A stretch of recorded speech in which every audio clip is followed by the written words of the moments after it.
Chapter 2288. Looking at the man on the stone platform who was pierced by a sharp sword, Kay Forehead Lily moved closer to take a closer look. She carefully looked at the man called by Mr. Asakes. She couldn't find the right words to express her thoughts, but it didn't stop her from taking in the information. She felt that D was the same as you whom she met before. They should be the same, but she had a feeling that D was much older than Ju. He's dead. He's not dead.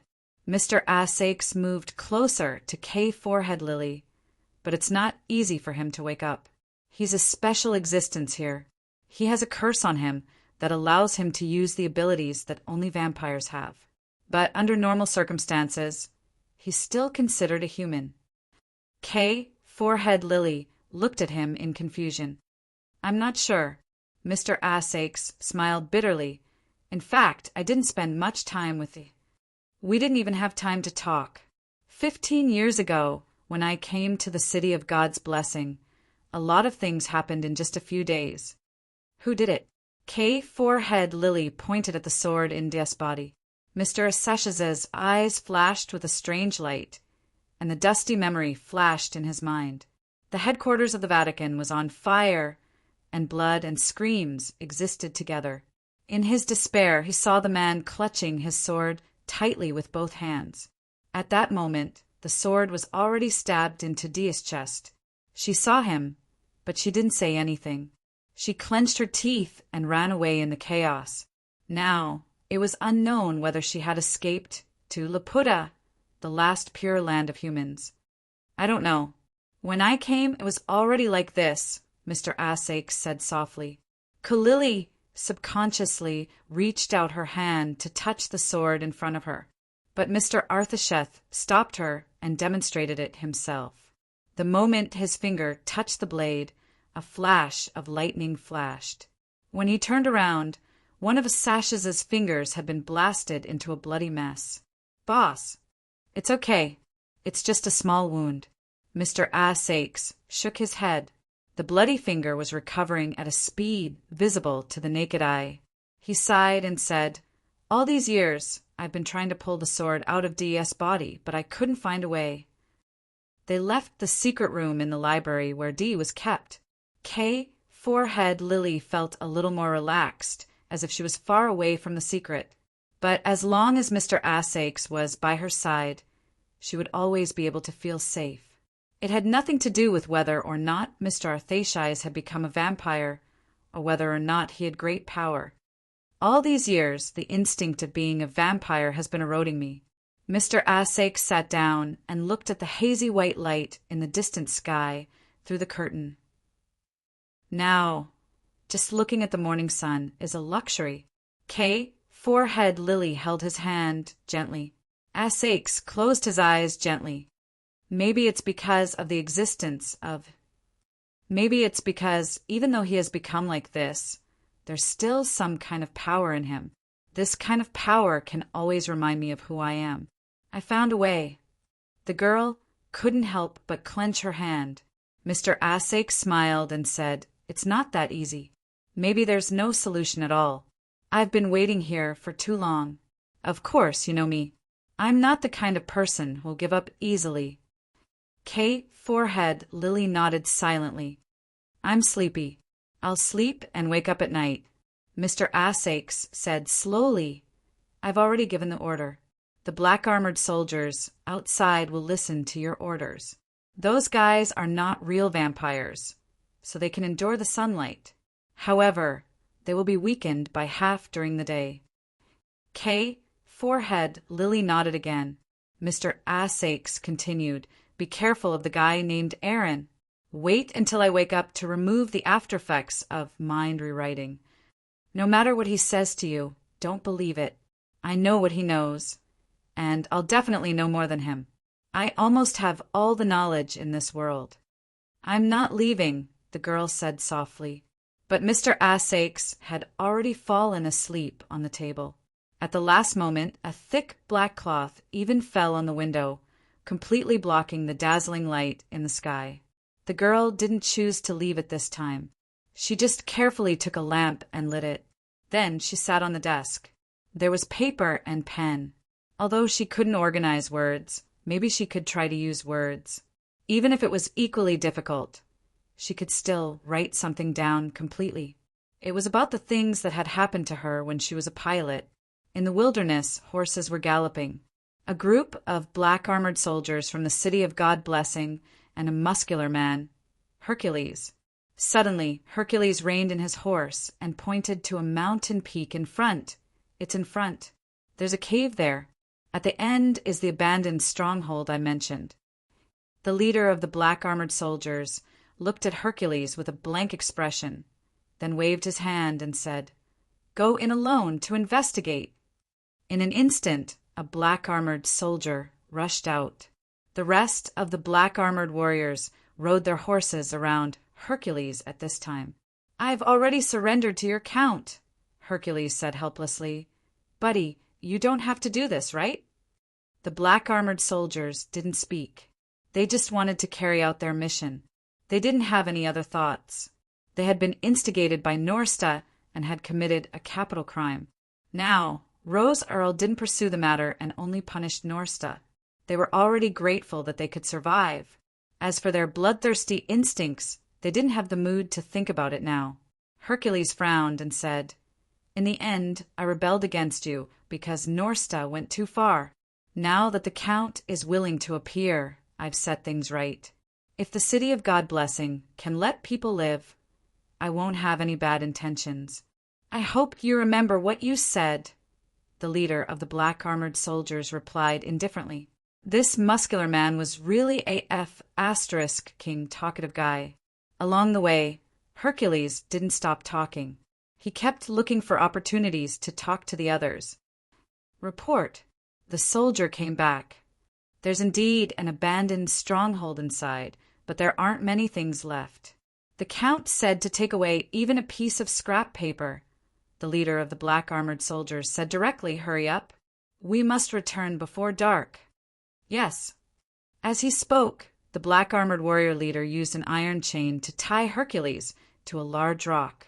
Then he began to move Hercules into the cave. "Hey, sir, I can help too. I'm familiar with the way inside," Hercules shouted calmly. "It may be dangerous. I've warned you." But no one paid attention to him. Hercules narrowed his eyes and sat down cross-legged. He quietly unscrewed his mechanical arm and took out a palm-sized wooden tube.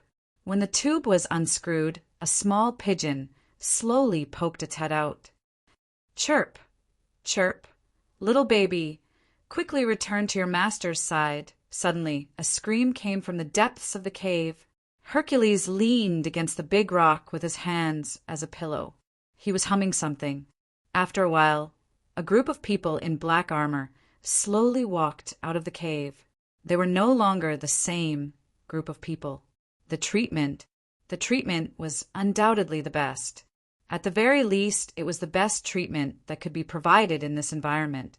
Senior Sister, Yulia, was in a trance at this moment. She was sitting in front of a dressing table and had changed her clothes. There were even 2 maids waiting on her. The black-armored soldiers in the castle also became well-behaved and respectful. This was probably an order from Countess Rose. "How long have you been here?" Senior Sister, Yulia, asked the 2 maids who followed her closely. "I've been here for more than a year." She was a bit later than me. "But it has been more than half a year, Miss Yulia," the maid replied softly. Senior Sister, Yulia asked, "Does your Countess have to sleep during the day?" "She has always been like this." The maid nodded. "During the day, the Countess hibernates in the library." Senior Sister, Yulia, asked curiously, "She just sleeps like this? Isn't she afraid of danger? I mean, she should find a secret place or something like that." The maid said, "I heard that she's just sleepy, but once she's stimulated a little, she'll wake up immediately. Furthermore, without Milord's permission, those people outside wouldn't be able to stay here." Senior Sister, Yulia, fell silent. In this world, only vampires with special powers seemed to exist. The rest were all ordinary people. At most, They were at the limit of an ordinary person's body and were slightly stronger in martial arts. However, such people could only fight against vampires with special weapons, low-level vampires or half-finished products like the black-armored soldiers. Those who were slightly stronger, such as Nastas, were practically unbeatable. Were those at the level of Rose Earl already considered outside the realm of martial arts? But if the two sides were so unequal, how did the God bless the church suppress vampires for hundreds of years? By the way, do you know where Master Nasta is now?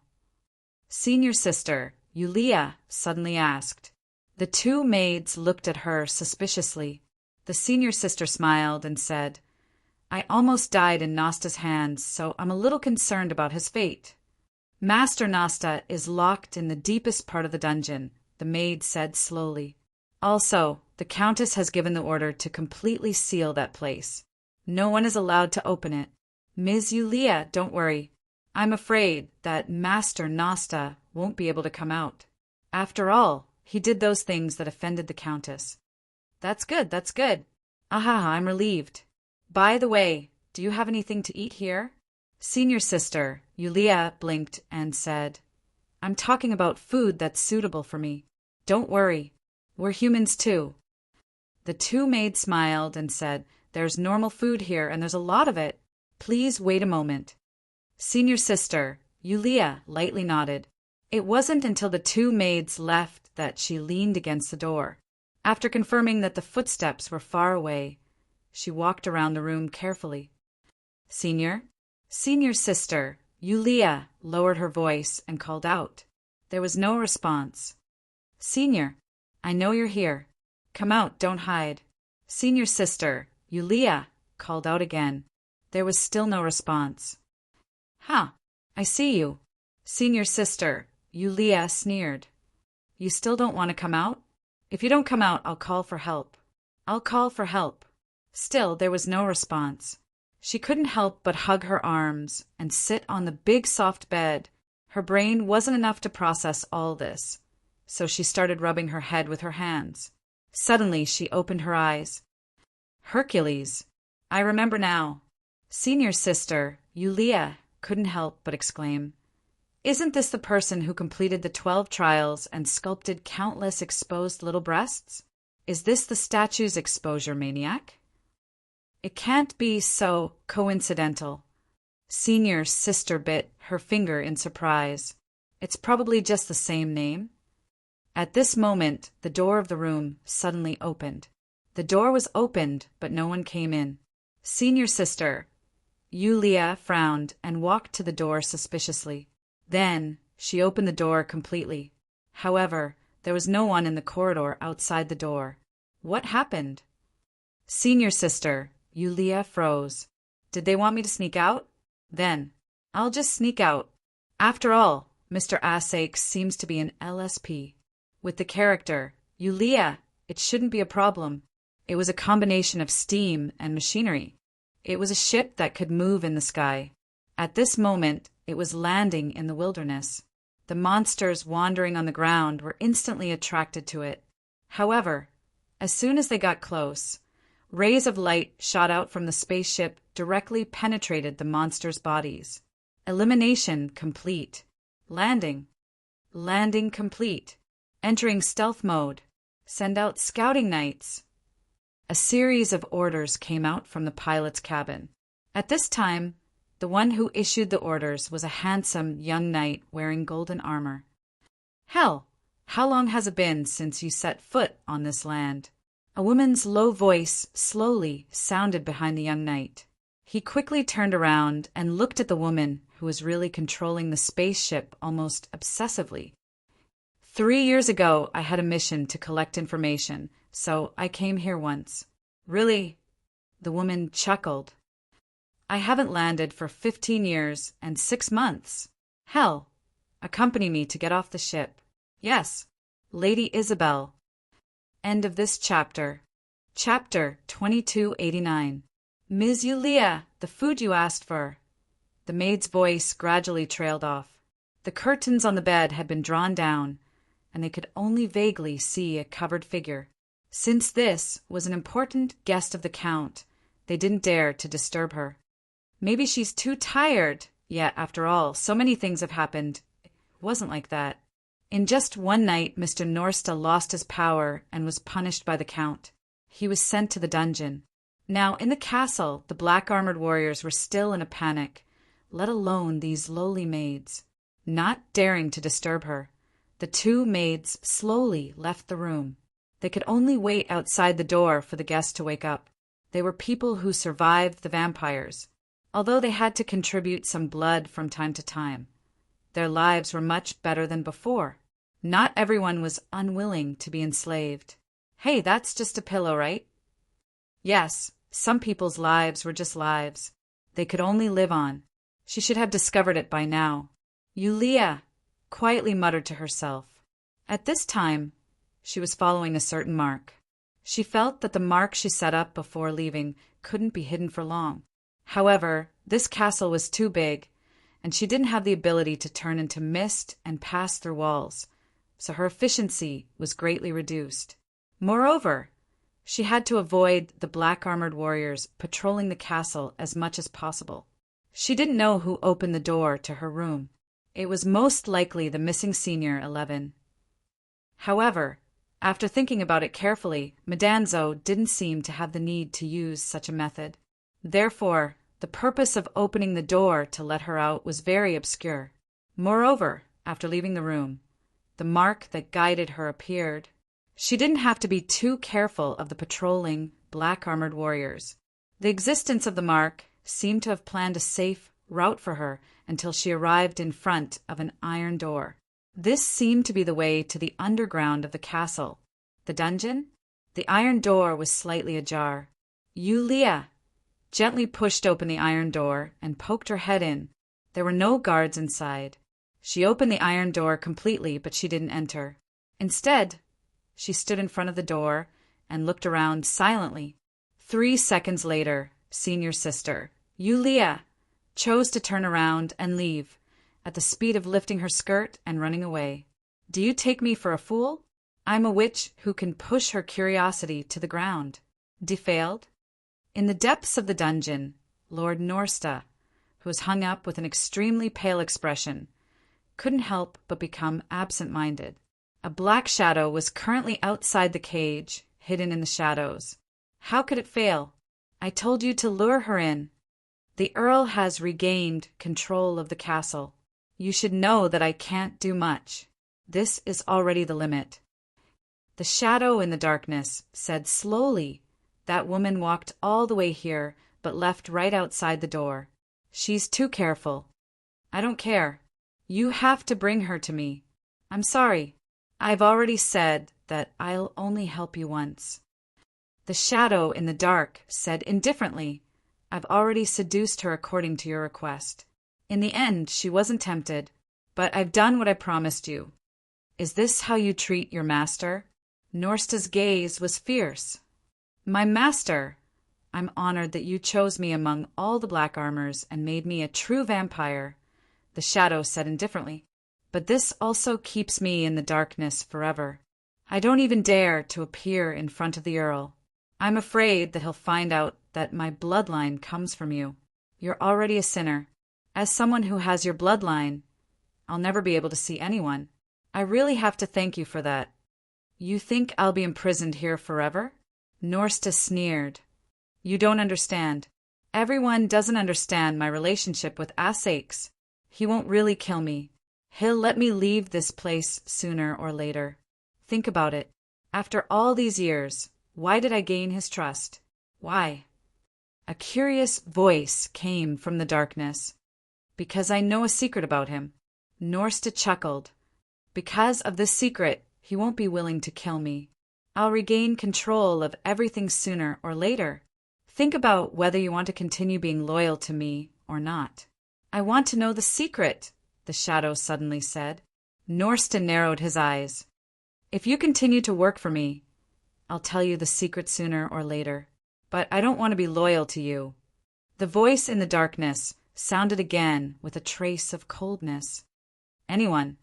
A hand covered in black armor slowly extended into the cage, and within the black armored hand, there was even a sharp blade in it, a silver blade, a mithril weapon. You! Norsta instantly widened his eyes. The sharp blade slowly pierced into Norsta's heart. The attribute damage caused by mithril to vampires made Norsta feel an unprecedented pain. His heart was burned, his whole body twitched, and his face twisted. You're the source of the bloodline. But without you, I'm the source of the bloodline. I won't be controlled by anyone anymore. The wailing stopped.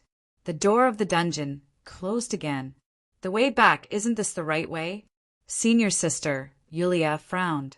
She didn't go back the way she came from according to the mark. Instead, she chose another path. Obviously, she had taken the wrong path. Stop! Who's there?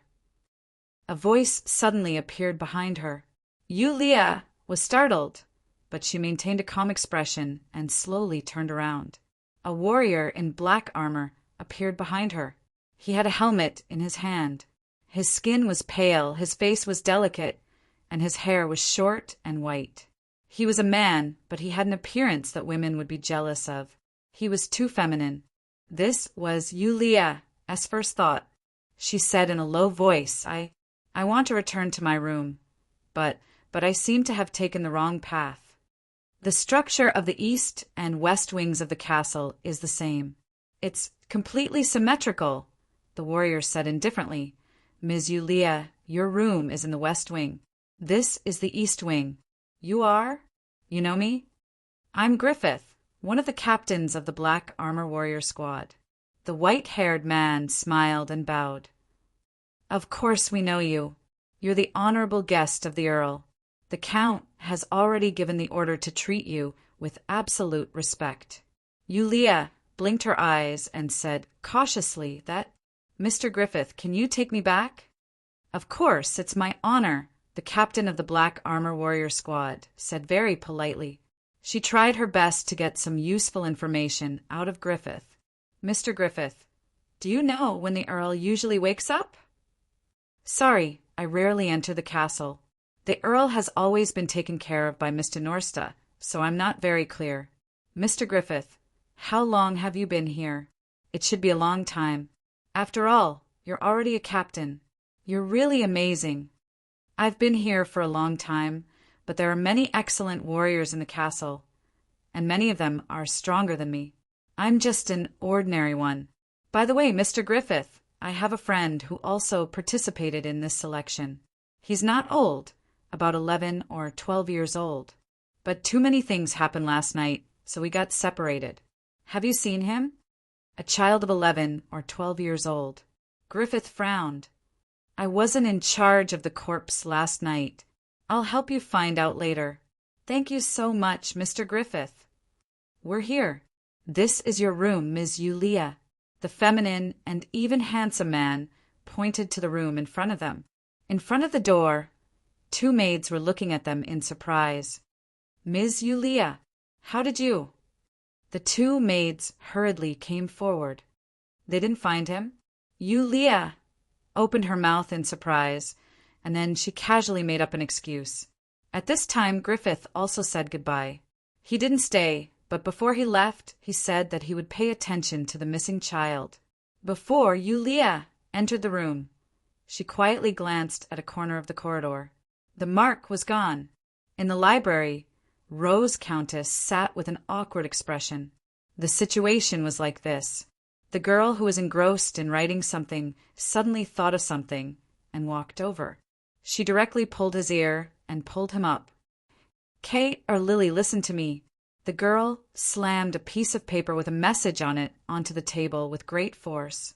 A man's mouth, a liar. Liar. What did he say before?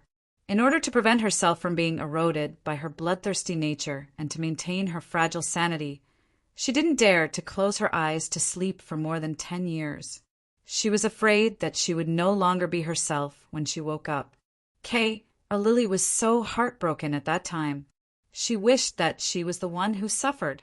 But now, after saying a bunch of sentimental words and tricking the little maid in the mansion into tears, this guy fell asleep. Asleep. Asleep. She finally reacted. Humph!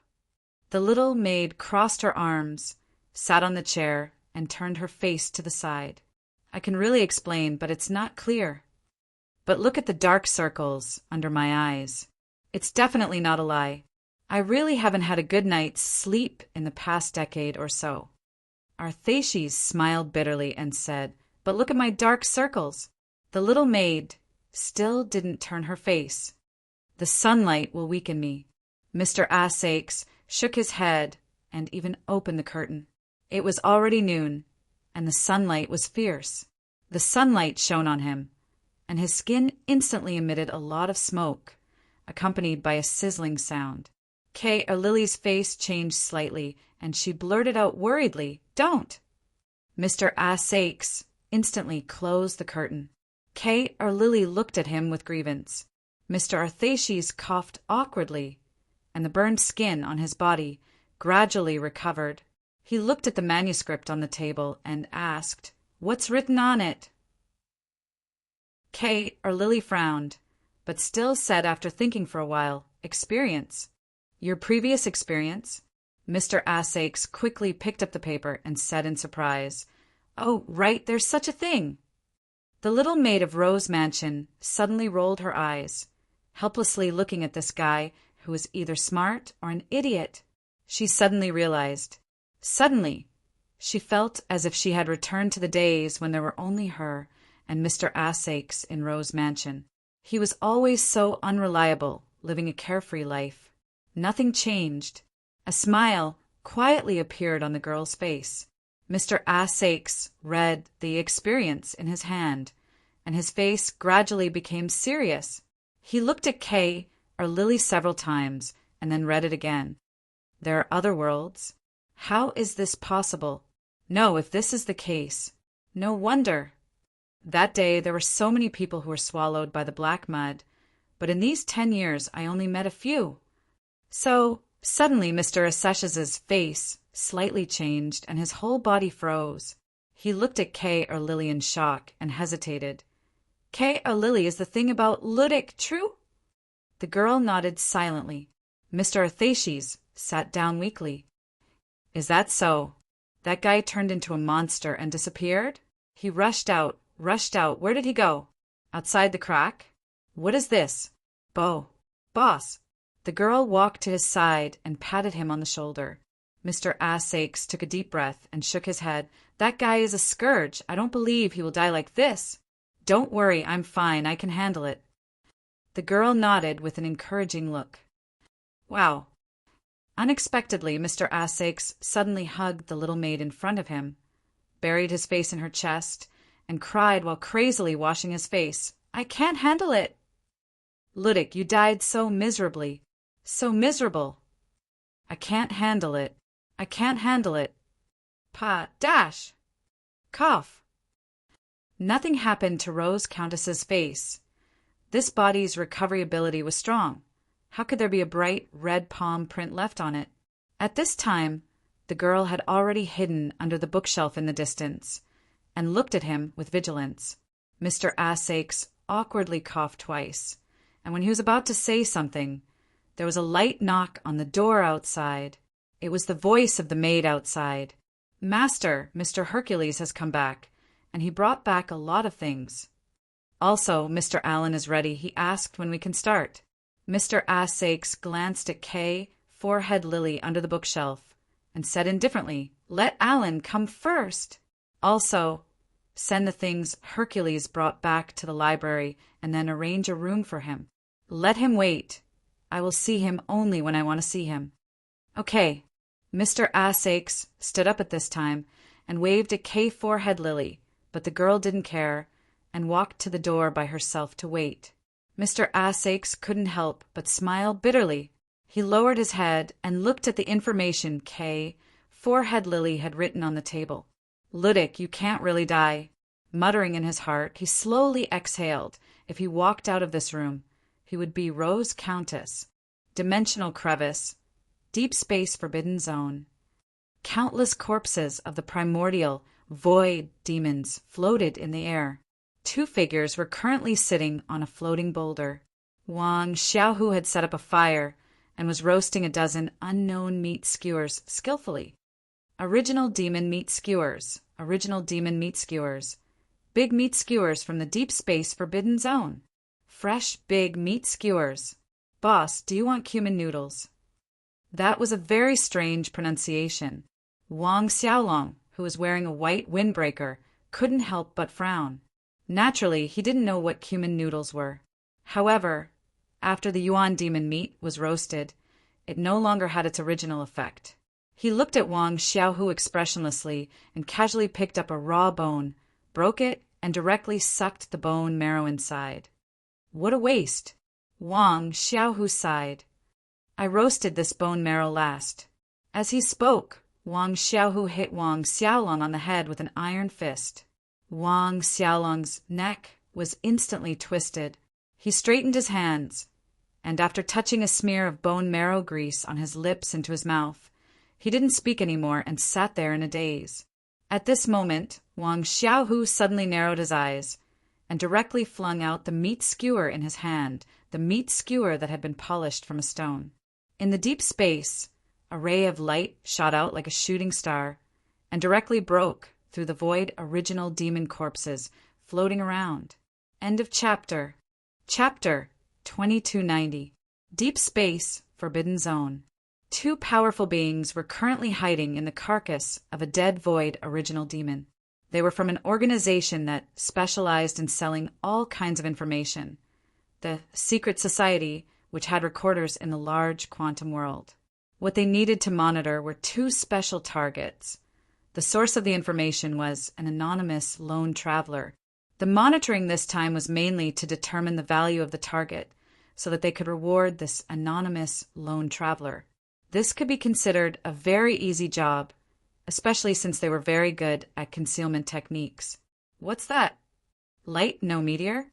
Not good. A dazzling meteor flew past, and the carcass of the void original demon instantly turned into the tiniest specks of dust, including them, who were hiding in the carcass of the void original demon.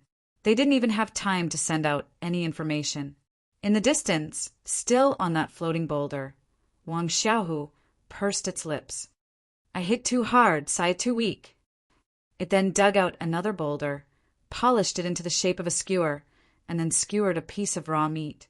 This time, it didn't roast it, but simply sprinkled some spices and handed it directly to Wang Xiaolong.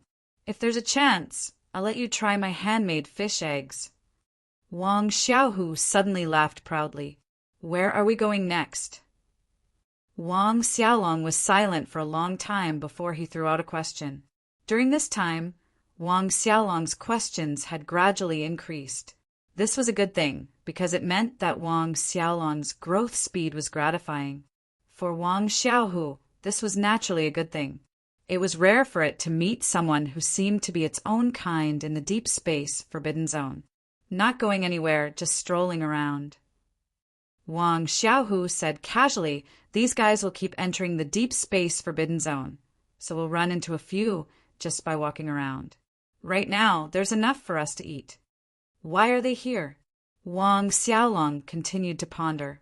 Wang Xiaohu said, indifferently, I heard that someone has developed a new secret realm or something here, and there might be something they want, but in fact, it's just a trap. Trap?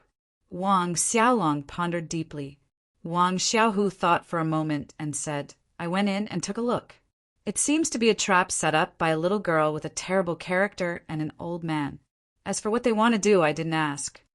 Is that old man very powerful? Wang Xiaolong asked subconsciously. That old man is trash. The dangerous one is that little girl. She is completely mentally ill. Wang Xiaohu said, who cares? No matter what they want to do, isn't it enough for them to bring us food? If we want to get rich, we have to develop first.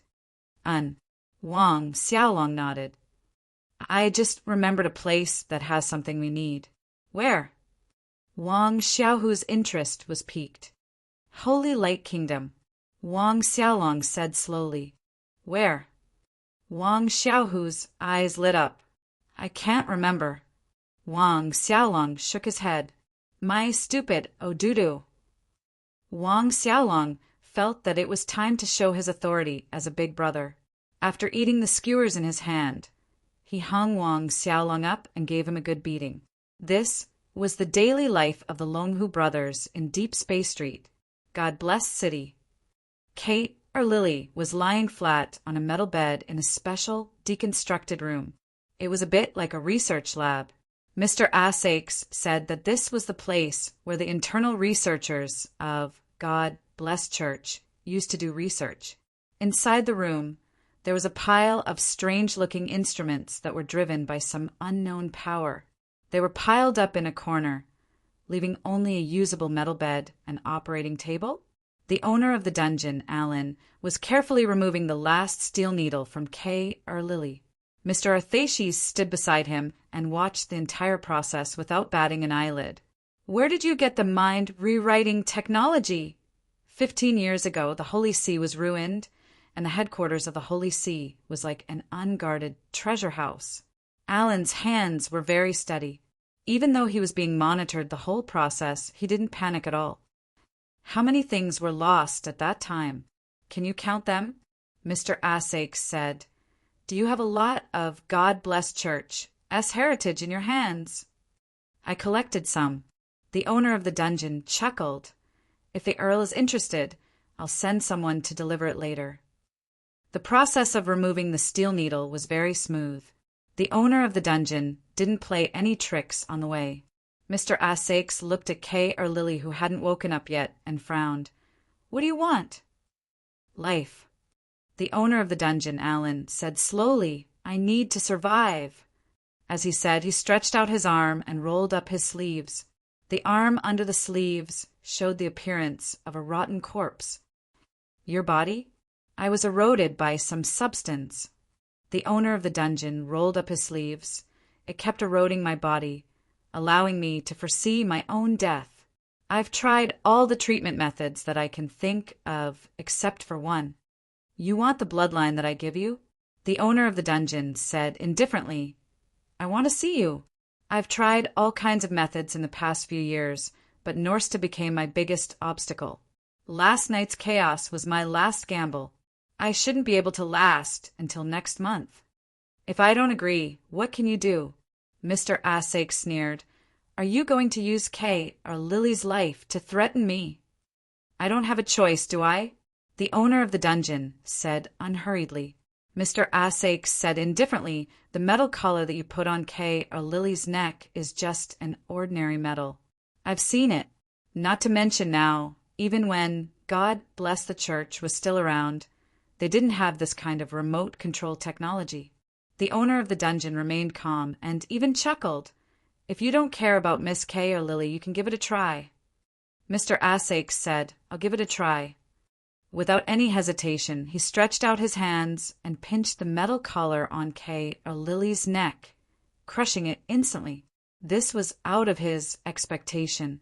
The owner of the dungeon fell into silence.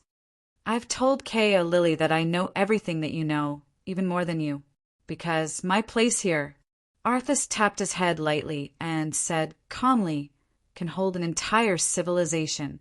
Clap, clap, clap. The owner of the dungeon suddenly clapped his hands and chuckled.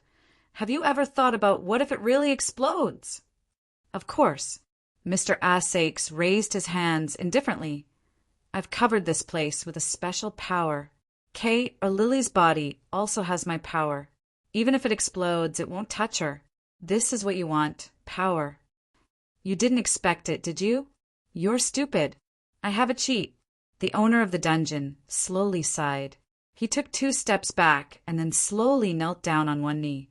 I will be your most loyal servant. During the time when you don't care about government affairs, God Bless City is very stable under my rules. I've already shown my value. Kneeling for survival.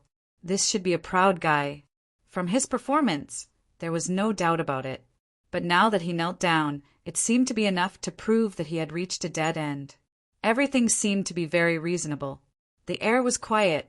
The owner of the dungeon, Alan, lowered his head and didn't move. But Assakes could hear his heartbeat. The heartbeat was beating with a trace of nervousness and uneasiness. Something is corroding your body. Only then did Alan slowly raise his head. It's something called myriad essence. Universal essence.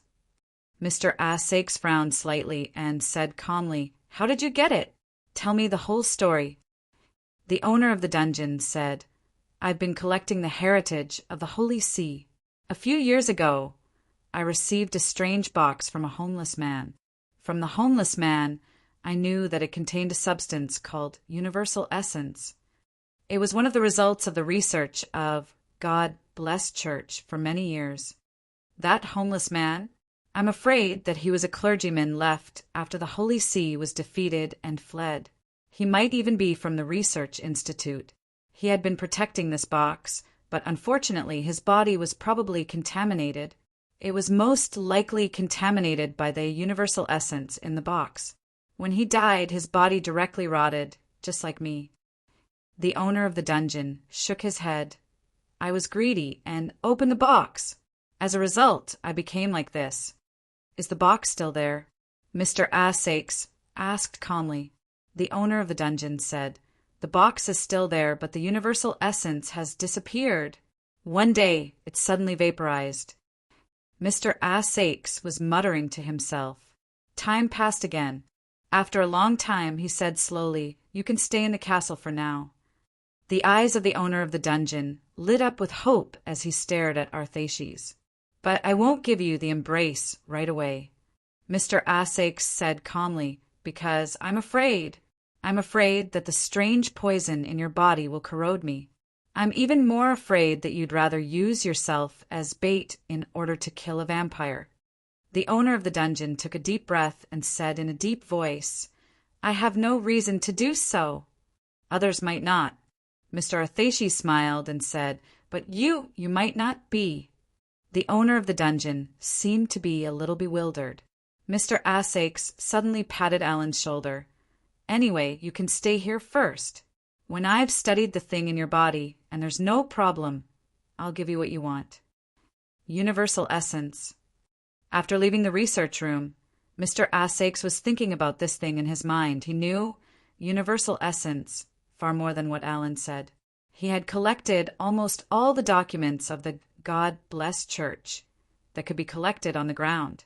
Moreover, when the church retreated, they didn't have time to destroy all the documents, so there were still many left. Universal essence was a kind of energy called eternal power that the God Bless Church had been studying. Eternal power.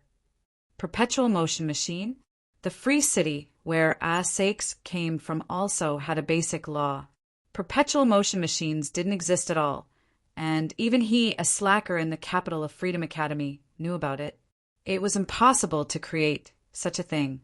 However, according to the documents left by the God Bless Church, they seem to have made a major breakthrough in this research. They even vaguely mentioned that they were about to successfully create a stable, eternal power, universal essence mother. It was a pity that the laboratory where the myriad essence or mother was made had been destroyed. Everything inside had been annihilated, leaving no trace behind. "Not good, Earl." Two black-armored warriors hurried over and knelt before Asakes. "What's the matter?" "Earl, Lord Norsta. Norsta was found dead in the dungeon. The iron hook used for hanging was hovering, quietly. On the cold floor, there was only a set of dirty clothes left. Mr. Asakes was standing outside the cage at this moment. Norsta was dead. Moreover, it was a very deep death. This was something that he could feel, because there was still a huge will of despair, anger, and resentment left in the cage. These were the last remnants of Norsta's consciousness. "I'm sorry, Earl, it's our negligence. We didn't take good care of him. Earl, please forgive us." Behind him, a group of black-armored warriors knelt down in fear. "Negligence," Asakes said expressionlessly. "Didn't take good care of him? Do you think Norsta would commit suicide?" The black-armored warriors were terrified and speechless. "No, you know he wouldn't commit suicide." Asakes shook his head. "You even know who killed him. You just don't dare to say it."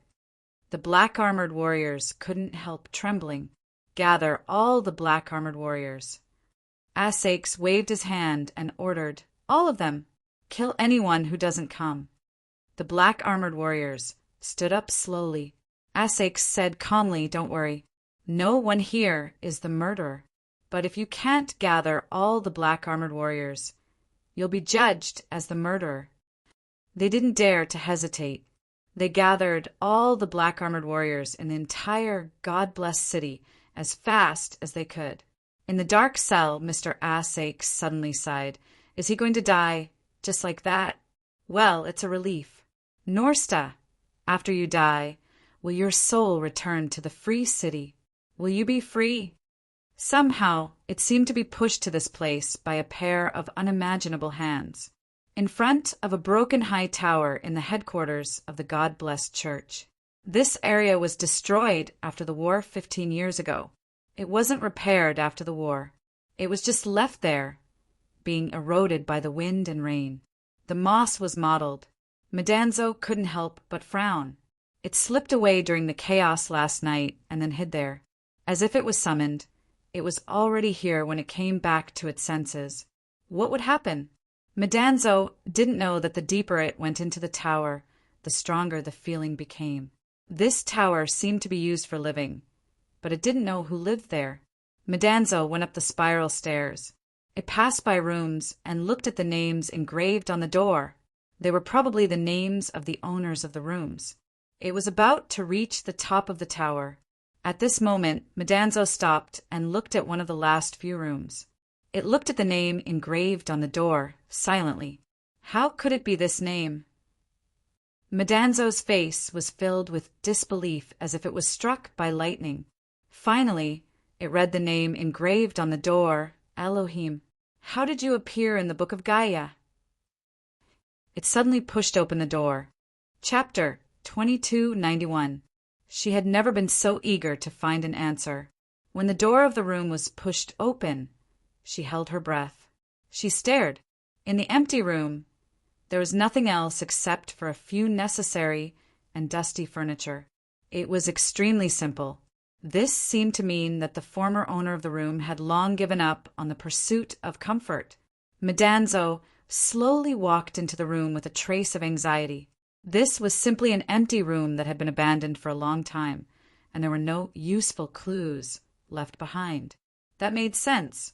Rose Count had an almost abnormal pursuit of knowledge. If there was anything left here, it would have been taken away by Rose Count long ago.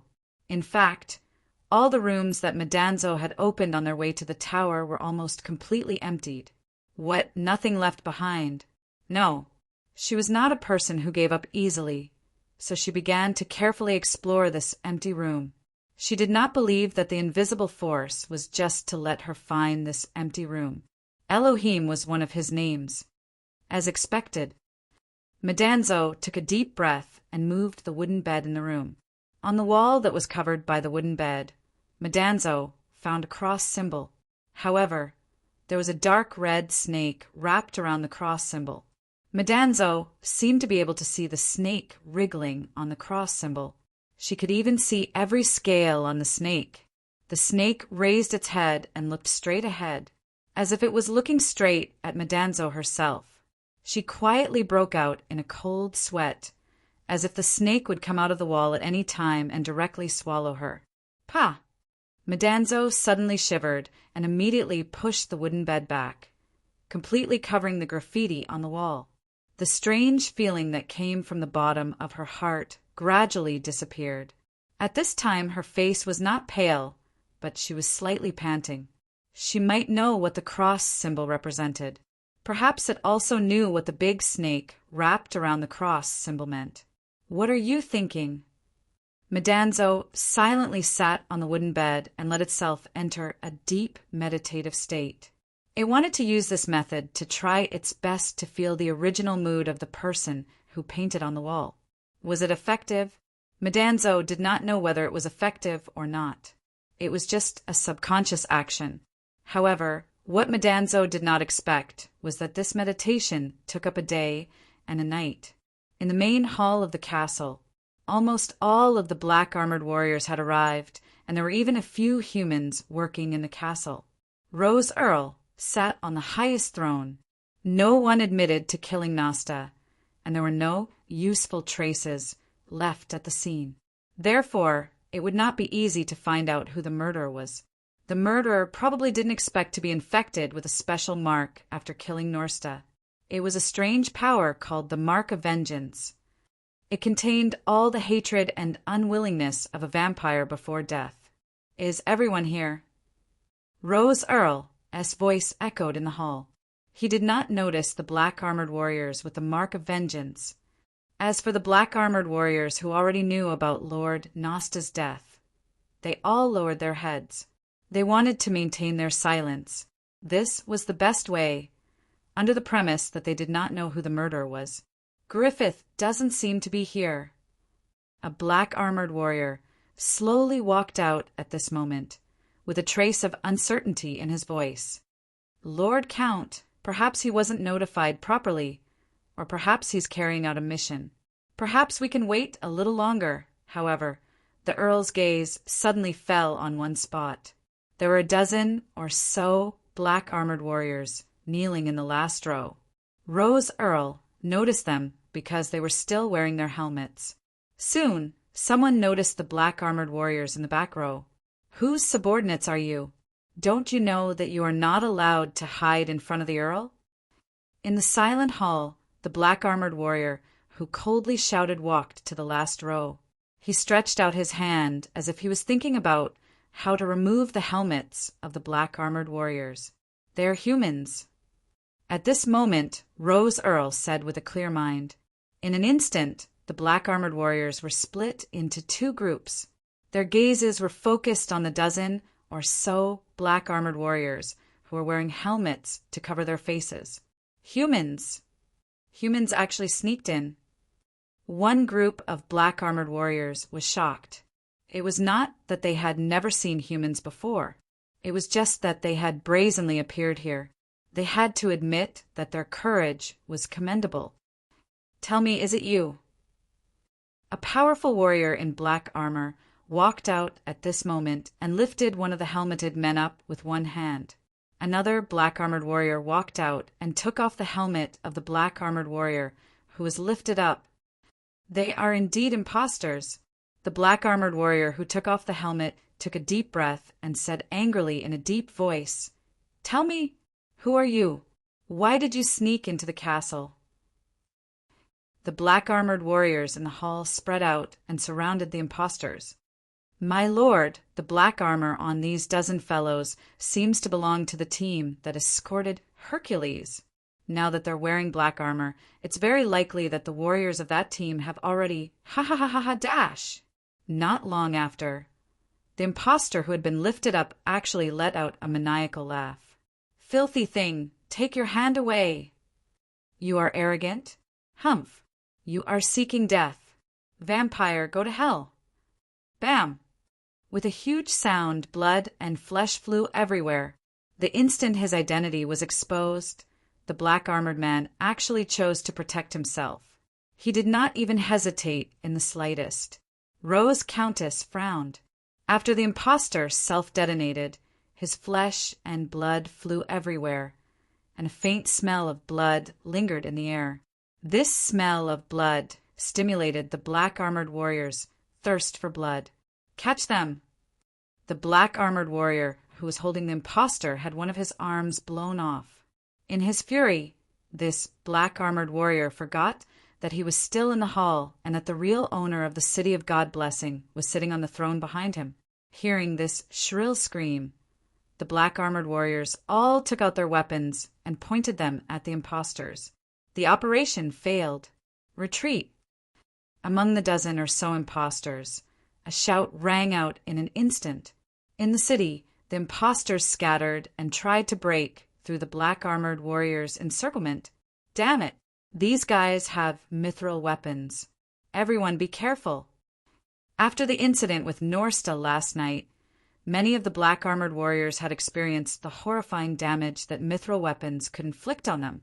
Seeing that only 3 impostors were able to escape, the leader of the black-armored warriors, was so angry that he couldn't help but curse. "You overestimate yourselves." Rose Countess snorted coldly. She waved her hand, and a defensive barrier appeared at every entrance and exit of the hall. Even though the mithril weapons could kill vampires, they couldn't break Rose Earl as barrier. After all, almost all the black-armored warriors in the City of God's Protection were gathered in the palace. In just a short period of time, all of the impostors in the hall were captured. Rose Countess slowly walked down from the throne. Everyone made way for her, and she walked straight to one of the impostors. She squatted down and looked into his eyes. The impostor took a deep breath and looked at her without avoiding her gaze. "Rose Countess," Mr. Assakes asked calmly, "do you know why I recognized you at first glance?" Why? He really wanted to know the answer. Mr. Assakes chuckled and said, "Didn't you investigate me before you attacked me? I'm a noble among the vampires, and I have extraordinary senses toward humans. Since you could avoid the other black-armored warriors and walk into my castle, don't blame me for being cruel. These black-armored warriors in the castle must have been hungry for a long time. You will soon despair." A creepy smile appeared on the impostor's face. "They are here." "Who?" At this moment, black blood oozed out of the impostor's mouth. Mr. Assakes frowned and reached out his hand to grab the impostor's chin. However, the impostor had already stopped breathing. "Break their jaws." Mr. Assakes suddenly stood up. However, it was too late. The dozens of impersonators who were under control bit the poison hidden in their mouths. These impersonators actually chose to commit mass suicide. "Humph," Mr. Assakes snorted. "I deserve to die. I let them sneak in without knowing. I deserve to die." Mr. Assakes waved his hand again. They applied a special potion on their bodies, which can help them disguise your scent. "If you deserve to die, then kill yourself 100 times. But no matter whether you deserve to die or not, they can still sneak in." These imposters weren't driven by mind rewriting. They were assassins and men of sacrifice who had undergone cruel training. "Bring Hercules to see me. Knock." Someone knocked on the door again. Yulia frowned. Earlier, the knocking on the door lured her to sneak out, but she didn't come back. She quickly put a table knife into her sleeve. This was the only weapon she could find so far. She hid it secretly when she came back to eat. "Who is it?" Yulia stuck to the door and asked with a hint of vigilance. "Miss Yulia, it's me, Griffith." Senior Yulia furrowed her brows. "Isn't this ridiculously handsome captain of the black-armored warrior squad a little too diligent? We just parted ways not too long ago." "Oh, it's Mr. Griffith. What's the matter?" "I just changed my clothes and was about to take a break." The door didn't open. "Miss Yulia, I think I've found the child you've mentioned. Wait for me." After a while, the door slowly opened, and Yulia appeared in a simple dress. This was the first time she saw Griffith face to face. His appearance was still very stunning. However, Griffith's palms were rough. If it wasn't because of long-term training, then it should be because of long-term heavy work. "Do you really have news about that child?" "I found the place where the body was placed, and I did see the body of a child." Griffith thought for a while and said, "But I'm not sure if this child is the person you're looking for, Miss Yulia." A body. Yulia was slightly moved. "I'm sorry," Griffith said apologetically. "Last night many people were sacrificed." Yulia was silent. Senior 11 died. Did he die just like that? This was impossible. Even if she jumped down from here, Madanzo wouldn't die so easily. But in this strange page world, she and Madanzo couldn't use their abilities. She was still okay. At least, she had a slightly grown body and could barely fight. However, Madanzo was a child at this time, and she couldn't even win against her. Where are they? Why are they gone? Yulia suddenly looked around the door. There should be 2 maids waiting outside the door all the time. All the servants in the castle are anxious, Griffith said calmly. Although Lord Norsta has been sent to the depths of the dungeon, he has secretly controlled the castle for a long time. Therefore, not only the black-armored warriors, but also Norsta's trusted subordinates. Therefore, all the servants have to be investigated. The reason was sufficient. However, Yulia didn't believe it at all. Mr. Griffith, I want to see that child's body and confirm it. Is that okay? Of course. Griffith smiled faintly and said, That's why I came looking for you. After all, you're the most important guest of the Earl. As the Earl's servant, we have to try our best to satisfy your request. What a beautiful face! If I hadn't seen the boss's smiling face, I would have fallen in love with him. Then I'll have to trouble you. Yulia smiled. She was also extremely beautiful, in a dim and minimalistic room. Madanzo, who was sitting cross-legged on the broken wooden bed, suddenly opened her eyes, a pair of eyes that had lost all their luster and were filled with endless despair. Darkness, helplessness, despair. I can't see any light. Madanzo's voice sounded. What have you experienced here? What are you looking at in front of this window that is less than a foot wide? There was something left here. It could sense the incomparably strong emotions that remained in this place. There was a person who had once shouted silently here for countless days and nights. Chapter 2292. When she woke up, Kay or Lily found that she had returned to the library. She was lying on the sofa, covered with a small blanket. She could speak normally now, and she didn't have that indescribable feeling anymore. But Mr. Ass-Aches wasn't here. The sky was completely dark. It was the most suitable time for vampires to move around. Is he in the secret room of the library? Kay or Lily subconsciously opened the door of the secret room and came to dig in. The sword that could burn Mr. Assesh's hands was still inserted in his body. Who did it? Mr. Ass-Aches said that D should not be dead yet. Maybe as long as I can pull out the sword. D. Could it be? Please remember the domain name _3. Zhu? Could it be Mr. Luo? She had only experienced one page world, and now she was in the second page world.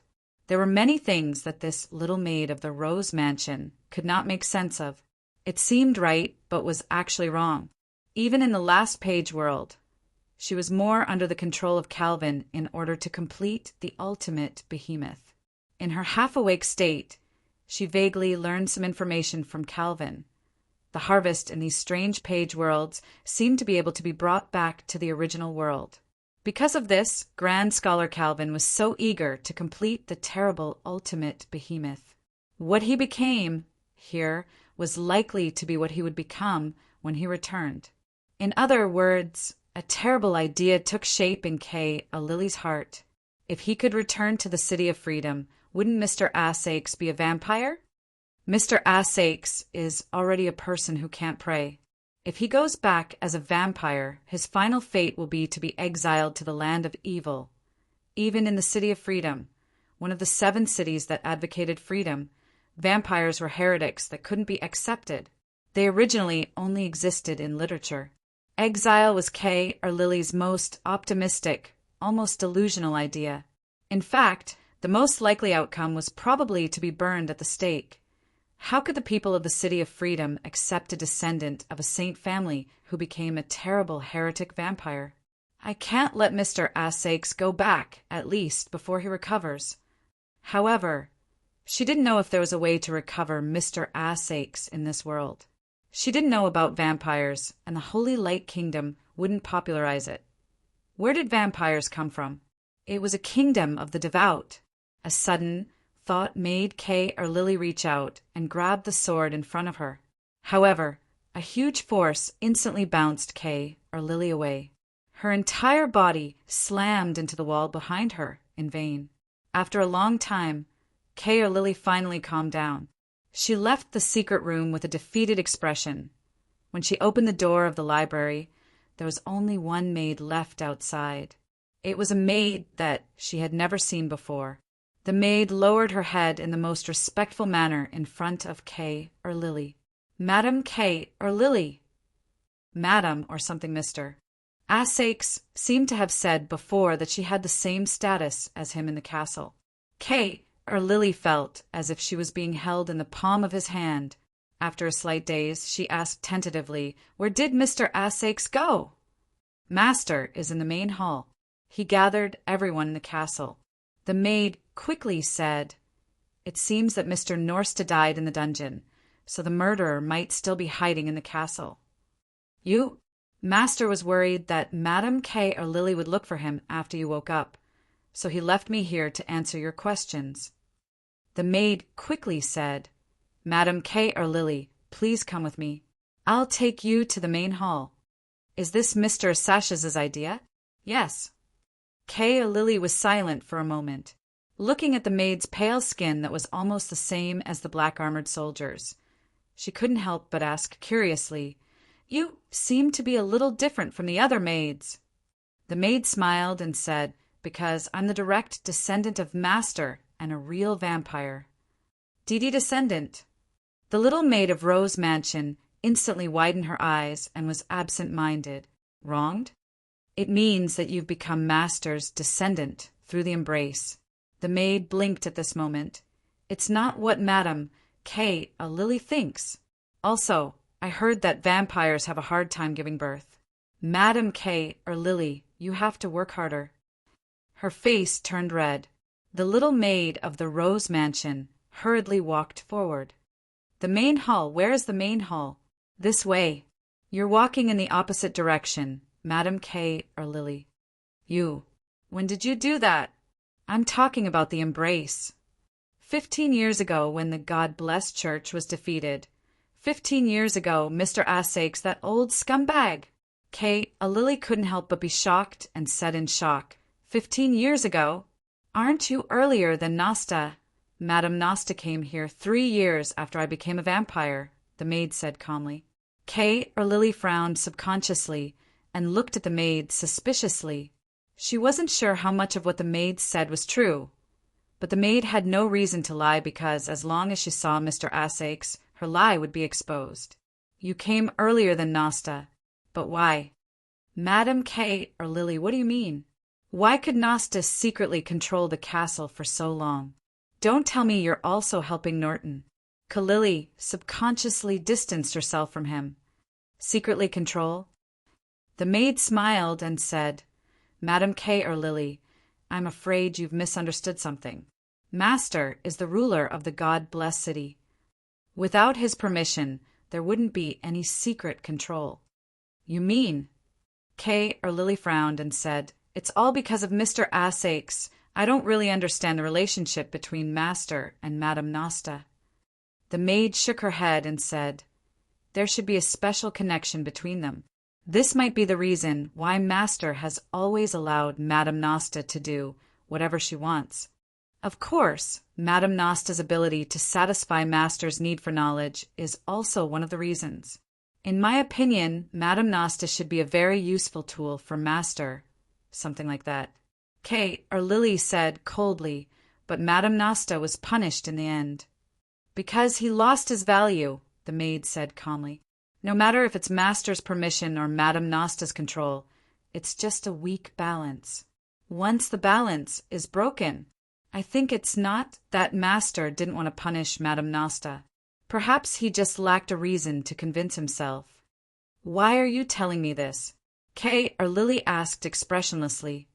"Because Master said that Madam Kay or Lily, you are equal to him," the maid said slowly. "What if he didn't say this?" Kay or Lily suddenly wanted to know. The maid smiled and a murderous look appeared in her eyes. "Then Madam Kay or Lily, you're asking too much." "What's your name?" Kay or Lily asked after taking a deep breath. "Marianne." The hall was quiet, but the atmosphere was bleak. The corpses of more than 10 impostors were placed neatly on the floor. The muscular man, Hercules, was currently being forced to kneel on the floor of the hall by several black-armored warriors with a look of horror on his face. "Lord Count, I truly didn't know anything about this. Arthaces lowered his head and sized up the burly man who was more than twice the size of him. In terms of physique, Arthaces already belonged to the category of tall and sturdy. Hercules was so strong that it was eye-catching. Such a strong man would easily give others the impression that he was reckless. But Arthaces did not think so at the moment. "Last night you killed many of my subordinates with silver dust bullets," Asax suddenly said. Hercules' expression changed slightly. The fear on his face became even more intense. Asax said indifferently, "Many of my subordinates are actually unhappy that I didn't punish you. Perhaps they're already cursing me behind my back." In the hall, the black-armored warriors broke out in cold sweat. "Damn it, Count, you can't accuse me like that, okay? Anyway, I've moved the things from the stronghold you mentioned back." Mr. Asax chuckled and waved his hand. "I don't lack the manager of the stronghold on the streets of God-blessed city. So, in order to maintain the relationship between me and my subordinates, I can only wrong you, Hercules." Hercules suddenly raised his head. This F***er was obviously pulling the plank after crossing the bridge. "You're hungry, right?" Asax yawned. "If you're hungry, then let's eat. This guy is strong. There should be enough to share." Without saying anything, the black-armored warriors instantly looked at Hercules with murderous gazes. Although it was certain that high-grade ingredients like young men and women would be the most delicious, but it didn't exclude the possibility that there would be people who preferred Hercules. After all, there were still people who liked muscles. A black-armored warrior was the first to step forward. It was a short and skinny guy among the black-armored warriors. He walked in front of Hercules, his eyes filled with a special kind of passion. "Brothers, please turn him around. I like to eat from the back." The short, black-armored warrior licked his lips. Actually, if it wasn't for the Count's order, most of the black-armored warriors would rather go to the blood bank and those stored blood bags. Muscles, not all of them, could withstand it. Moreover, it was such a tan man. It was rare that someone would take the initiative to accept this special food. When the black-armored warriors heard this, how could they be slow? Instantly, a few of the black-armored warriors used their great strength and pressed Hercules directly onto the floor. They flipped his body, and someone even considerately tore apart Hercules' clothes. The Rose Count on the throne took out an old, unknown book and lowered his head to read it. He turned a deaf ear. "I won't hold back any more." The short, black-armored warrior grinned maliciously and pressed his entire body against Hercules' back. Sucking blood was a special kind of desire. These black-armored warriors were only half-finished vampires. Their ability to control this kind of special desire was extremely poor. If not for the suppression of high-level vampires, they would only be bloodthirsty monsters. Seeing that he was about to suffer an unprecedented horror, Hercules clenched his teeth and the muscles on his body swelled a little in an instant. His back muscles, which had been torn apart, were well defined. They actually looked like a ghost face. F***CK, your mother! Several black-armored warriors were instantly bounced away. Under Hercules' swollen muscles, his blood vessels bulged. He was like a human-shaped Tyrannosaurus Rex. He clapped his hands and directly smashed the head of the short, black-armored warrior. This pair of modified metal arms had amazing strength. "Rose Count, you're not a good person either. I'll kill you today." Hercules, who had transformed into a human-shaped Tyrannosaurus Rex, directly rushed towards the stairs leading to the throne like a bull. The maids in the hall were so scared that they turned pale. The black-armored warriors in the hall surged forward. On the throne, the Rose Count was still looking at the ancient book in his hand calmly. Even the strongest human could not defeat a vampire. Hercules did not have any mithril weapons on him. This had been checked, so Asax was not very worried. He was thinking about other things. Who was the one who trained the dozen or so men of sacrifice who pretended to be black-armored warriors to sneak into the castle? "Count! Count, be careful!" Suddenly there was a cry of alarm.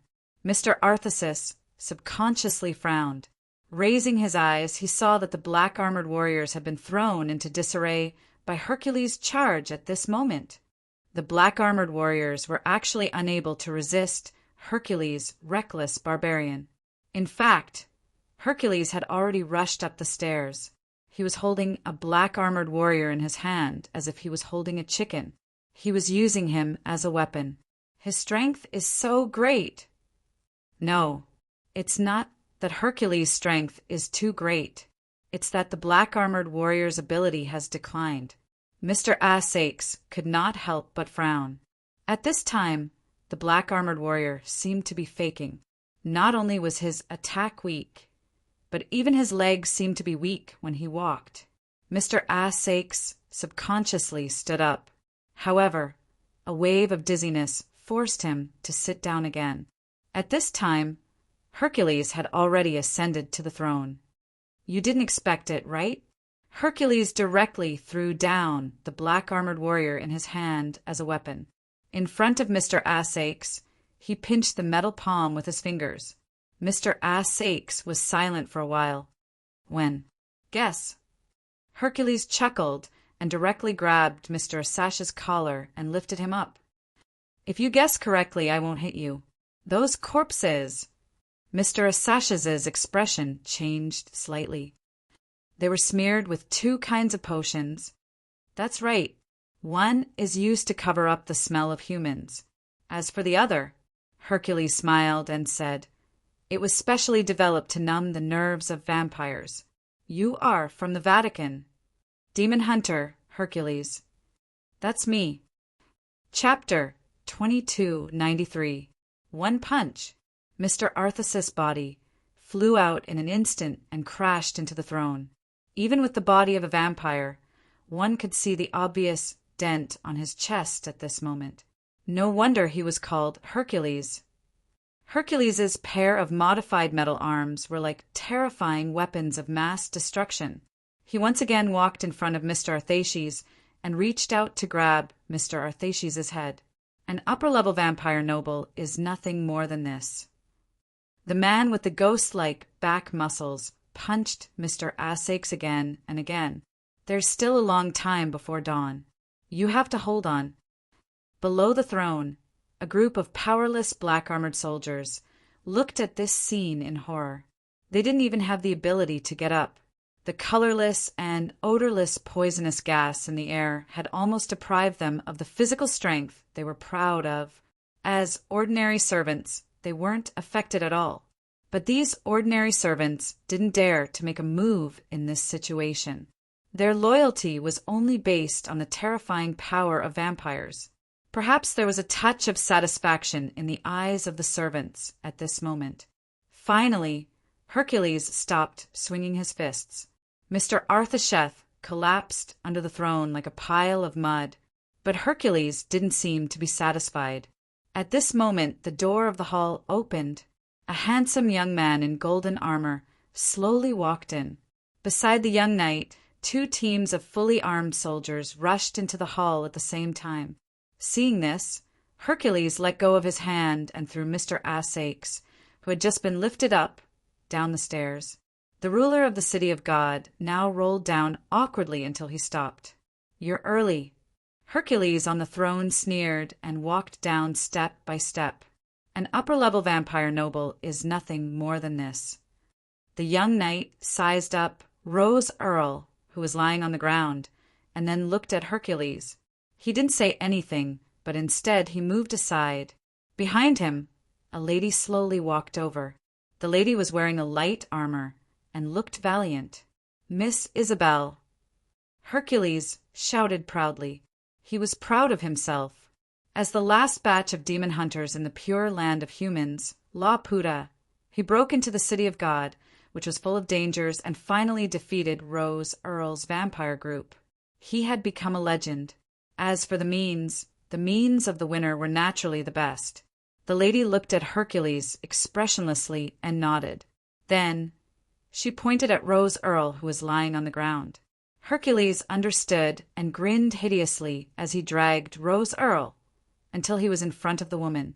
Once again, Hercules grabbed Mr. Sashi's head and lifted him up in front of the woman. "Ass sakes!" the lady called in a low voice. Mr. Sash's eyelids twitched a few times. When he saw the lady in front of him, his expression seemed to freeze. "It's you," the lady said calmly. "Can I come?" Mr. Assakes smiled bitterly and said, "I thought it would be someone else. After all, you don't look like someone who likes violence. You don't know me." The lady, Isabel, shook her head. She suddenly looked around. The people she brought with her were the elites of the God-blessed church. Their weapons were the most advanced, but they didn't seem to be useful. It was true that humans couldn't fight vampires head-on. However, their wisdom and technology could. Only their wisdom and technology were limitless. "Assakes, I don't want to fight with you." Isabel stayed silent for a while and said, "You can only blame yourself for becoming the ruler of the city of God-blessed. You shouldn't be in the limelight." "What's your purpose?" Mr. Assakes asked absent-mindedly. His expression was gloomy, as if he had been struck down from the clouds in an instant, and was at a loss as to what to do. "I'm looking for something," Isabel said calmly. Then she waved her hand and said, "Bring him back to La Puta. He will be the most important trophy of the new Holy Church. He will be like the bodies of the heroes who were stabbed in the square outside. He will be stabbed in front of the gate of La Puta."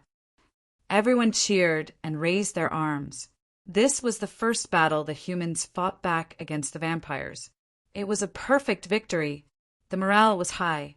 Rose Earl heaved a sigh of relief. While being dragged away, he walked past Isabel. He said in a low voice, "Have you really understood me?" Isabel frowned subconsciously and turned around. The moment she turned around, she saw the two elite warriors of the Holy Church who were dragging Assakes were beheaded instantly. Their blood splattered on Isabel's light armor. "Watch out!" The young and handsome golden-armored knight pulled Isabel behind him in an instant.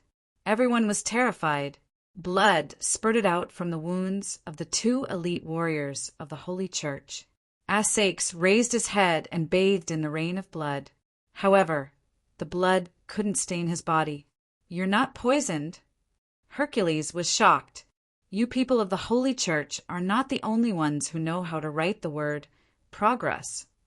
Mr. Arthesis slowly swept his gaze over. "Or should I say, you guys haven't made any progress at all. After so many years, what you can bring out now is only the half-finished products from back then." With a cold smile, Mr. Assakes opened his palm. The blood that spurted out gathered into a blood ball in his palm. From the blood ball, he pulled out a bright red blood blade. "I've been waiting for you, Isabel." "F***CKU." The demon hunter, Hercules, couldn't help but roar. He felt that his face was burning, and the muscles on his back were all exposed. This muscular man had turned into a weapon. He jumped high, closed his arms, and hammered down. "Among so many upper-class nobles, I should be the weakest." Mr. Assakes waved the blood blade in his hand and said, "But I'm still a little stronger than you." A blood-red light flashed by, and Hercules was sent flying. His metal arms were almost cut off. Two huge gaps appeared. Although his metal arms weren't broken, they were completely useless. Before he landed on the ground, he heard a loud explosion. A palm was placed on his back, catching him. However, the person who caught him was also Assakes. "You." Hercules gasped and his eyes lit up. "I'm not interested in torturing my opponents." "So be it," Mr. Assakes said calmly.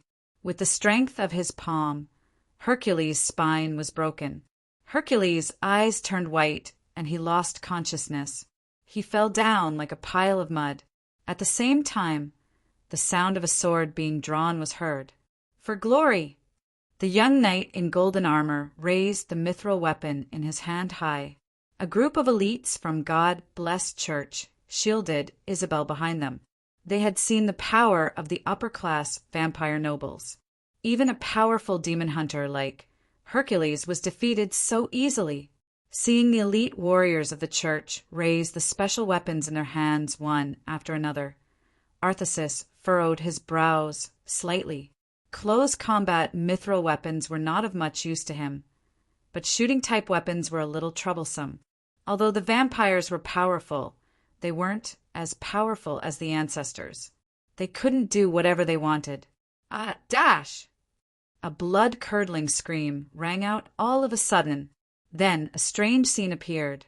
An elite warrior of the Holy See had a horrified expression on his face at this moment. His neck was twisting crazily at this moment. A pair of shadowy palms were strangling his neck. The shadow-like hands came from his own shadow. Crack! The warrior's neck was twisted and broken. All of the warriors sucked in a breath of cold air. Their shadows were also stirring at this moment. The young and handsome knight Nero's eyes flashed as he stabbed his own shadow with his mithril sword.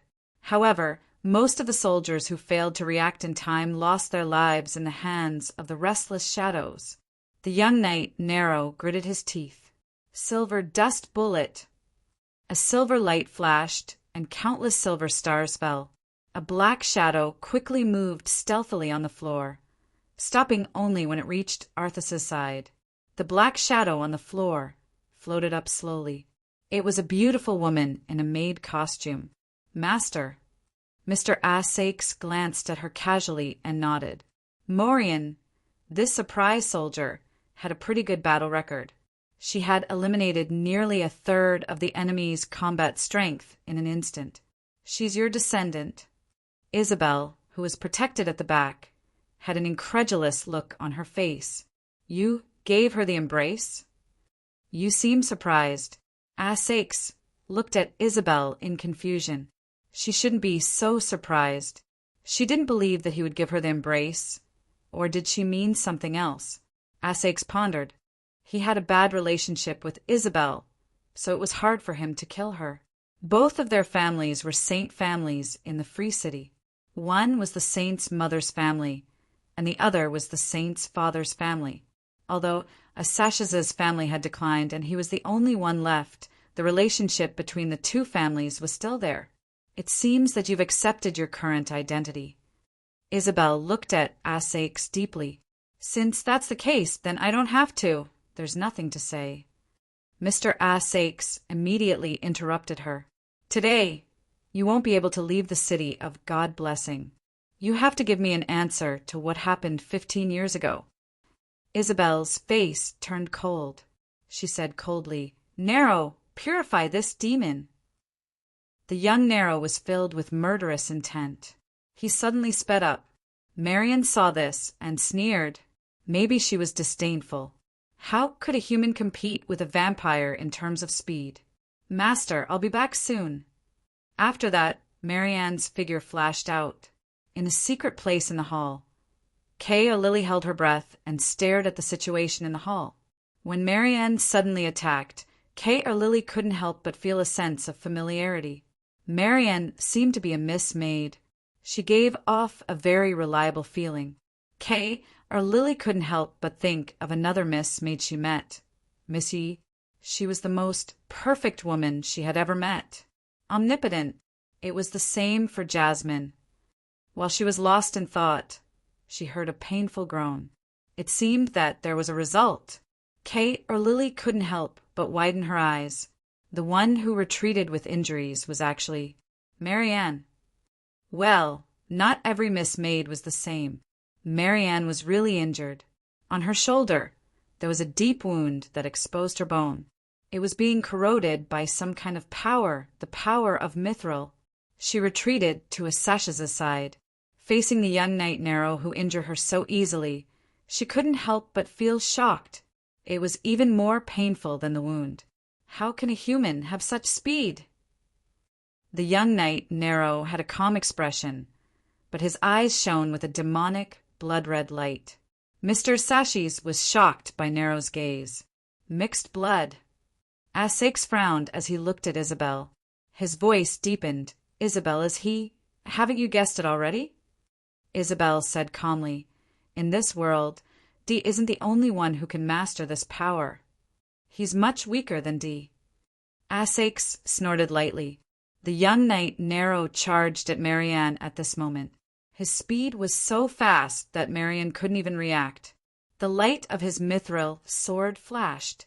In an instant, Arthesis made his move, and the blood blade met the attack. The thunderous bloody light hit the surrounding crazily as the two of them fought. It seemed that they were on par with each other. The two of them separated instantly. Asash's expression was uncertain. The young knight Narrow had already revealed his blood-sucking fangs. At this moment, a great sense of crisis rose in Asash's heart. Out of instinct, he retreated and grabbed Marianne's arm directly. At the same time, a horrifying light hit the original building of the God-blessed church. Boom! The ground shook, and everything was destroyed at this moment. The dome of the Great Hall had completely disappeared, and more than half of the Great Hall had been erased, leaving behind only a deep crater. In the night sky, a huge spaceship that kept spewing out steam was currently slowly descending. In the ruined main hall, the young knight Narrow walked out of the ruins. The mutation on his body faded away bit by bit. He returned to Isabel, who looked calm, and said suddenly, "I can defeat him." "I believe you can," Isabel said calmly, "but it's faster this way."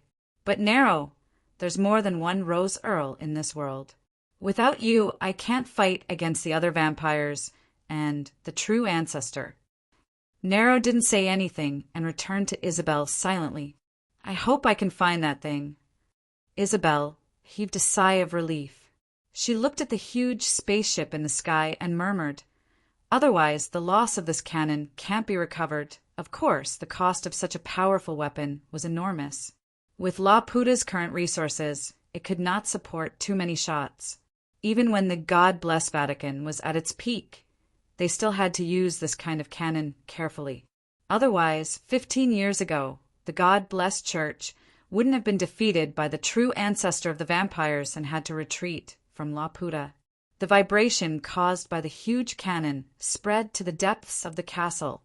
In the secret room hidden under the library, the vibration seemed to be absorbed by a special material and suddenly stopped. On the stone platform, D, whose chest was pierced by the sword, slowly opened his eyes. But soon he closed his eyes again. Beside the stone platform, a figure slowly walked out of the distorted space.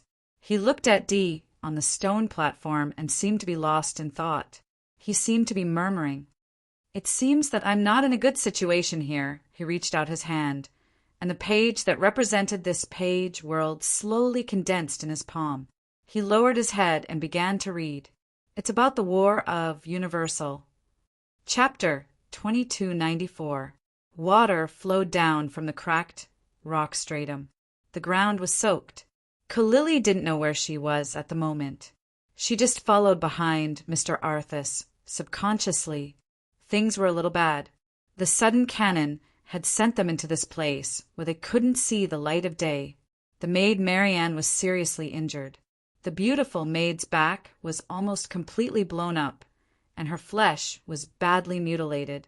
The skin on her back was trying hard to heal, but it was constantly tearing as it healed. It seemed that there was a strange ability that was crazily preventing the wound from healing itself. "Boss, is that really Ms. Isabel?" As a maid of the Rose Mansion, she knew a lot about the Toussaint families. Naturally, she knew Lady Isabel. At least Mr. Asakes and Mr. Ludick would always mention this name when they were chatting. "You're right. It's indeed the one you know." At this time, Mr. Arthas was carrying the heavily injured Marian on his back. He sighed and said, "She came to this world with me before God bless the church was defeated. But why would Ms. Isabel? This was a situation that Kay or Lily couldn't accept for the time being. There were actually enemies here. There's nothing strange about it." Mr. Arthas shook his head and said, "I became a vampire and she joined the God-blessed church. The two sides have been opposing each other since ancient times. What's worse is that I didn't have a choice, but she chose herself. Asakes really didn't have a choice to become a vampire. He fell into an ancient castle at the beginning, and then the vampires in the castle gave him the embrace. Isabel came later, but it was also half a year after he became a vampire. Isabel's arrival was also the time when God Bless Church sent the strongest vampire hunter to suppress the vampires in the castle. After that, Mr. Assakes was brought back to the headquarters of God Bless Church as a subject for research.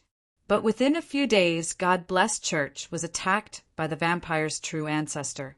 After a series of changes, the current situation became what it was today.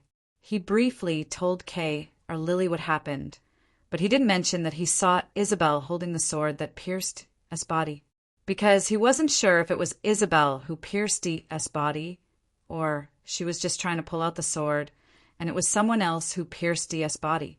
At that time, Isabel did not explain anything. After a huge fire, Asashis disappeared without a trace. At that time, I wanted to take advantage of the chaos to sneak into the church's library and find out something. Mr. Assakes recalled and said, but I don't know why I suddenly fainted. When I woke up, the airships of the nobles of God Bless Church and God Bless City were everywhere. They had already started to flee like crazy. What was even more unbelievable was that when I woke up, I was lying next to the body of the previous pope of God Bless Church. Boss, you killed the previous pope. Kay or Lily's voice trembled. Mr. Ashe said, I also want to know, but I don't have any memories of that period. However, it's clear that the true ancestor of the vampires believes that the previous pope died in my hands, and I became the ruler of the city of God because of this contribution. Of course, I know this is unbelievable. Even I believe you.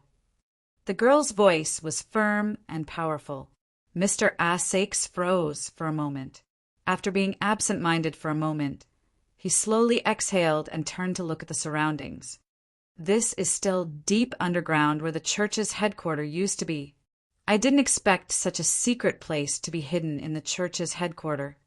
Boss, you've been here for so many years, but you didn't find anything? Mr. Assakes shook his head and said, I did an in-depth investigation, but I didn't find anything like a secret passage. Except for the secret room in the library, I found many secret rooms of different sizes and found many things. But it's so deep underground. I didn't expect to find anything. Where does this lead to? It's better than staying up there and being killed by others. Mr. Arthashes laughed bitterly. I really didn't expect that the God Bless Church would really succeed in cultivating a mixed blood. That knight named Nero. You've seen D. Mr. Assakes nodded. He's the only human who can have the power of a vampire. But D doesn't seem to be a vampire in nature. There are many doubts about the source of his power. I heard that it was because he was cursed by the first generation of vampires. God Bless Church has been trying to get this strange power, and what they thought of was a mixed blood. A mixed blood. Could it be? You're right. It's the offspring between humans and vampires. Mr. Assakes nodded. I saw many cruel experiments in this area from the information I found later. The church has always captured vampires and used them to mate with humans to get mixed blood. Even I was on the list of experiments at that time. But the attack of the vampire's true ancestor came too quickly, and I was able to avoid this disaster. Otherwise, I would have become a breeding pig now. However, the rate of mixed blood dying is very high, and the experiments haven't been successful over the years. Later, when God Bless Church left, they took away the last batch of mixed blood children. Now it seems that Nero should be one of the mixed bloods that were taken away at that time. I just don't know how many of such mixed bloods there are in the God Bless Church today. Over the years, has the Holy Church continued this project? Boss, there seems to be light in front. There's someone else. Mr. Assakes nodded, and his expression became more serious. He said slowly, and he's an acquaintance of yours. Kay Forehead Lily was stunned, and she looked forward subconsciously. A flame came, and a figure slowly walked out with a torch in his hand. It was the owner of the dungeon, Mr. Allen. Earl Allen. The owner of the dungeon, Allen's voice was full of surprise after surviving a disaster. He wasn't in good condition. Blood was flowing from his left shoulder, and his luxurious aristocratic clothes were damaged in many places. You also fell here? Mr. Ashace asked without batting an eyelid. I'm in the room, waiting for you to summon me. Allen nodded. I didn't expect the disaster to happen so suddenly. I was shocked and fell into a coma. When I woke up, I was already in this place. It seems to be a secret space that existed before. There are many traces of man-made excavation here. Maybe it was opened by the former God-blessed church. What else did you find? Mr. Asakes asked again. There's a complete road ahead. Allen thought and said, but I heard the movement here, so I didn't have time. Let's go and see. Mr. Asakes said directly. Execution. The warriors in black armor were being sent to the square by the soldiers of the Holy See from the airship and executed. On the mountain where the headquarters of the Holy See was located, many survivors of the God-blessed city came. They looked at the horrifying warriors in black armor and screamed in despair as they were brutally killed one by one. It was hard to describe how they felt at this moment. They just didn't know what to do as they watched this happen. On one of the viewing platforms, the valiant Isabel watched the execution without any expression on her face. She wasn't unfamiliar with executions. In the past few years, many people had been executed in La Puta. She was used to this kind of screaming scene. Ms. Isabel, we found a secret room in the library. There are some things inside. The young knight, Nero, came to her side. She said calmly, I heard that the Rose Earl locked himself in the library most of the time. There are some things inside. As expected. Take me to see it. All these years? Nero was a little surprised. MS. Isabel has been paying attention to the movements in the God-blessed city? He didn't ask further. In the secret room of the library, more than a dozen elite warriors of the church surrounded the only stone platform. They looked at the man lying on the stone platform with a sword impaled in his body with shock and bewilderment. The sword was a powerful mithril weapon. Even in La Puta, they had never seen this kind of weapon before. Isabel had been here for some time. She silently observed the man who seemed to be sleeping on the stone platform. Nero had been with her all this time. Instinctively, Nero felt that Ms. Isabel seemed to have some special feelings for this man on the stone platform. Nero, do you know who he is? Isabel suddenly asked in a low voice.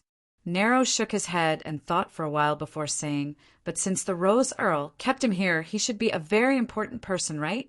I don't know why, but when I get close to him, I have an indescribable feeling.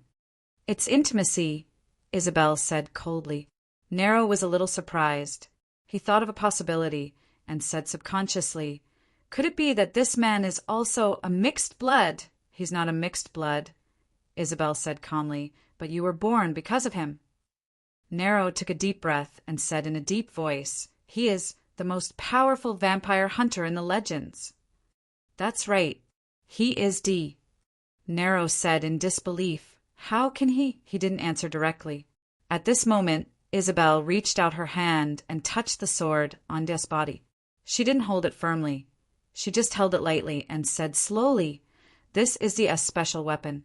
In the history of the Holy See, this is the only mithril sword that was successfully created. Nero's eyes lit up. Subconsciously, he reached out his hand and tried to grab this mithril sword. Isabel didn't stop him. When Nero finally grabbed the sword hilt, he retracted his hand as fast as lightning. He looked at his palm, subconsciously. His palm had already been burned and was completely red. This sword. The young knight was surprised. The power of this sword came from the ancestor of the first generation of vampires. Isabel said calmly, the Holy See used a special method to create this sword. All this time, only D could control it. Some people guessed that maybe mixed blood could control it, but it seems that it's not possible. After a moment of silence, Nero shook his head and said, It's just a sword. It won't affect the battle much. As long as we can find the lost, universal, or mother, we will have a weapon that is 100 times more powerful than this sword. You guys go out first." Isabel said, coldly, "Search the secret room according to the map that I gave you. Look for clues about the universal or mother. I'll stay here alone for a while." Nero hesitated for a moment and nodded in the end. In the secret room of the library, Isabel sat by the stone platform alone. She didn't touch the sword. Instead, she reached out and touched his face. "Why? You don't have the deadly charm that you had in the free cities," the woman murmured to herself, "but even so, you still make me want to get it." Suddenly, Isabel stood up and stretched out her hand, directly grabbing the hilt of the treasured sword. There was no strange movement, and she was not even injured because of it. She wanted to pull out the sword, but she couldn't move it at all. After a long time, Isabel let go of her hands as if she was exhausted. "I still can't pull it out." She was lucky enough to escape this disaster. Yulia looked at the palace that was destroyed by the airship in the sky. Even the shockwave of the airship's attack had pushed down many buildings. She and Griffith were heading to the place where the corpses were buried, but they were stopped by this huge cannon. It took Griffith a great deal of effort to bring her out of the collapsed corridor. The screams of the black-armored warriors came one after another, and Griffith's face was a bit gloomy. Who are these people?" Yulia asked in a trembling voice, "with such weapons and power." Griffith said in a low voice, "I'm afraid they are from Laputa, the God-blessed church. After 15 years, are they going to make a comeback?" "I don't know how the Earl is now." Griffith thought for a moment and said, "The power of that huge cannon is too horrible. I'm afraid even the Earl—" While speaking, Griffith looked at Yulia with flickering eyes. Yulia shrunk her body subconsciously and looked at the extremely beautiful black-armored warrior captain anxiously. Griffith suddenly showed a comforting smile and said, "But don't worry. I believe the Earl will be fine. Ms. Yulia, you are the Earl's most important guest. I will protect you. What do I have that this guy wants?" Yulia still nodded nervously and even grabbed the black-armored warrior's arm in fear. "I'm too familiar with this kind of greedy look. The God-blessed church is back. With this kind of attack, the surrounding cities will definitely notice it." Griffith said quickly, "I think the vampire court's army will be here soon. Right now, the church only sent an airship. This operation is very likely to be evacuated soon. Perhaps this is just a probing attack. Master Griffith, why don't we leave this place first?" Yulia said faintly, "The airship is checking above.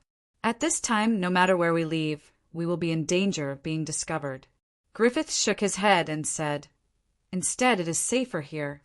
This is called darkness under the light. As long as we can wait for reinforcements from the court, they will immediately evacuate. Let's go. I know a more secret place. UF***. You want to fish in troubled waters. ######PS1. That's right. It's been a while since we last met. PS2. Thank you all for giving Miss Yuye's birthday gifts, especially Elder Wudong's silver. It's too much. It's going to be full soon. PS3. 0/11. Chapter 2295. When Nero saw Isabel again, the latter had already walked out of the secret room in the library. However, there were still a couple of Holy See soldiers guarding the door of the secret room. "What's the result of the search?" Isabel asked in a deep voice. "We followed the markings on the map you gave us and opened the secret rooms one by one." Nero shook her head and said, "Some of these secret rooms have already been opened, and some of them haven't. However, we didn't find anything." Isabel frowned. Nero continued, "However, we found a gap in the deep pit where the main cannon hit. We sent people down to investigate and found some new footprints. There's a huge hidden space deep underground. I'm afraid that Rose Earl is still alive. hidden space underground. There are signs of someone opening the gate. Isabel tapped her finger on the table as she was thinking. The God-blessed church on Laputa was formed by the defeated soldiers of the Holy See. In the war 15 years ago, almost all of the elites of the former God-blessed church were killed. Even the former pope died in that war. Therefore, many of the secrets of the God-blessed church became secrets that no one knew the answer to after the death of the previous pope, including the location of the myriad element mother, which was the most important item in the God-blessed church. As for the current Laputa as Pope Elohim, he only became the new pope after the Laputa reorganized the Holy See. Of course, Elohim's position in the Holy See was not low. He was even one of the few people who had real power after the former pope. At the same time, Elohim was also the person in charge of the hybrid project. He belonged to the pro-war faction of the Holy See, and he even wanted to control the taboo power of the hybrids. Isabel looked at Nero coldly, and this young knight was a bit confused. Isabel didn't say anything. She only thought about Nero's growth and the death of the conservative faction of the new Holy See in Laputa. "Get ready. I'm going down," Isabel said quickly. Isabel quickly said, "We don't have much time. I believe the commotion in the city of God's protection will attract the attention of the vampire palace soon." Nero nodded quickly. He also understood that with his current combat strength, if he were to encounter the army of the royal court of vampires, there was only the possibility of being annihilated.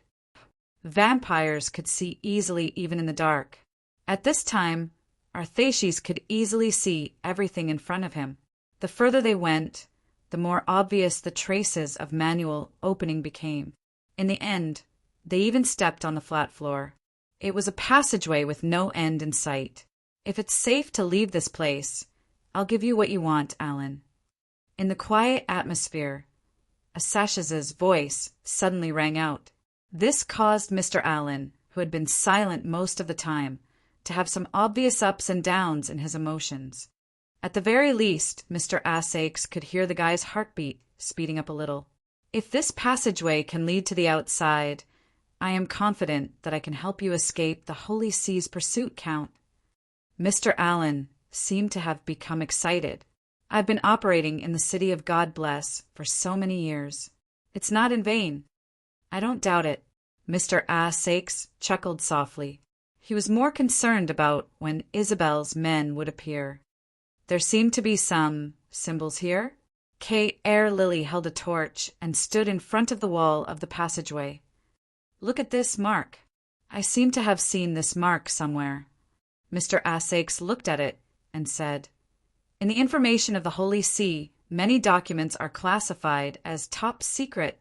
This seems to be some kind of top secret mark, but I've never seen any information with the same mark. Maybe it's not important, or maybe it's the most important." Alan said coldly, "Judging from the secrecy of this place, it can only be the latter. This place might be related to universal essence." Asakes suddenly looked at Alan. The expression of the owner of the dungeon slightly changed, and his breathing couldn't help but quicken. He was currently being troubled by the corrosion of 10,000 element. The most important thing was obviously information on 10,000 element and whether or not he could survive. "My Lord Count, you mean? I know something about universal essence." Asakes shook his head and said, "But it's very little. It's just some marginal information. It was privately recorded by a researcher in the Holy See in his diary." "What exactly is universal essence?" Asakes said, "An energy source similar to a perpetual motion machine. According to the description in the researcher's diary, universal essence can transform any substance. No, perhaps it is created out of thin air, to be more precise." "Created out of thin air?" Alan frowned subconsciously and said, "Don't you need raw materials?" "I'm afraid there's no need." Mr. Arthasys thought for a while and said, "This kind of myriad elements seems to be able to refine something out of a fantasy through some kind of method, creating something out of nothing. However, there is a restriction, and that is, the thing that can be refined must be something within one's knowledge. Something within cognition. Alan was stunned. What exactly do you mean? When it comes to knowledge, we should be limitless. We are constantly improving our knowledge of ourselves. Could it be that this substance can also be infinitely improved? In theory, that's the case. Mr. Asake said slowly, "It's a very inconceivable and absurd delusion. But obviously the Holy See was indeed doing research in this area in the past, and it seems that they really came up with something." Alan lowered his head and said, "I've come into contact with universal essence, and the corrosion on my body is the best proof. But universal essence was once in my hands, so it obviously doesn't have the fantasy ability you mentioned. Perhaps you opened it the wrong way." Mr. Asake shrugged. This reason, Mr. Allen realized that he actually had no way to refute it. Could it be that the Holy See's return this time is for universal essence? Allen seemed to have understood something, and his voice was alarmed. Basically, when the Holy See retreated, they took away what they could take away, and destroyed as much as possible what they couldn't take away. Mr. Asake said, logically speaking, if it's universal essence, it should be the highest priority. It's impossible for them not to take it away back then. Alan pondered for a moment. There was no problem with this inference. What if there's a reason why they can't take it away? However, he thought of another possibility. Mr. Asakes muttered, "Let's continue walking and we'll find out." Alan nodded. He was more concerned about his own safety. "By the way, Lord Earl, in your opinion, when will the army of the Vampire Court arrive?" "What army of the Vampire Court?" Alan hesitated and said, "Lord Earl, please don't joke around. Didn't you contact the court when God Bless City was attacked? Moreover, even if you didn't take the initiative to contact them, the court wouldn't just ignore you, right? After all, you were the hero who killed the previous pope of God Bless Church, Cicero." Mr. Asakes frowned. Whether the previous Pope Cicero was really killed by him, he himself didn't know. Maybe they're already on their way here. He thought for a moment and said, in fact, other than the battle 15 years ago, he had never been to the royal court of the vampires. In these 15 years, he had not contacted the royal court of the vampires even once. As for the vampire true ancestor who broke through God Bless City, he had never seen him before. How did he become the new ruler of God Blessed City? "So it's you who killed the Pope, Cicero. You're the hero of my race. The true ancestor said that God Blessed City is yours. Do your best." That's probably it. A group of vampires ran over and said, while looking at the confused Alan, "Am I not the child of the realm?" All the black-armored warriors in the castle were captured, and the human servants in the castle were also imprisoned in one place. The surroundings were very quiet. Griffith brought Yulia with him, quickly traversing through the castle, avoiding some of the church's warriors who were carrying out their search. After a while, Griffith opened one of the walls, and there was a mezzanine space inside. Griffith skillfully took an oil lamp from the wall of the mezzanine and lit it up. Although it was called a mezzanine, it was basically made up of stairs that went up and down. Through this secret mezzanine, it seemed like it could lead to anywhere in the castle. It just leads to a few fixed places. As if he saw through Yulia's thoughts, Griffith said calmly, "In terms of structure, if the entire castle has this mezzanine, it's easy to be discovered. However, it's safe here for now." Yulia showed a pitiful expression. However, Griffith wasn't moved and walked down with the oil lamp. Yulia had no choice but to follow him. After a while, Griffith opened the wall of the mezzanine again and walked out. "What is this place?" Yulia was surprised. This peculiar place was actually filled with densely packed containers. Shockingly, the organs of various creatures were soaking in these containers. It seemed to be a biological laboratory. The laboratory wasn't small, and there were many containers, but it wasn't crowded.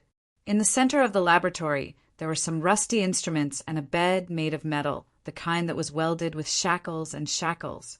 The bricks on the ground showed a reddish-brown color. It was a thick layer of solidified blood like a hard shell. This is the place where the God-blessed church used to do biological experiments. Griffith said calmly. After the Earl took over the castle, he found this place and then sealed it. The door outside has been sealed, but we can come in through the secret passage. Yulia was stunned. Since there is a door, why do they build a secret passage? Who knows what the people of the church thought back then? Griffith shook his head. Maybe some people didn't want to come in openly, or they wanted to secretly take something out from here. This is a specimen of a vampire's corpse. In a round container that was as tall as 2 people, Yulia saw a male vampire's corpse. With her knowledge, she could easily see that all the organs of this vampire's corpse had been removed. Not only the vampire's corpse, but she also saw many baby specimens in the containers. These babies seemed to be born with deformities and horrible shapes. I don't like this place. Yulia clasped her hands and said, Master Griffith, didn't you say that the secret passage can lead to other places? Should we leave this place? Useless, cowardly woman. This was Griffith's evaluation. But in this environment, Yulia's reaction was normal. If she didn't move, he could only suspect her origin. But the reality was different. This woman had once resisted her curiosity and turned a blind eye to the opening of the prison door. She had turned around and left without hesitation. The other places are the library and the Pope's Hall that used to be the God-blessed church. There is also a path, but it has collapsed. I don't know where it leads to. Now, the library and the Pope's Hall are guarded by the soldiers of the church. Do you really want to go there? Let's stay here. Yulia said with a trembling voice. Griffith suddenly chuckled. Miss Yulia, don't you have any thoughts about this secret passage? Thoughts? The smile in Griffith's eyes became bigger. Yes, thoughts in your heart. Yulia swallowed and said, What thoughts can I have? Like I said, this secret passage is connected to the library. Griffith walked closer. Aren't you curious how I know about the existence of the secret passage? Or, to go deeper, have I ever used this secret passage to spy on Countess Rose, who has been hiding in the library all this time? Mr. Griffith, you are the Earl's loyal subordinate. How? How could you do such a thing? Yulia said quickly.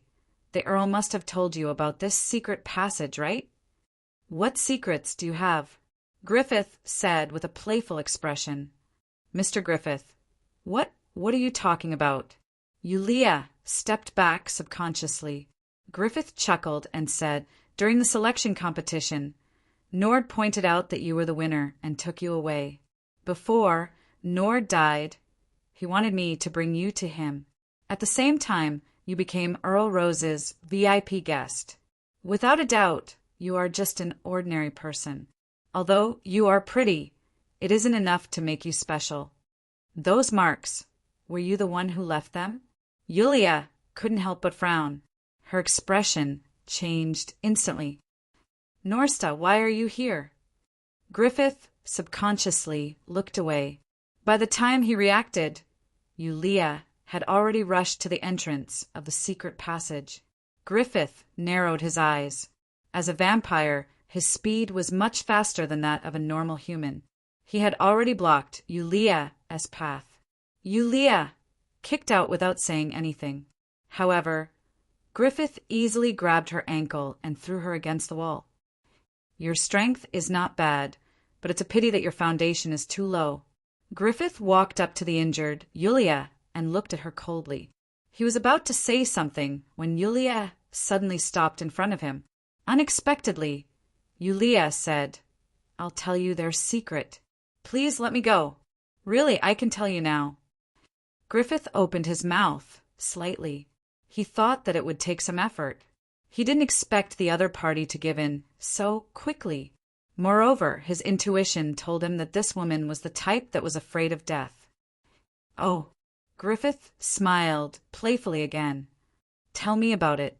Actually, Nord isn't from this world. Yulia said slowly, even Earl Rose isn't from this world. They came from the same place and knew each other a long time ago. Griffith narrowed his eyes. Continue. His intuition told him that this woman's words were true. She wasn't lying. Hashtag, hashtag, hashtag, hashtag, hashtag PS. 1/11th, end of chapter. Chapter 2296. In the dusty biology lab, Griffith was very interested in the other world that Yulia mentioned. He couldn't wait to know more. What kind of world is that? Yulia got a chance to breathe. She opened her mouth and said, "Living in such a barren world, you can never imagine the beauty of that place. There are no wars there, and the resources are abundant. All the races live in harmony. The people living there are active, passionate, and cheerful. Children can grow up in the way they like, and adults won't have a moment of collapse." Impossible, Griffith sneered. There's no such place in this world. That's why I said that it's another world, the other world that people know. Yulia said seriously, "Don't use your shallow knowledge to try to understand the truth that you can't understand. But it really exists." The woman in front of him said with certainty, and Griffith couldn't help but feel suspicious. "Why should I believe you?" Griffith shook his head. "I can't prove it," Yulia said indifferently, "because this is a secret that only exists between Nasta, Asakes, and me. We come from the same place. It's a free country that you've never seen before." Griffith said indifferently, "Is that so? Since it's such a beautiful world, why did you come here?" Yulia opened her mouth, but didn't say anything. In the end, she stammered, "Of course, because something happened." In an instant, Yulia felt suffocated. Griffith's pale hand had already grabbed her neck.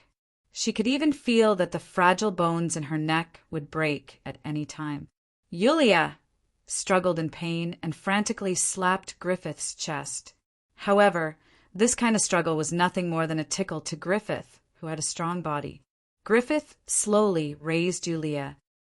"Why did Nasta come to you? What secrets do you have between you?" I didn't lie to you. It's true. What I said is all true," Griffith sneered and increased his strength again. Yulia's face turned green. Her legs kicked in the air. "Door. There's a door. A door that connects two worlds. Door. Door. Door." Griffith was silent. He had almost reached the limit of his control. If he increased his strength a little more, he could crush the woman's throat. Even if he didn't move, the woman would die of suffocation after a while. Time ticked by. Griffith didn't increase his strength, but under the suffocation, Yulia's eyeballs started to bulge. Griffith frowned and suddenly loosened his grip. Yulia instantly fell to the ground. She was powerless. She was drooling in pain. She used her mouth and nose to breathe and cough. She really had a close brush with death. Griffith lifted his leg. Yulia moved back in fear. She hugged her body and curled up. Trembling, she said, "I didn't lie to you." "I didn't." Griffith squatted down and thought for a while. "Is at the door of the shadow?" Yulia was still trembling in fear. "I don't know. Nasta, Asakes, and I are all adventurous. We found that door in an ancient relic. Nasta, he accidentally triggered it. The door opened and sucked us in. The time doesn't match. You are just a normal human. Nasta and Rose Countess appeared at least 15 years ago, but you're not old. I don't know why." Yulia shook her head. "The time between the two worlds is not equal. I was only a few steps late when I was sucked in by the door, but I am already so far behind Nasta and Asakes." Griffith was silent. "Where is that door?" he suddenly asked. It disappeared. Yulia smiled bitterly. "At least when I woke up, I didn't see it. I'm afraid we were randomly teleported. During the selection, Nasta recognized me and took me away as the winner. After we briefly discussed our situation, we were attacked by Hercules and Mr. Allen before we could talk about it in detail. You know what happened after that." Griffith furrowed his brows. Yulia said hesitantly, "Nasta was locked up by Asakes." I know Asakes is really angry, but he won't really kill Nasta, because they and I are good friends. Asakes is just angry. I will persuade him to release Nasta. No matter what you say, in this place, only the three of us are true companions. Nasta is already dead, Griffith said suddenly. Yulia's face paled. She opened her mouth, and in the silence, a tear fell from the corner of her left eye. Lowering her head, Yulia subconsciously wiped the tear stains on her face. She lightly covered her mouth, as if all the strength in her body had been sucked out. How did he die? The Count killed him with his own hands, Griffith said calmly. Impossible. Yulia suddenly shouted in agitation. You lied to me. Asakes definitely wouldn't do that. They are blood brothers. How could he? They are blood brothers. Griffith was startled. Do you think I'll be imprisoned here forever? You don't understand. No one understands the relationship between Asakes and me. He won't really kill me. Think about it. Why did I gain his trust after all these years? I know a secret about him. Because of this secret, he won't kill me. I'll regain everything sooner or later. No one would understand that the relationship between Nasta and Arthashis was a secret. If what this woman said was true, it seemed explainable. Don't worry. Nasta isn't dead. But at this time, Griffith said calmly, I lied to you. I just wanted to see your reaction. You acted well. I almost believed you. Yulia turned and stared at Griffith angrily. She looked like a female leopard that would have pounced on him if not for the fact that she couldn't defeat him. Besides, it was he who asked me to lead you to the dungeon, Griffith said calmly. Of course you weren't lured. If the three of them were really companions from the other world, it seemed reasonable that Nasta wanted to plead with Asakes through Yulia. However, Griffith instinctively felt that there was something fishy going on. The otherworld hypothesis was too vague. He still couldn't believe it. Take me to him. Yulia took a deep breath and said, Let him tell you personally whether I'm lying or not. Don't worry. I will. Griffith said calmly, but not now. Wait until the people from the God-blessed church leave. Do you know why Nasta wants to see you? Because Yulia opened her mouth, subconsciously. Then she suddenly changed the topic. I think he wants me to plead with Asakes for him. She tilted her head and let her hair hang down, covering half of her face. However, she seemed to be looking at something out of the corner of her eyes. Griffith caught Yulia's little movement clearly. He reached out his hand at lightning speed toward Yulia. A blood-curdling scream rang out. Yulia covered her bloody ear in shock and anger. At the same time, a blood-stained earring appeared in Griffith's hand. It was torn off from Yulia's ear. Give it back. Yulia threw herself at Griffith recklessly. However, she was no match for a vampire. You seem to be very nervous about this earring. Griffith, who easily subdued Yulia, chuckled. He reached out his hand again and pulled off the other earring of Yulia. You misunderstood me. It's just my instinct. Yulia panicked. It's not important. Then I'll break it, Griffith said directly. He put one of the earrings on the ground and lifted his leg. No, it's my mother's relic. I beg you. Yulia immediately begged. I can't lose it. Griffith had already stepped on it. But at this moment, Yulia directly stretched out her hand and covered the earring. This step directly stepped on her palm. Yulia screamed in pain. Griffith ignored her and lifted his leg again. Yulia said in panic, You can't break it. You can't break it. If you break it, I won't be able to return to my original world. I beg you. I'll do anything you want me to do.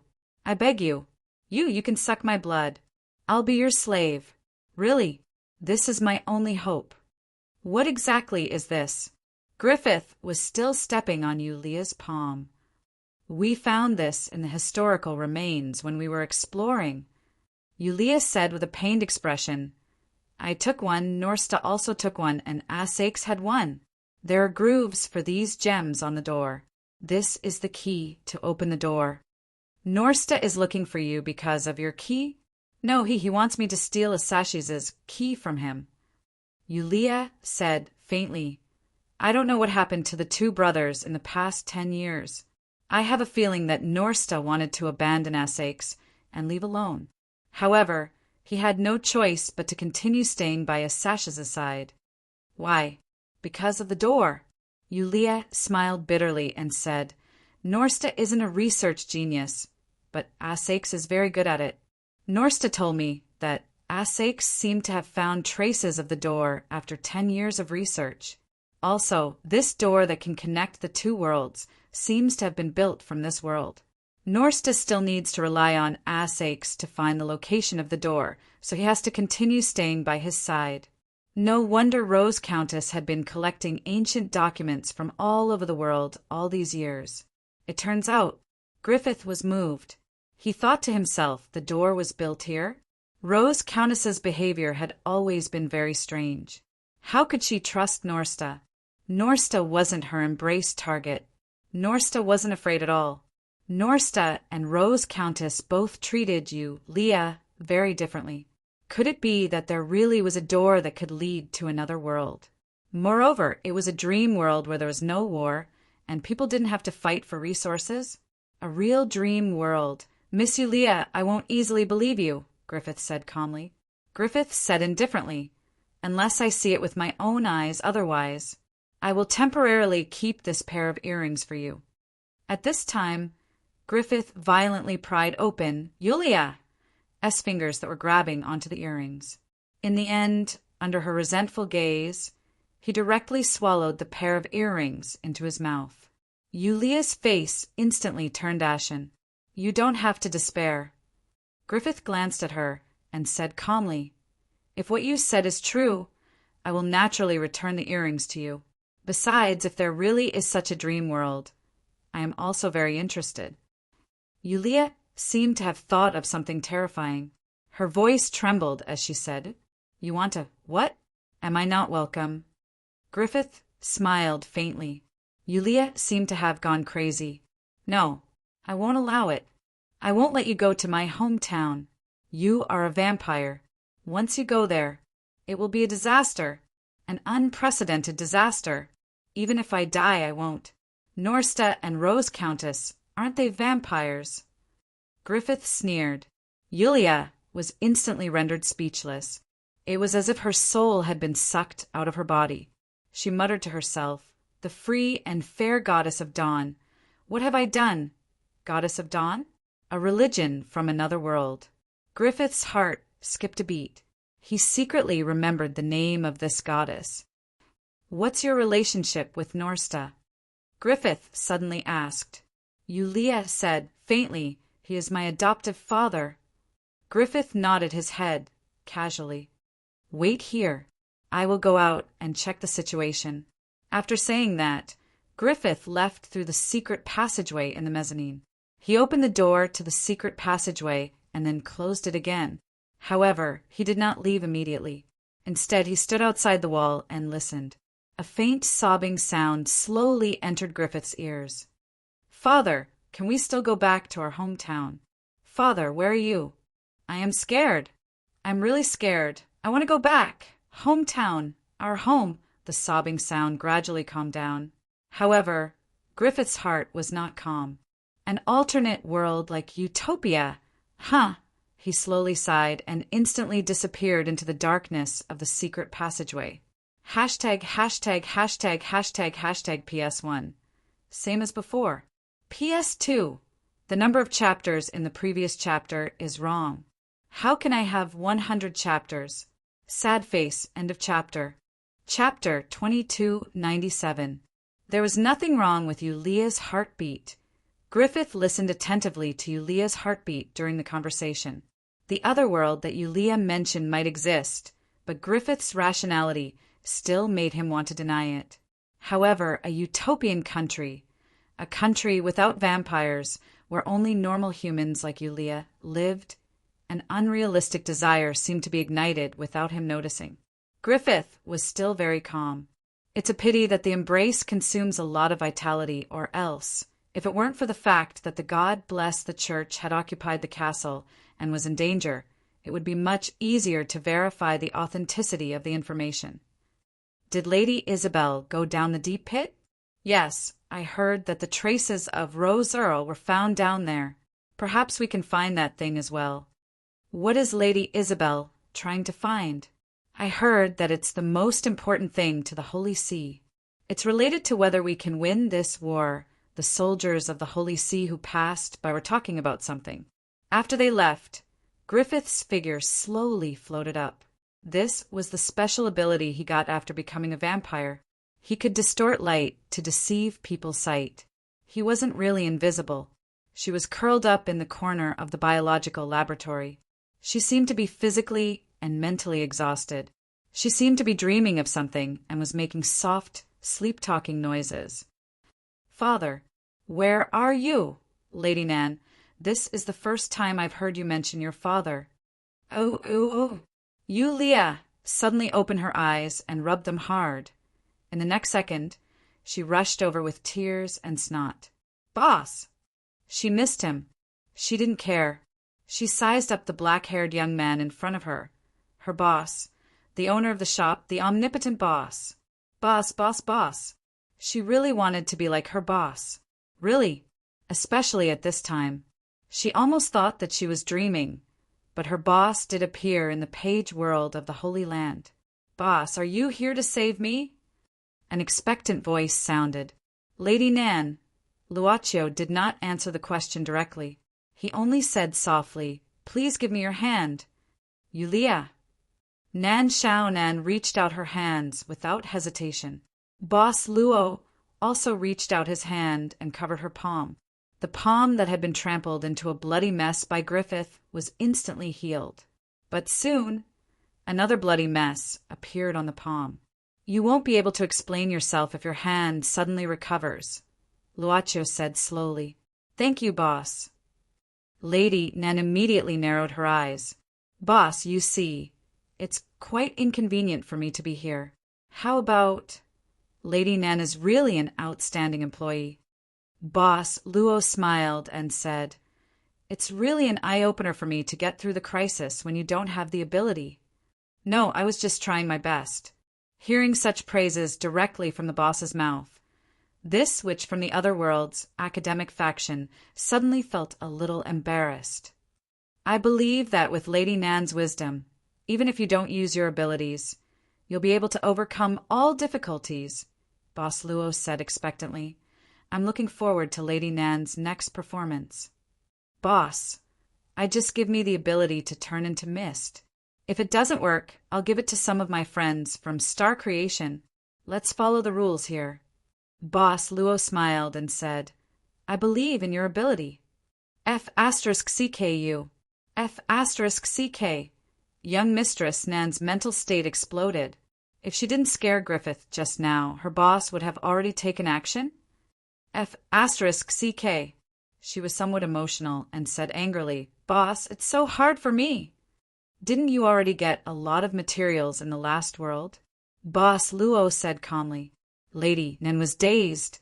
She did get a lot of materials, but the key was that when she was taken away by the vortex, she didn't have time to take away those materials. Lady Nan was about to cry blood in her heart. Boss Luo said, "I'll keep the materials for you for now. I'll return them to you when we go back. Treat them as this time's reward. Those materials are enough for your black soul body to evolve to a good stage." Lady Nan wanted to cry, but had no tears. But I fought so hard to get them back. You picked them up." Boss Luo smiled casually and said, "I saw it." Lady Nan smiled embarrassedly. So in the last world, the boss was hiding in the dark and peeping? Sure enough, the pages didn't appear in the last world. She had already guessed it. Holy Land Page World, Pilot Page World. The pages of the 2 consecutive page worlds were taken away by the boss himself. It seemed that the boss didn't intend to let others know the contents of the diaries in these 2 worlds. She subconsciously rubbed her bangs. "Boss, what should I do next?" Boss Luo thought for a while and said, "If I don't appear, what will you do?" F***CK, this kind of question again. Lady Nan wailed in her heart, but she still said her thoughts. "I'll try my best to gain Griffith's trust. I need to find Mr. Sakes through him. He's now a superior vampire and should be much stronger than Griffith. As long as I return to his side, the crisis on me will basically be solved." "But Griffith probably won't let you see Sakes," Boss Luo said casually. "I know." Lady Nan nodded. "So I made him believe in the existence of the key, and Sakes found the clue of the door. Sooner or later, Griffith won't be able to resist. He yearns for such an ideal country. Do you yearn for it?" Boss Luo suddenly looked at her and asked softly, "Lady Nan?" Lady Nan opened her mouth and said unexpectedly, "No one can refuse such an ideal country, right? There's indeed an ideal country in this world." "What?" "Griffith. He will find this ideal place." Boss Luo smiled mysteriously at this time. Lady Nan rubbed her bangs more fiercely and asked tentatively, "Is it written like this on the pages?" "He's back," Boss Luo said slowly and looked at the entrance of the secret passage. Nan Xiaonan was dazed and looked over. When she turned around, Boss Luo was already gone. "So difficult." Lady Nan sighed subconsciously. "Is the boss requirement for Black Soul so high? Then how did the Black Soul envoys before him pass the test? Could it be that each and every one of them was a genius? This Miss Demoness of the other world's academic faction was indeed dealt a heavy blow at this moment." A rumbling sound came. It was the sound of the stone door of the secret passage beginning to move. Miss Nan took a deep breath, and 2 drops of tears flowed out directly. Saliva couldn't do it. Griffith could probably tell, so she had to cry for real. She felt it was too difficult for her, so she really cried. Griffith came back with some food and water. Yulia ate it wholeheartedly. While eating, she stared at Griffith's every move with vigilance. "Tell me about your hometown," Griffith said indifferently. "I lied to you. There's no such thing as a different world," Yulia said quickly. "I'll tell you the truth. I can't make it up." "You're very fickle." Griffith smiled faintly. "Maybe you're lying. It's hard to tell the truth from the lies." Yulia remained silent for a while and then asked tentatively, If you find out that I'm lying to you, what will you do?" "You should be able to give me a full meal," Griffith said casually. "As long as the people of the Holy Church don't leave and take you with them, I'll be in more danger." Yulia's face turned gloomy. Can you help me find Father Norsta?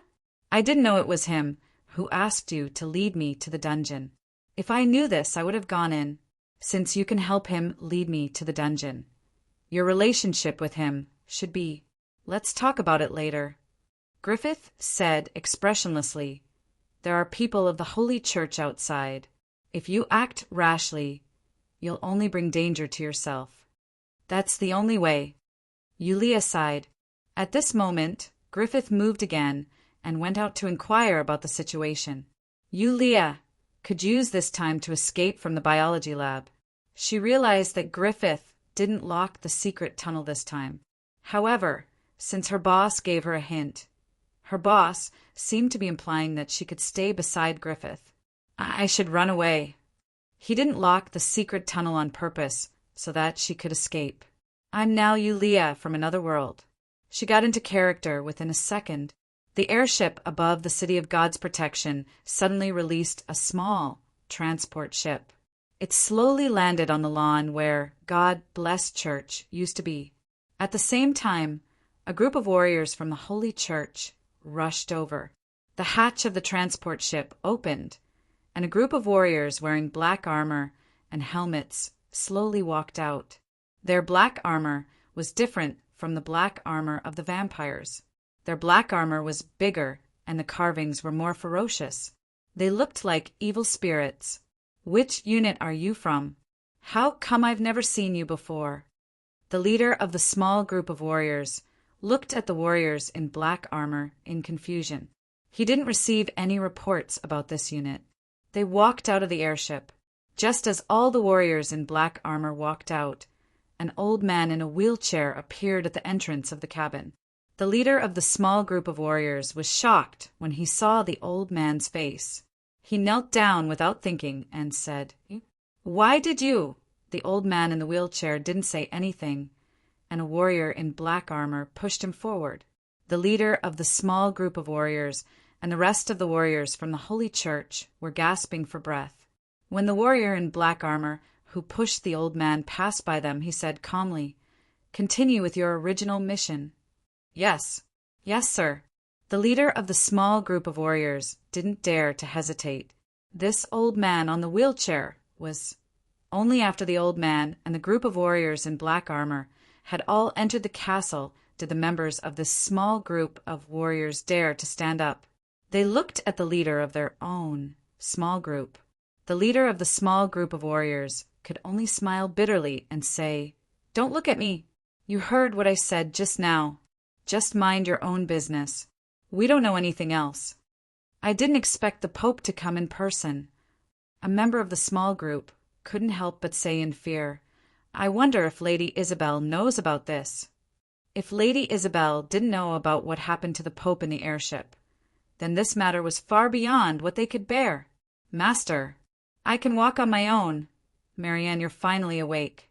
In the long passage, Asakes didn't put down Marianne, who had just woken up. "How's your wound? Still not healing?" "It's healing, but it's very slow." The maid Marianne shook her head. "I'm sorry to let you see me like this." "You saved me, Marianne," Mr. Asakes said seriously. "You've done very well. Don't blame yourself." Alan, who was scouting ahead, said at this time, "We're already very deep underground. This passage actually hasn't reached the end. It should be soon." Mr. Asakes thought for a while and said, "I smell something bad." "What's that smell?" Kay or Lily asked nervously. "The smell of fire." Mr. Asakes frowned. "There's even a strong heat source in front." Not long after, they left the passage. In front of them was a suspension bridge made of iron chains. Under the suspension bridge, magma was flowing slowly. At the end of the suspension bridge, they saw a trapezoidal pyramid, like an island, standing alone in the magma pool. "It seems that we've reached our destination." Mr. Allen was shocked by the scene in front of him and sighed. "I didn't expect such a majestic building to be hidden deep underground." At this time, Mr. Asakes put down Marianne. "I'll go ahead and have a look." After saying that, Mr. Arthas directly jumped into the suspension bridge and then slowly walked towards the pyramid. The blazing aura completely distorted his back. At this moment, two huge fire pillars directly rushed out of the magma pool. With the appearance of the fire pillars, two flames suddenly emerged from the magma pool and stood up. The two flame giants were like the guards of the pyramid. They instantly swung their palms at Arthas, who was on the suspension bridge. Mr. Asish's face changed slightly, and he didn't move forward, but retreated directly back to the starting point. The two flame giants didn't chase after him, but just stood quietly at the end of the suspension bridge. "It seems that if we want to go in, we can only fight these two big guys." Mr. Asakes couldn't help but frown. "What kind of monsters are they?"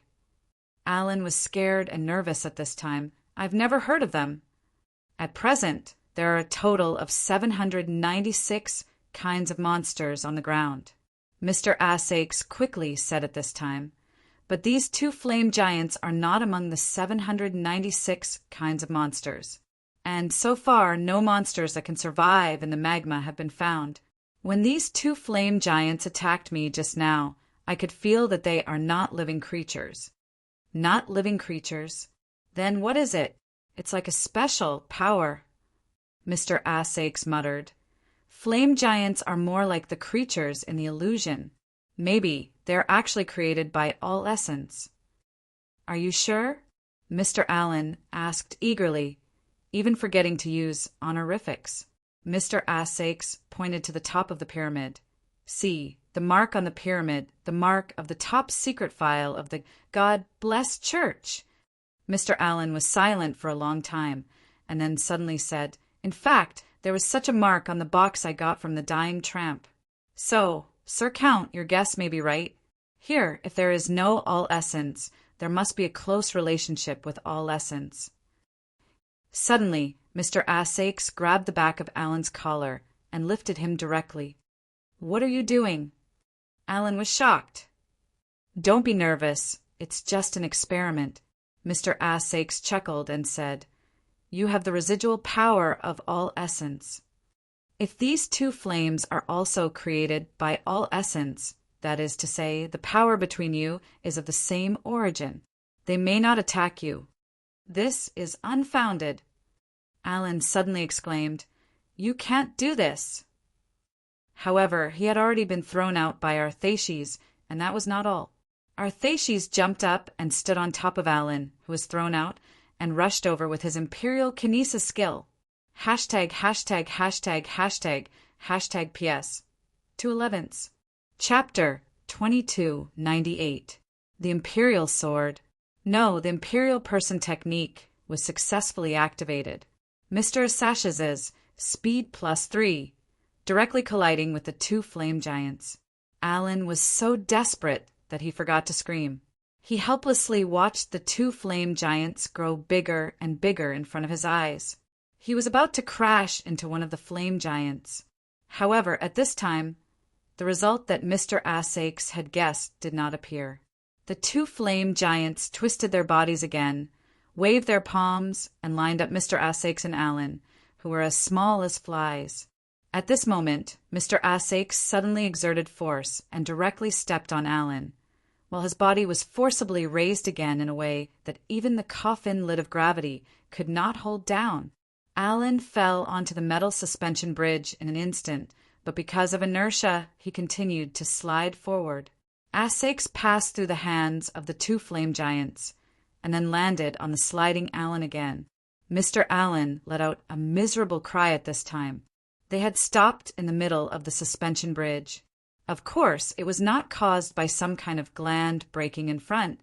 It was because the bridge was extremely hot. At this time, Allen was sliding close to the bridge, his whole body on fire.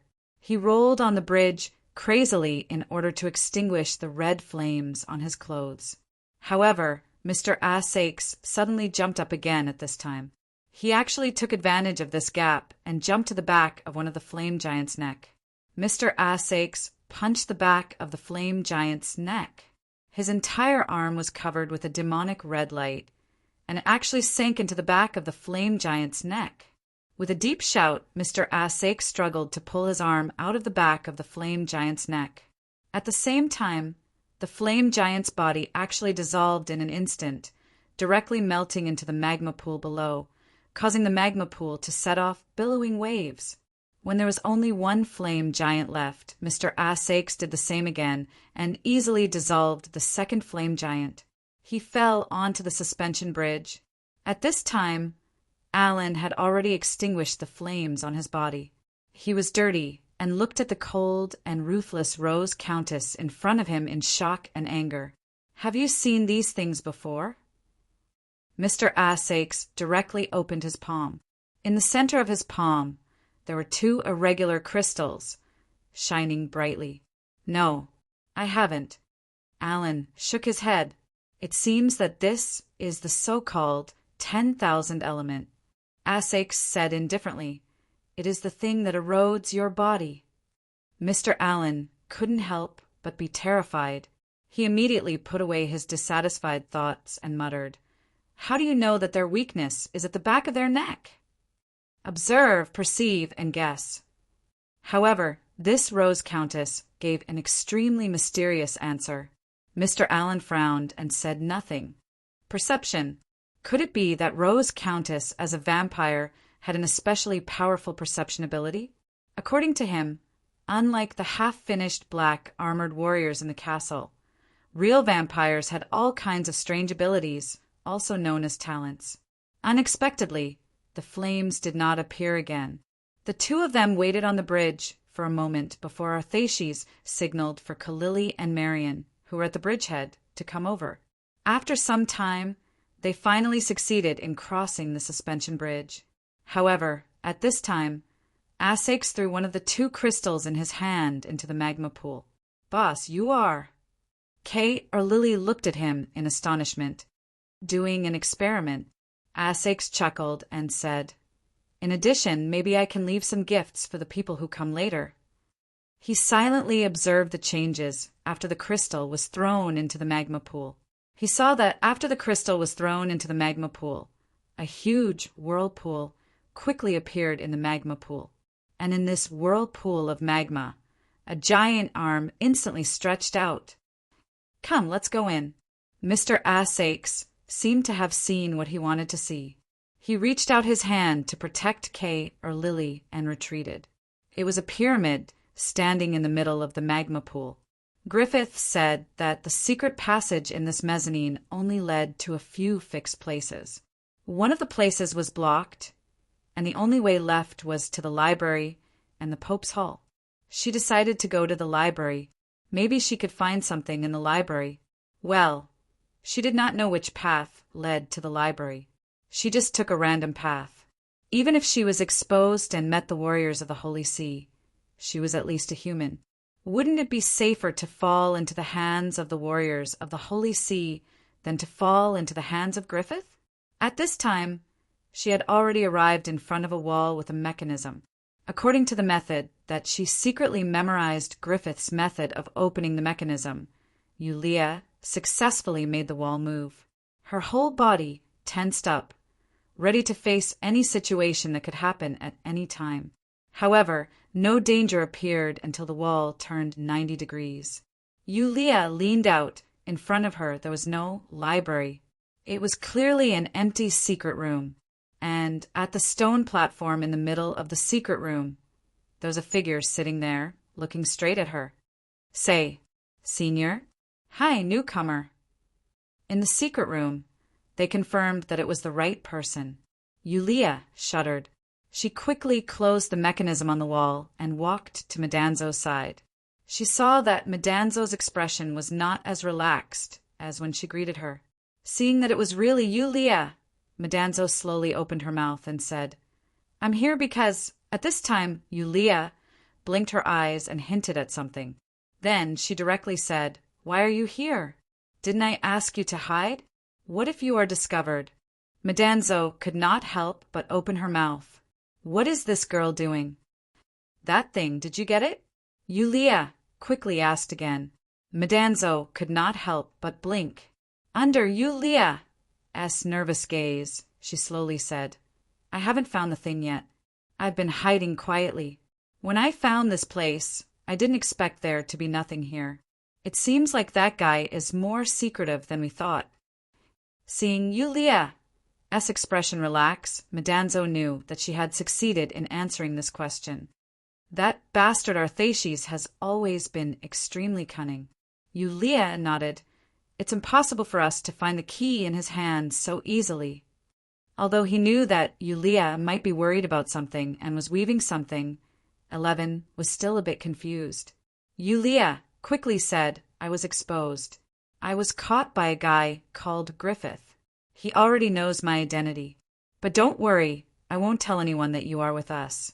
There were actually 4 people who came to this alien world because of the relics." "Who is Griffith?" "Relics. Alien world. Who am I? Where am I? What am I listening to?" "You actually said it out loud." Madanzo suddenly jumped up and excitedly grabbed Yulia's arms. "How could you do this? Have you forgotten what we talked about before?"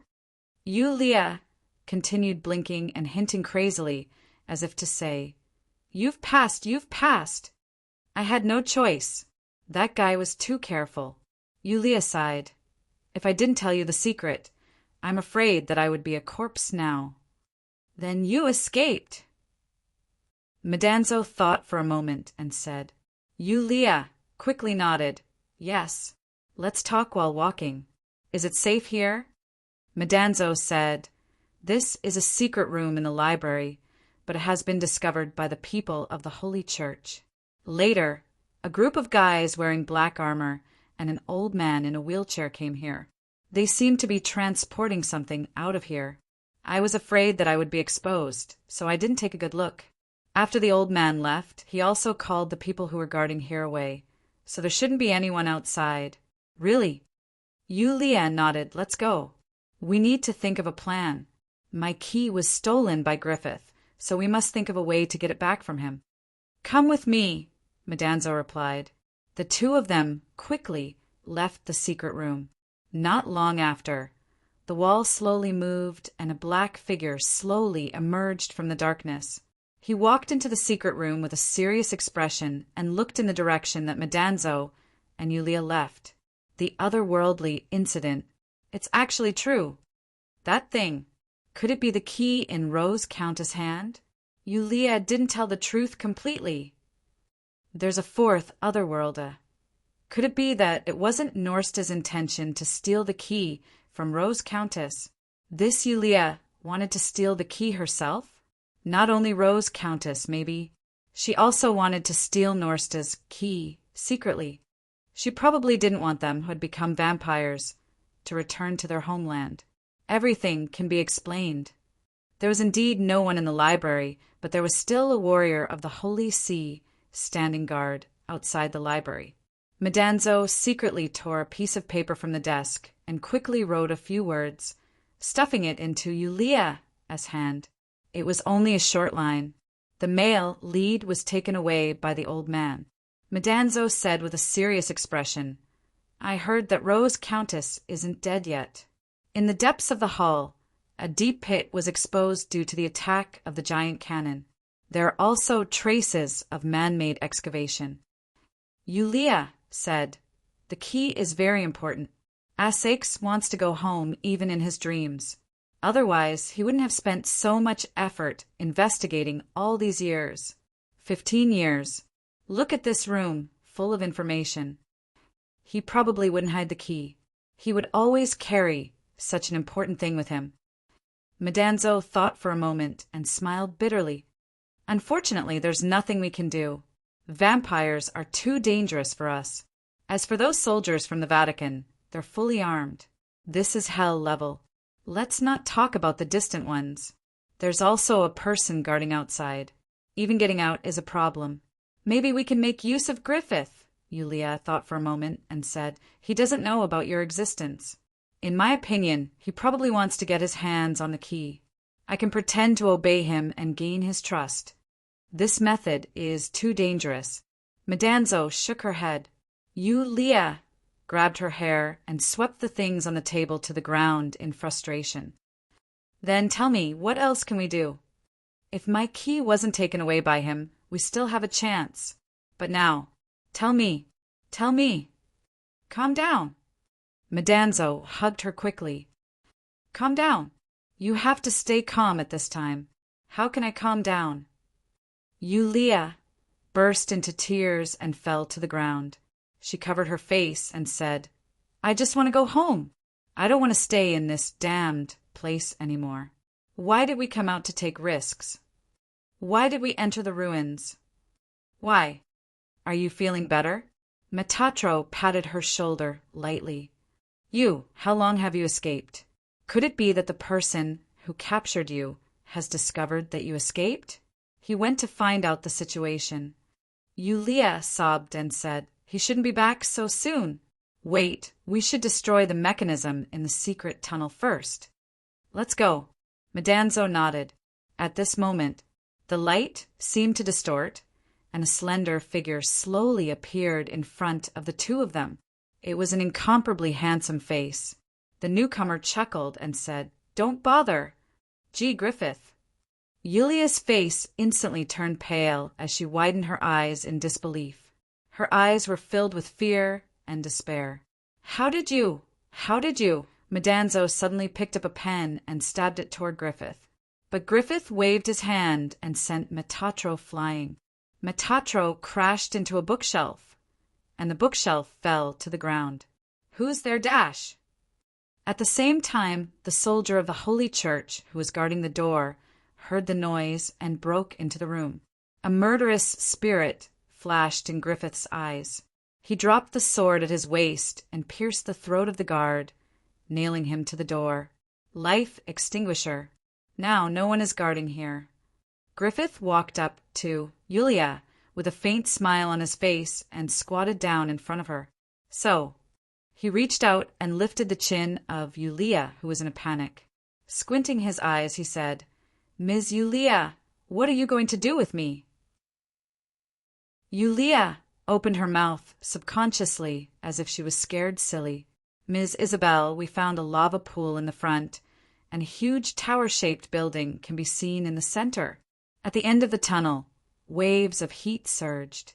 With a frown, Isabel pushed aside the subordinate who was reporting to her and walked out of the tunnel. Then she saw a huge pyramid at the end of the suspension bridge with red light shining in front of her. Found it. Looking at the mark on the pyramid, Isabel couldn't help but smile. "What's that dash?" At this moment, a huge figure suddenly stood up from the churning magma pool. "What's this?" It was a cliff. They walked out of a cave behind the cliff. They were supposed to enter a trapezoidal pyramid. However, what appeared in front of them was blue sky, white clouds, and a vast and boundless land. Fertile land. Is this an illusion? Mr. Assakes couldn't help but frown. However, the wind was so real and refreshing. Hashtag PS1. He 520 PS2. Same as before. End of this chapter. Chapter 2299. Marianne grabbed a handful of soil from the ground and sniffed it. The soil here is so fertile. It's rare to see this outside. For Marianne, who had been living in the city of God's blessing, this was something that could only exist in the mouth of her ancestors. The outside world was desolate and filled with monsters. The earth was barren. Humans could only barely survive in the broken cities. That was why the last pure land of humans, Laputa, was so precious. Only the nobles had the right to go there. There are some buildings over there.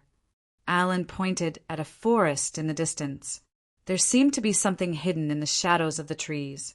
Mr. Assakes pondered for a while and suddenly walked back to the exit of the cave. He used his fist to punch the edge of the cave. When the exit of the cave completely collapsed, he clapped his hands and said, "Let's go and take a look." "Master, I'll go explore." Marianne said quickly, "I'm almost recovered. There shouldn't be a problem." "Be careful." Mr. Assakes nodded. Seeing the maid turn into a shadow and sneak away, Alan couldn't help but be amazed. "Count, Miss Marianne didn't seem to have appeared in the castle before. She's here now." Assakes replied indifferently. Then he looked at K4-Head Lily and said, "No matter what, don't leave my sight. Do you understand?" "Oh, okay." K4-Head Lily nodded. She wanted to say something, but stopped. She actually had some questions that she wanted to ask Arthashis about Marianne's origin. However, the owner of the dungeon, Alan, was beside her. Mr. Assakes seemed to be avoiding Alan's existence. K4-Head Lily could only give up for now. They waited for a while and were about to catch up with Marianne. However, a black shadow sneaked back. Marianne, who had just explored, appeared again and said with a serious expression, "Master, there's something in front." Lifelike, human-shaped stone statues appeared in front of him in a chaotic manner, in a settlement in the middle of the forest. Weeds had covered more than half of the settlement, and most of the wooden houses had rotted away. The few of them walked among the statues, their expressions becoming increasingly solemn. This place seems to be built by the God-blessing church. The clothes on these stone statues seem to be the old-fashioned equipment of the warriors of the God-blessing church. Yes, this is the old equipment of the Holy See. Mr. Assakes took a deep breath and said, "These sculptures are not of the people who live here. They are former members of the Holy See." The sculptures were of warriors, a group of warriors who seemed to have encountered something terrifying and were running away in a hurry. All of the statues were facing the intruders. They were fleeing with terrified expressions on their faces. Many of them were even looking behind them. These are not statues, they are people. It was alive, but it ran into something and turned into a stone statue.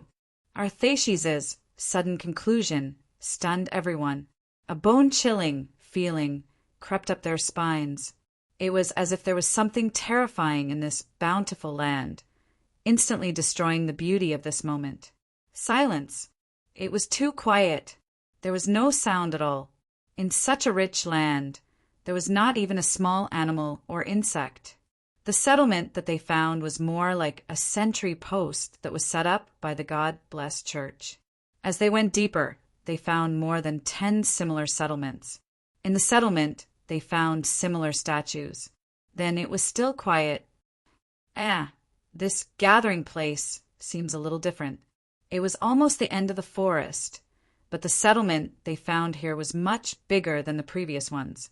Not only were there buildings, but there were also some old vehicles of the God-blessing church. At this time, Moria came to a car with a big boiler. He suddenly opened the front cover of the car and looked at it. "Master, this car, maybe it can still be used." Asash's eyes suddenly brightened. He looked around and said, "Let's look in these buildings. Maybe we can find some coal for burning. Marianne, see if you can fix the car." "Got it." Forehead Lily was surprised at this time. "Miss Marianne, you know how to fix these things." Marianne said calmly, "Master's library has a lot of knowledge. I will take some to read when I am bored. There is some old equipment of the Holy See in the castle, and I have studied it a little. Miss Forehead Lily, do you want to come and help?" I'd better go and find something." Forehead Lily shook her head subconsciously. Everyone split up and started to work. More than half an hour passed as they busied themselves.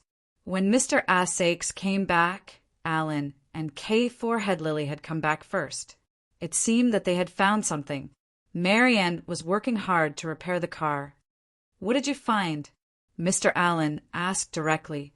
At this time, Mr. Asakes was holding a book in his hand. He said slowly, "Good luck, I found a diary." "About here?" Alan's eyes brightened. Arthashis casually handed the diary to Alan, who hurriedly flipped through it. Asakes continued, "Our previous guess was right. Everything here was indeed arranged by the Holy See. No, the last Pope Cicero. Every gathering point was actually a transit station for transporting resources. God bless the Holy See seems to have a research base behind that mountain. All the materials are transported there." Alan had already flipped through half of the diary. According to the diary, the owner of the diary had no idea what kind of research was being conducted at the research base. He was unable to reach the edge of the research. The closer he got to the base, the tighter the security became, and the higher the authority required. But there was something else written here. What was written? Marianne frowned. Alan muttered, "Earthquake." The diary mentioned an earthquake. In the last part, it wrote, "The number of earthquakes has increased recently." Another earthquake. Many roads have been destroyed. We have temporarily lost communication with the Research Institute. Today there was no news. Someone is missing. Missing? Forehead Lily also frowned. "Did you find it?" Alan shook his head.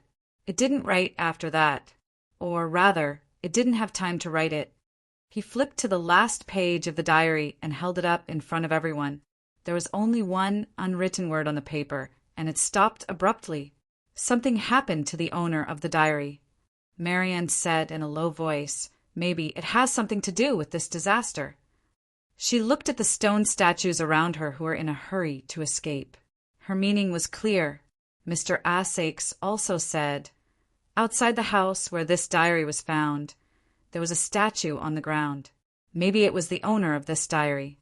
Silence, silence, silence. Mr. Asakes sighed slowly and broke the silence. "Marianne, can you fix the car?" "It should be fine. Give me some more time.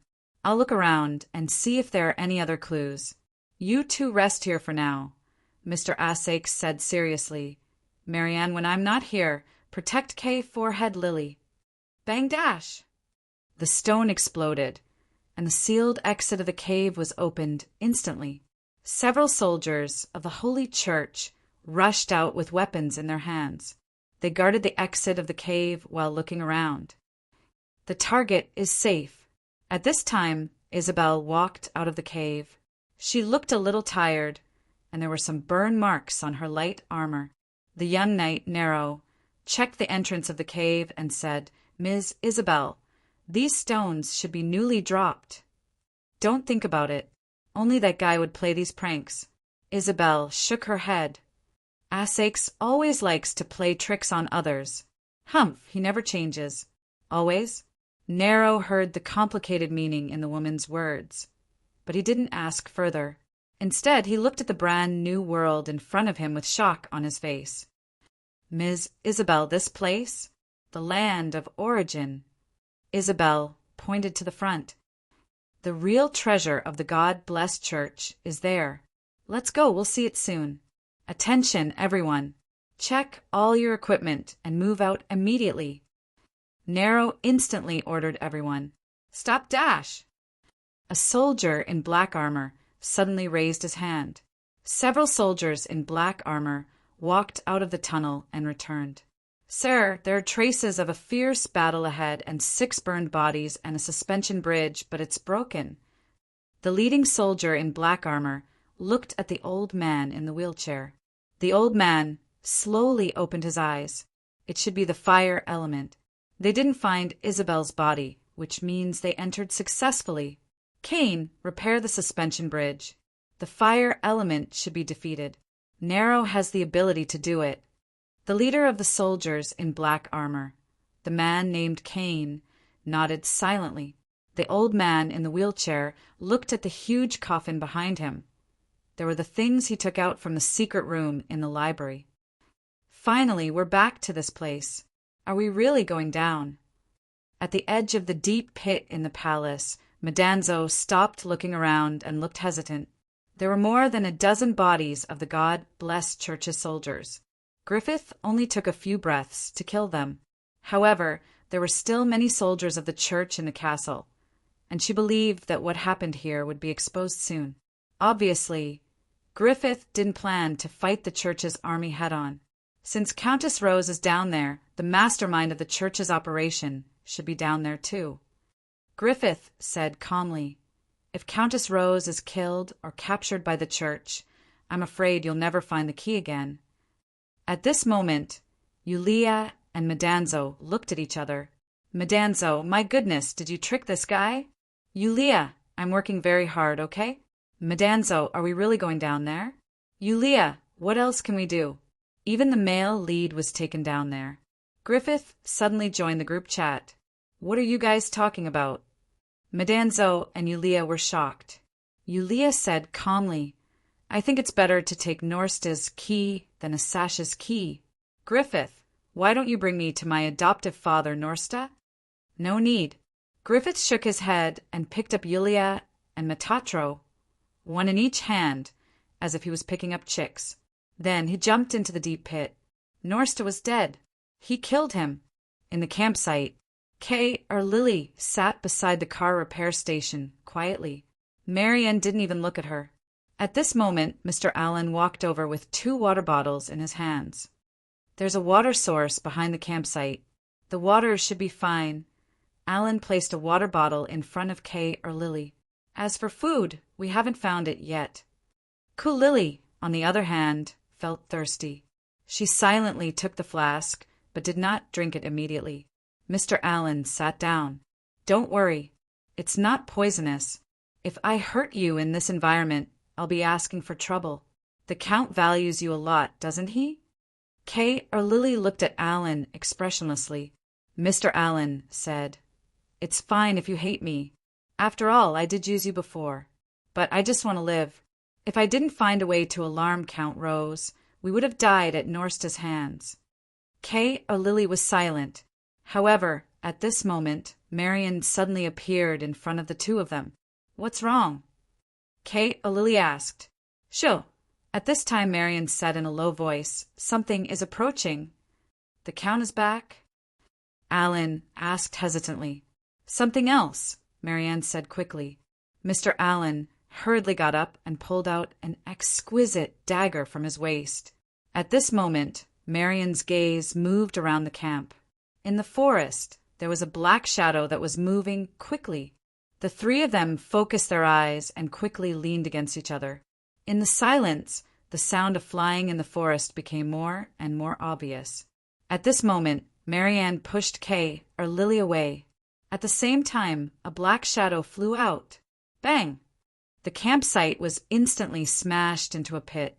The three of them scattered and rolled out. When they saw the thing that pounced out, Kay or Lily couldn't help but gasp. It was about 2 meters tall and at least 5 meters long. It looked like a wolf. However, half of its body was skeletonized and, for scarlet eyes, monster. Mr. Allen couldn't help but exclaim, "There are monsters here!" Monsters? No. At this time, Kalili wanted to cry out in alarm. The monster in front of her gave her the feeling that it was the emissary that she faced in the previous world as a pilot. On the chest of the demonic, wolf-like monster, there was a fist-sized hole. Hashtag, hashtag, hashtag, hashtag, hashtag PS 311s. Chapter 2300. Messenger. It was indeed the messenger that Kay or Lily knew. However, for some reason, the wolf-shaped messenger that appeared in the camp seemed much weaker than the messengers that could bring disasters in the last world. Even when she sat in the cockpit of the God-Eater, she would still tremble in fear. However, the wolf-shaped messenger, before her at least, she didn't feel despair or fear. Even so, the wolf-shaped messenger wasn't something that she could fight against. Without the powerful God-Eater, the few combat skills that she had were insignificant. The people here are all petrified. Is it related to this demon? Mr. Allen was still calm, and he quickly analyzed the situation. He had seen many demons in the wilderness outside the city of God's blessing. However, with enough weapons and manpower, even humans who didn't have the supernatural power vampires could kill demons. I don't know if it's related, but I'm sure that it's not easy to deal with. At this time, Marian said with a dignified expression, "Miss Kalili, please stand behind me. If you're too far away, I'm afraid I won't be able to take care of you. There's more than one monster." "What do you mean?" Mr. Allen was surprised. "This camp has already been surrounded." At this moment, Marian said something shocking. "Surrounded?" Mr. Allen looked around in horror, only to see that pairs of scarlet eyes had appeared in the shadows of the forest outside the camp at some point in time. Then, horrifying wolf-shaped demons slowly walked out. He couldn't count them, but there were at least 30 of them. What should he do? Mr. Allen's mind went blank. However, at this moment, the first wolf-shaped demon lunged at him again. Marianne gritted her teeth, and a dagger appeared in her hand. Holding it upside down, she was about to counterattack. In the blink of an eye, a figure appeared before the three of them. This figure grabbed the wolf-shaped demon's forelimbs with both hands, and they began to wrestle with each other. "Sir, Master, am I already so popular?" The one who was wrestling with the wolf-shaped monster was none other than Asaix, who had gone out to investigate. However, there was a ghastly claw mark on Asash's back. "Your injury." Kay, Forehead Lily, was instantly shocked. "I met a fellow on the way and fought with him," Mr. Asaix quickly said. At the same time, he shouted and directly flipped the wolf-shaped monster in front of him to the ground.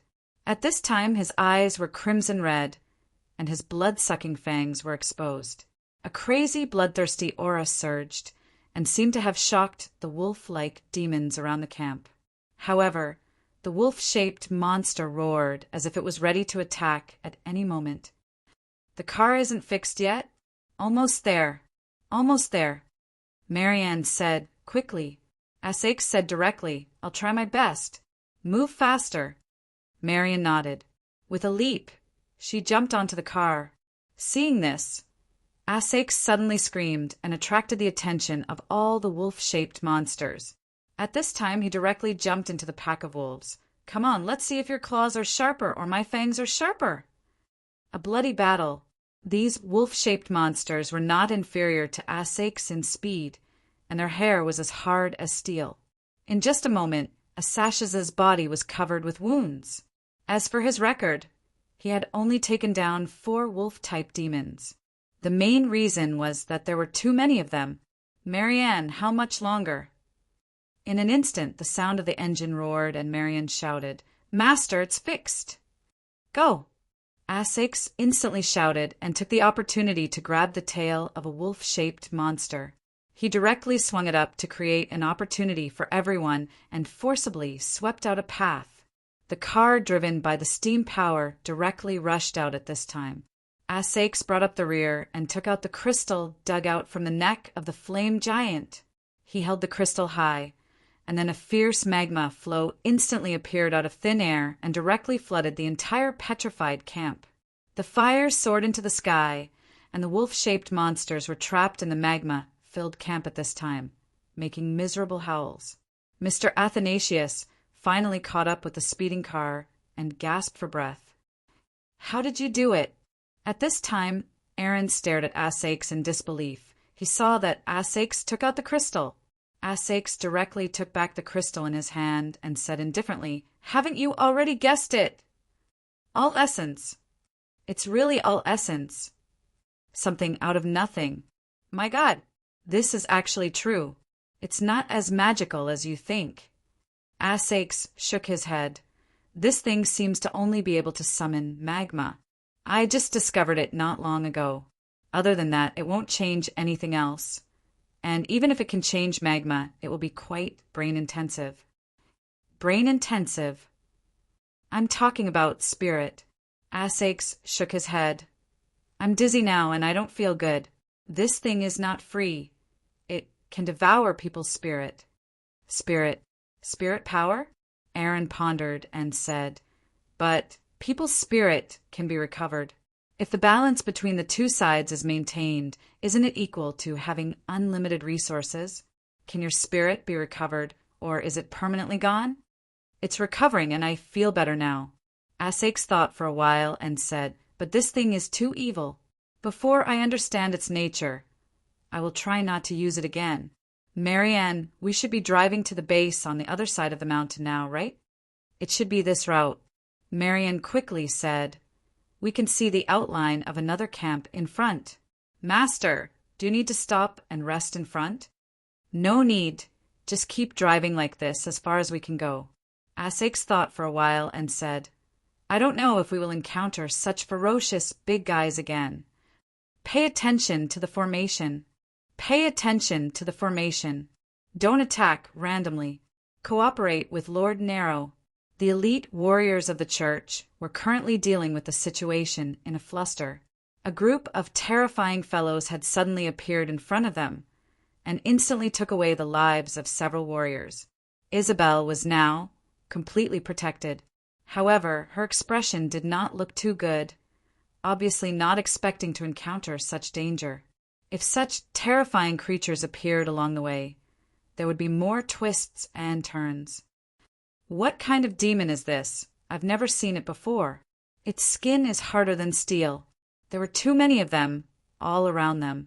One by one, they wrapped around the tree trunks in the forest, like caterpillars magnified thousands of times, but with centipede-like heads, and could even spit out terrifying, corrosive liquid. "Fire!" Isabel took a deep breath and said in a deep voice, "Set fire!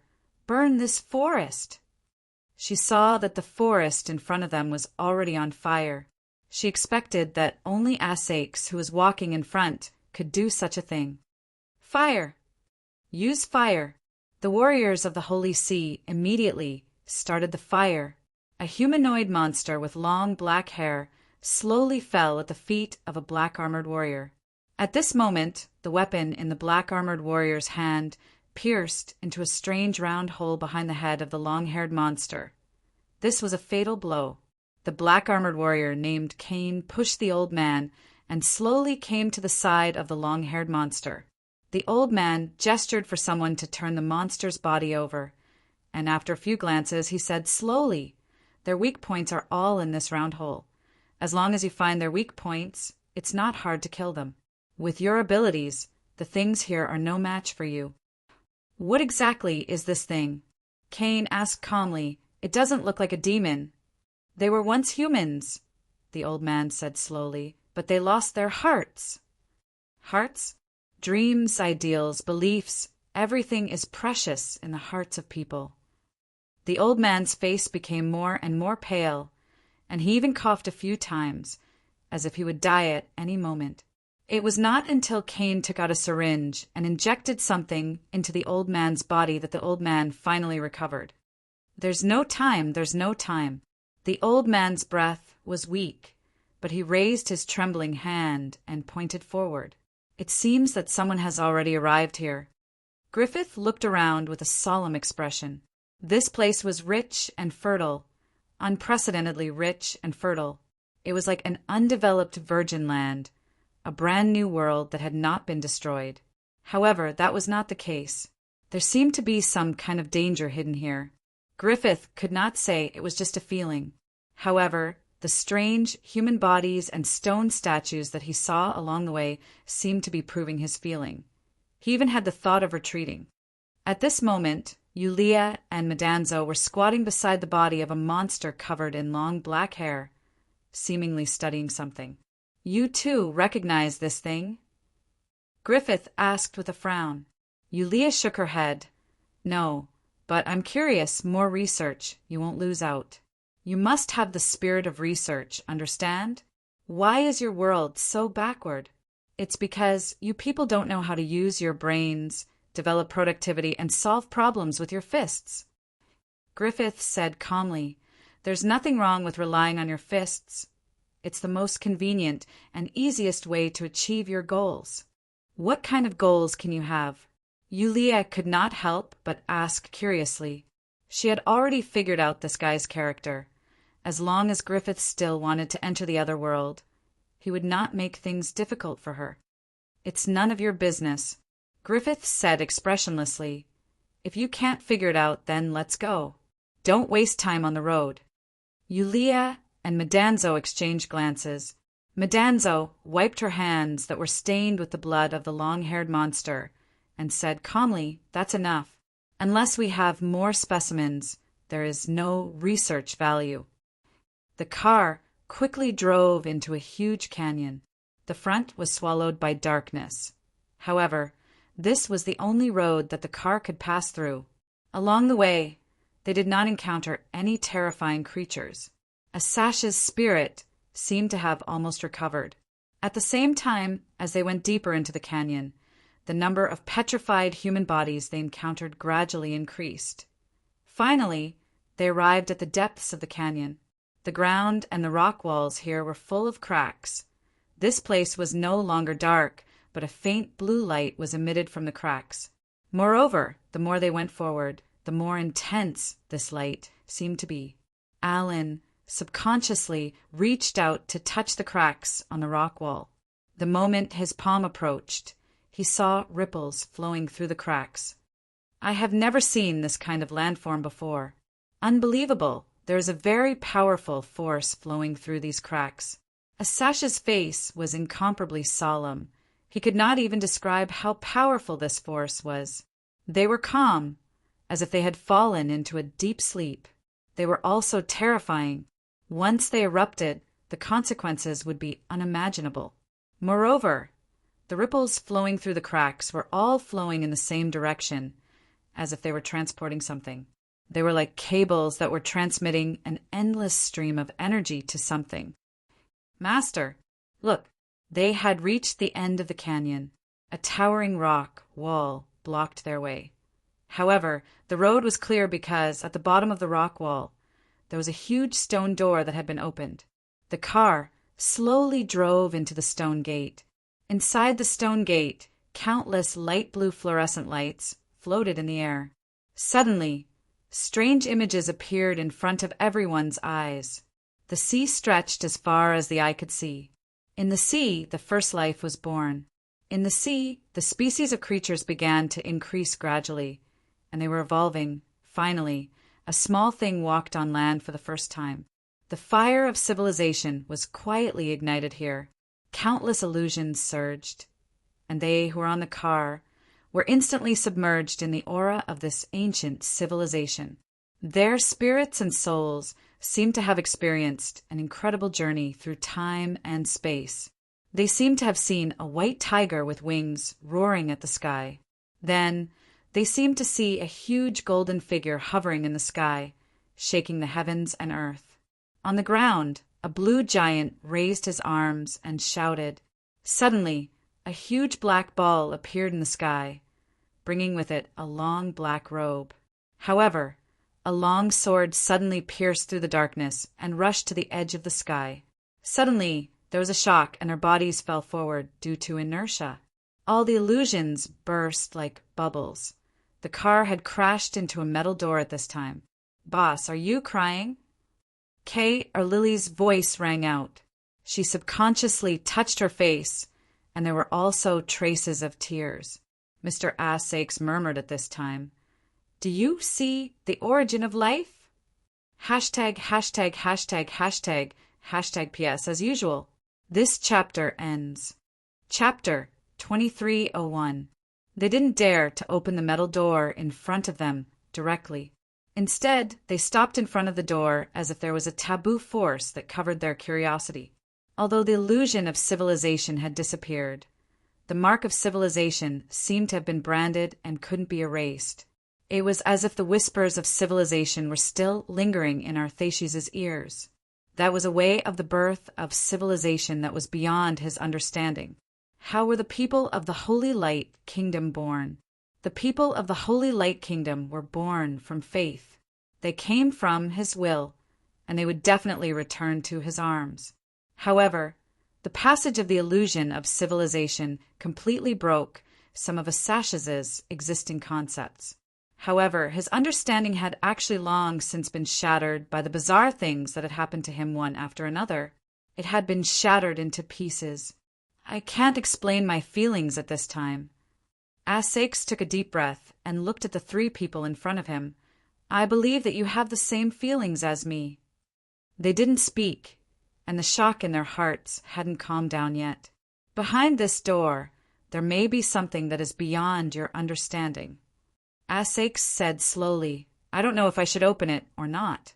Now, I'll leave this decision to you. What about you?" Alan asked subconsciously. Assakes said firmly, "I will go in, but you can choose to stay. There is no reason to stop at this point." Alan shook his head gently. "Unless you can solve my problem before you go in." Vampires couldn't resist blood, but Assakes couldn't find the interest to bite a man. He turned to look at Kay Lily and Marianne. "Boss, you go in, I will go in too. I will go wherever Master goes." Then, Assakes nodded and pressed his hands on the metal door. However, at this time, a huge sense of crisis surged in his heart. Assakes dodged to the side almost instinctively, only to hear a loud sound. Something directly hit the metal door at this time. That thing directly broke and fell to the ground. It was an exquisite mithril longsword, the mithril weapon of God Bless Church. Isabel. At the back of the passage, Isabel walked into everyone's sight under the protection of several church warriors. Assakes even saw the mixed blood Narrow. The mithril sword was obviously thrown by this mixed blood with great strength. "Countess Rose, we meet again." Narrow chuckled. "As expected, you didn't die." It was a very bad situation. The door hadn't been opened yet, but the danger had already come. Facing the warriors of the God Bless the Church, Alan didn't seem to have much confidence. He could only wait and see. "Isabel, I didn't expect you to catch up so quickly." Assakes could not help but have mixed feelings when facing Isabel, who was related to the Sage family and had some ties with him.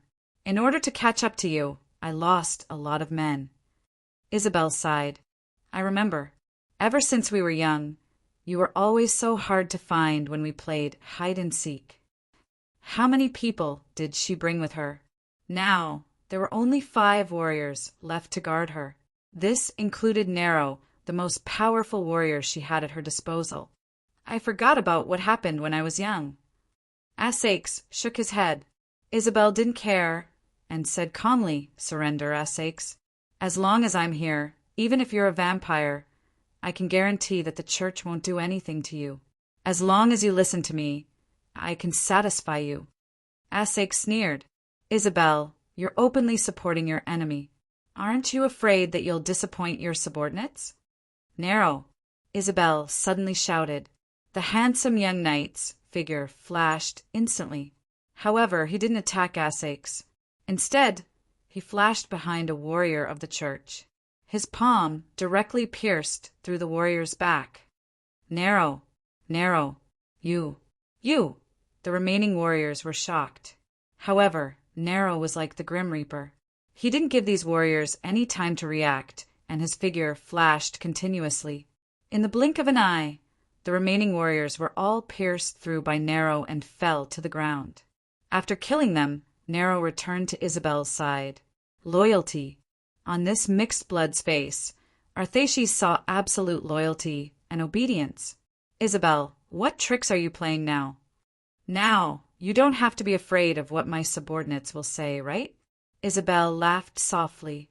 "Asakes, can you remember what happened when you were young? Humph, you're a bad woman. Don't expect me to trust you." Asakes snorted coldly. "You clearly wanted to kill me when you fired that cannon at my castle. Idiot!" Isabel suddenly shouted. "I want to kill you? Think about it. Do I really want to kill you? If I wanted to kill you, why would I come at night? Why wouldn't I appear during the day when you're at your weakest? Because—" Mr. Asakes thought about it seriously. "Could it be that you forgot to bring sunscreen when you went out today? F*CK. Isabel. Image. Pay attention to your image. Have you forgotten that you're the authoritative teacher of the sacred ritual class?" Isabel heaved a sigh of relief and sneered. "I take back what I said just now. Arthashes, I'll kill you now. Narrow, kill this blabbermouth." He responded by drawing his sword. Mr. Arthashes immediately frowned. This damned woman. When did she become so unplayable? Wasn't she always good at playing? Countess Rose, continue the unfinished battle. No. A figure rushed out and blocked in front of Asakes. It was Kay Airlily. "Ms. Isabel, you and the boss are good friends. Please don't be like this," the maid of Rose Mansion said with a tearful tone. "You are." Isabel's eyes flashed with a trace of doubt. She was stunned and said in surprise, "You are the kid in the mansion?" "Ms. Isabel, it's me. Why are you?" Isabel frowned. "When did you?" Kay Airlily didn't speak at this time. She just stared at Narrow, who was coming with a sword and emitting endless killing intent. Isabel thought for a while. "Narrow, stop." "Yes." Narrow was like a ruthless killing machine. The horrible killing intent on his body disappeared in an instant. He slowly sheathed his sword and stood still. "Asakes, I need an explanation." "Okay." Asakes nodded. "But just the two of us." Kay Airlily's matter, that's it. They went to the side, away from their own people, and stayed alone for some time. Asakes was talking, and Isabel was listening. She kept frowning, and her expression kept changing. After a long time, Isabel sighed and said, "So the people who were swallowed by the black mud that day might be scattered in other worlds." "I'm afraid so." Asakes nodded. "Kay Airlily wouldn't lie to me. She can come here, which means that there is a way to travel between different worlds."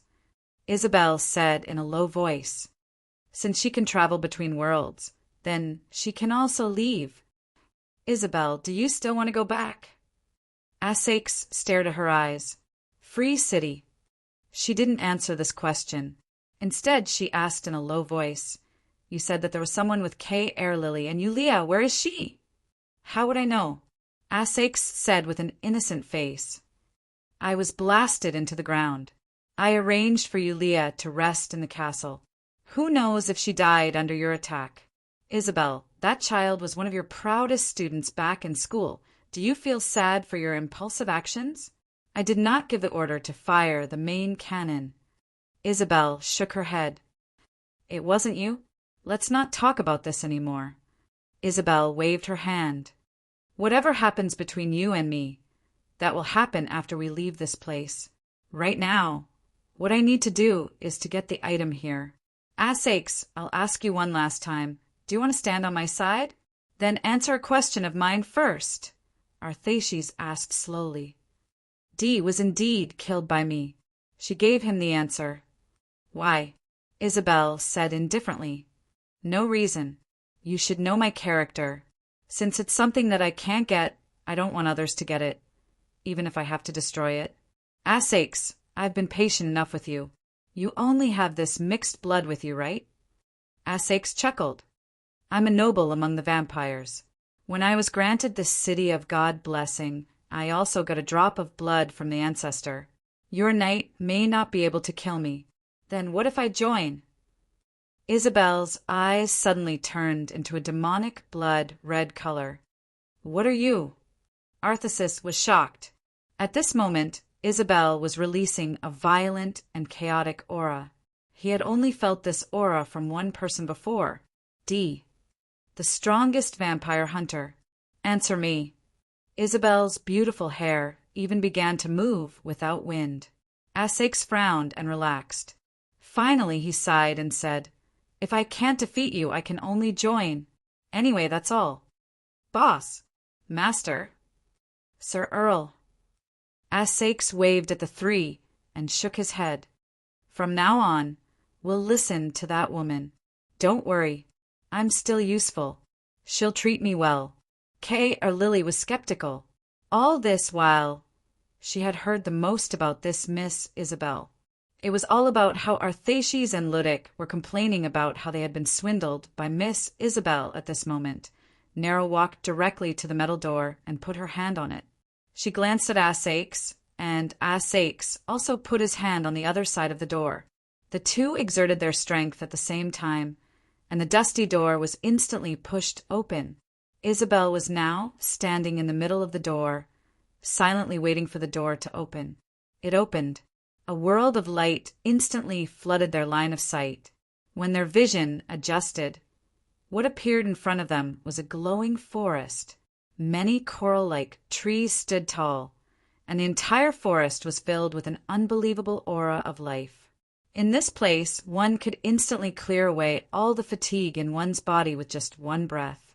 These coral-like trees had many irregular fruits.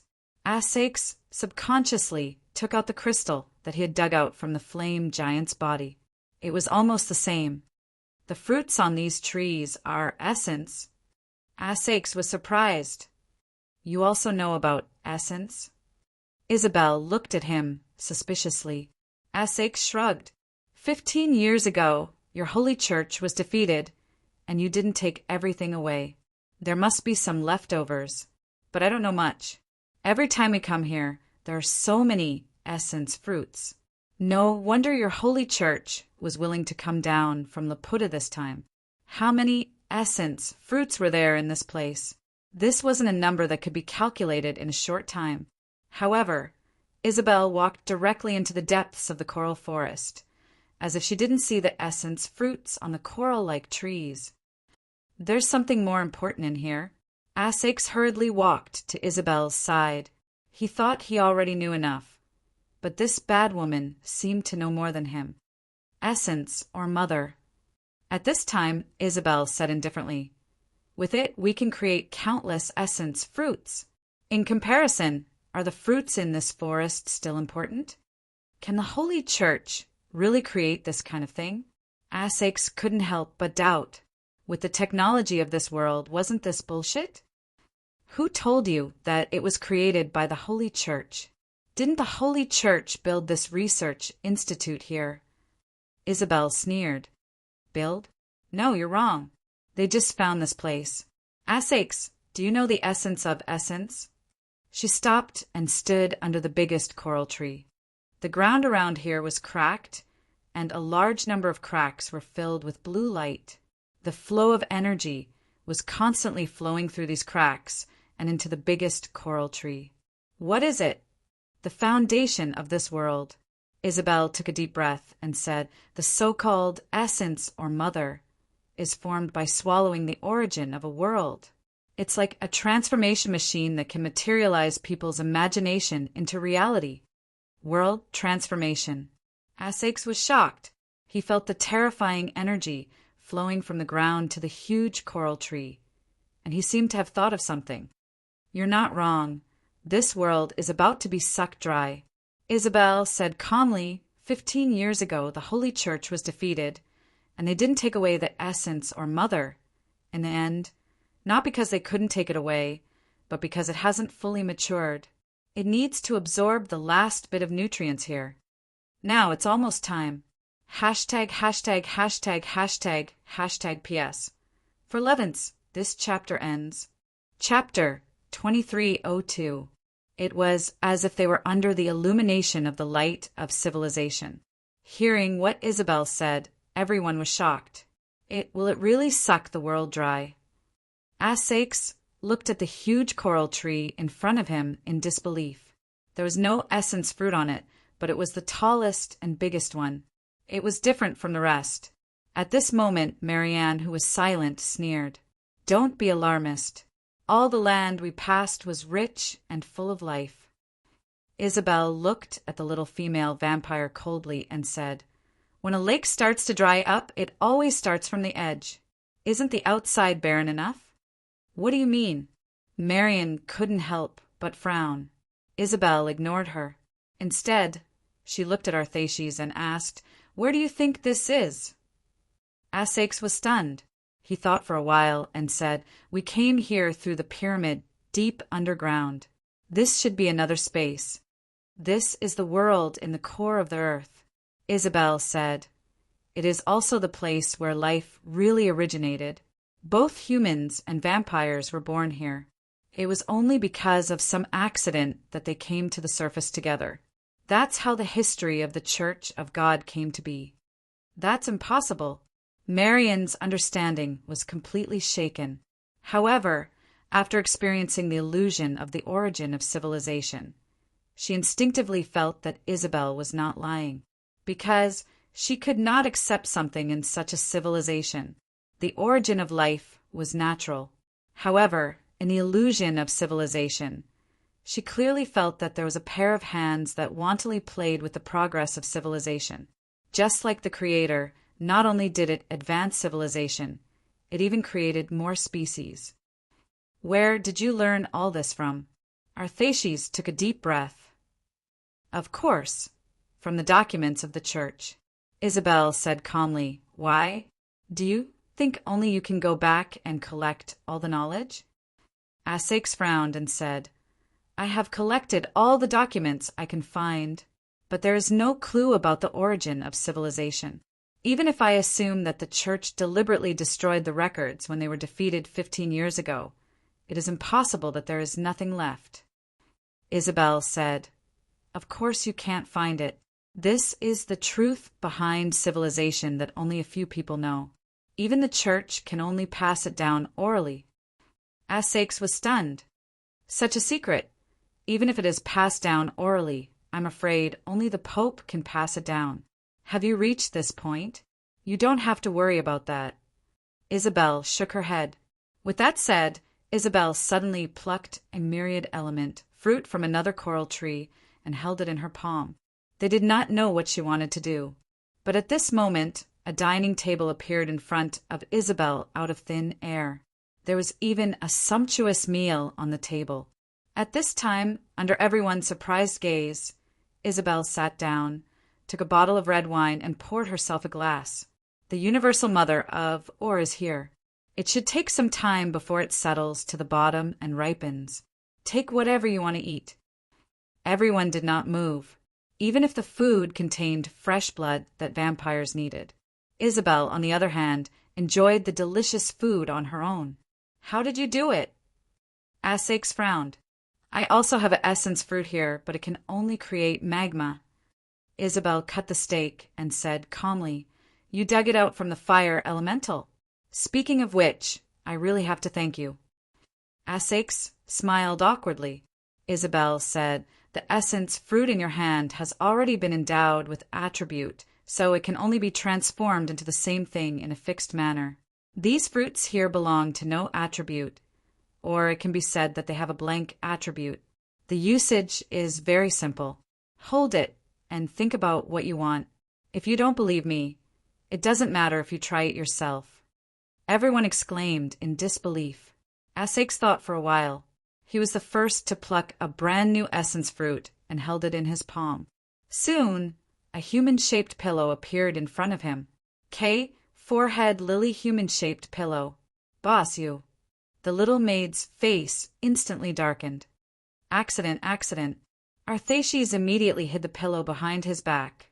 This thing felt real to the touch, not an illusion. But at this time, his spirit seemed to be consumed a little, but it was quite weak and almost negligible.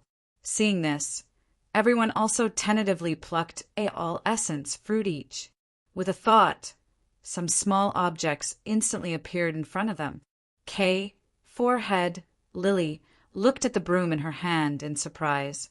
This broom was exactly the same as the one she had always used in Rose Mansion in her memory. The moment it appeared, the girl even thought that this was the broom that belonged to her.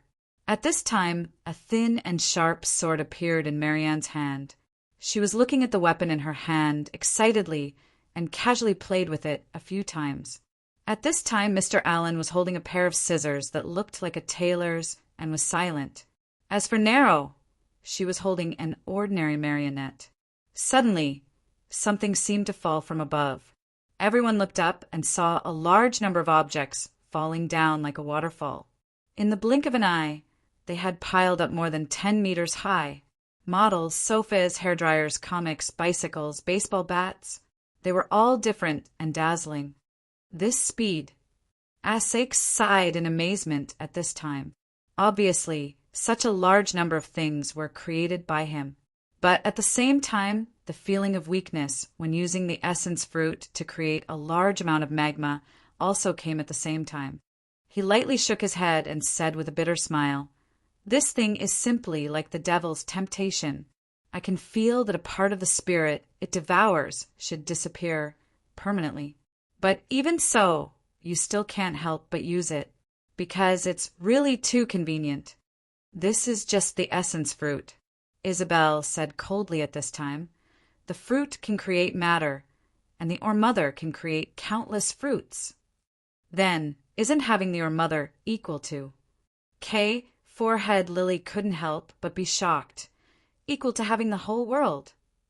Isabel said slowly, "The mother lode can only mature after devouring an entire world. It itself is the condensation of a world. And what?" Asakes asked subconsciously. Isabel said, "The essence fruit is only on the material level, but the Or-Mother is probably more than that." Asakes vaguely thought of something. However, at this time, Nero's low voice had already sounded. "Stop, what do you want to do?" The young knight had already drawn his sword at this time. The sword was on Alan's shoulder. The owner of the dungeon of the City of God had already walked to the front of the huge coral tree. This huge coral tree had intertwined roots and intertwined joints. Just the trunk alone was no less than 30 meters in diameter. There seemed to be a hidden space within the dense tree roots and trunk. There was no essence fruit on the tree, but this was indeed the mother tree used to breed the essence or mother. Perhaps the Or-Mother would be in this coral tree. Alan wanted to go in. "I just want to take a closer look." No one is allowed to go near without Isabel's order. Alan took a deep breath and looked at Isabel silently. He saw that Isabel didn't seem to care about this at all and was still enjoying the delicious food. "Alan, come back first," Asakes said at this time in a low voice. The owner of the dungeon shrugged. "As you wish, my Lord Count." He really returned to Arthashis' side, but at this time he looked at Isabel again and suddenly asked, "I once obtained a myriad element fruit from a remaining researcher of the Holy See. However, that fruit did not have the ability to transform, because the power of the fruit was exhausted. Isabel said casually, "Although an ordinary essence fruit can transform many things, there is a limit. It's like a battery. When the stored electricity is used up and there is no recharge, it will naturally become a waste product. It also eroded my body." Mr. Allen turned up his sleeves at this time, revealing the withered state of his arm. Isabel had a playful look on her face and said with a chuckle, "Batteries can pollute the environment. Isn't this normal? Your situation is already very good. At least your heart hasn't been eroded. You know the solution." Allen rushed to Isabel excitedly in an instant, but Nero blocked him directly, so he had to stop in fear. He reluctantly stepped back under Nero's cold gaze. Isabel said at this time, "Sakes, come and drink with me. How long has it been since we drank together?" Mr. Sakes smiled bitterly. "If we don't count the 10 years here, it should be 10 years, right?" He walked to the table and sat down. Isabel directly made a bottle of cold beer in front of him. It was a local brand in the City of Freedom. "You still remember I like this brand. Sakes, we actually don't need to go back." She suddenly said. Sakes couldn't help but be stunned. Isabel smiled at this time. "Sakes, let's build another City of Freedom here." Her eyes were strange, and there were too many things in her eyes that Sakes was unfamiliar with. This woman in front of him, he felt so strange for the first time. He didn't know how to respond to Isabel's topic. He had to skip this topic and muttered, "How long will it take for the mother lode to be fully mature?" "I don't know. Maybe tomorrow, maybe a year," Isabel said indifferently.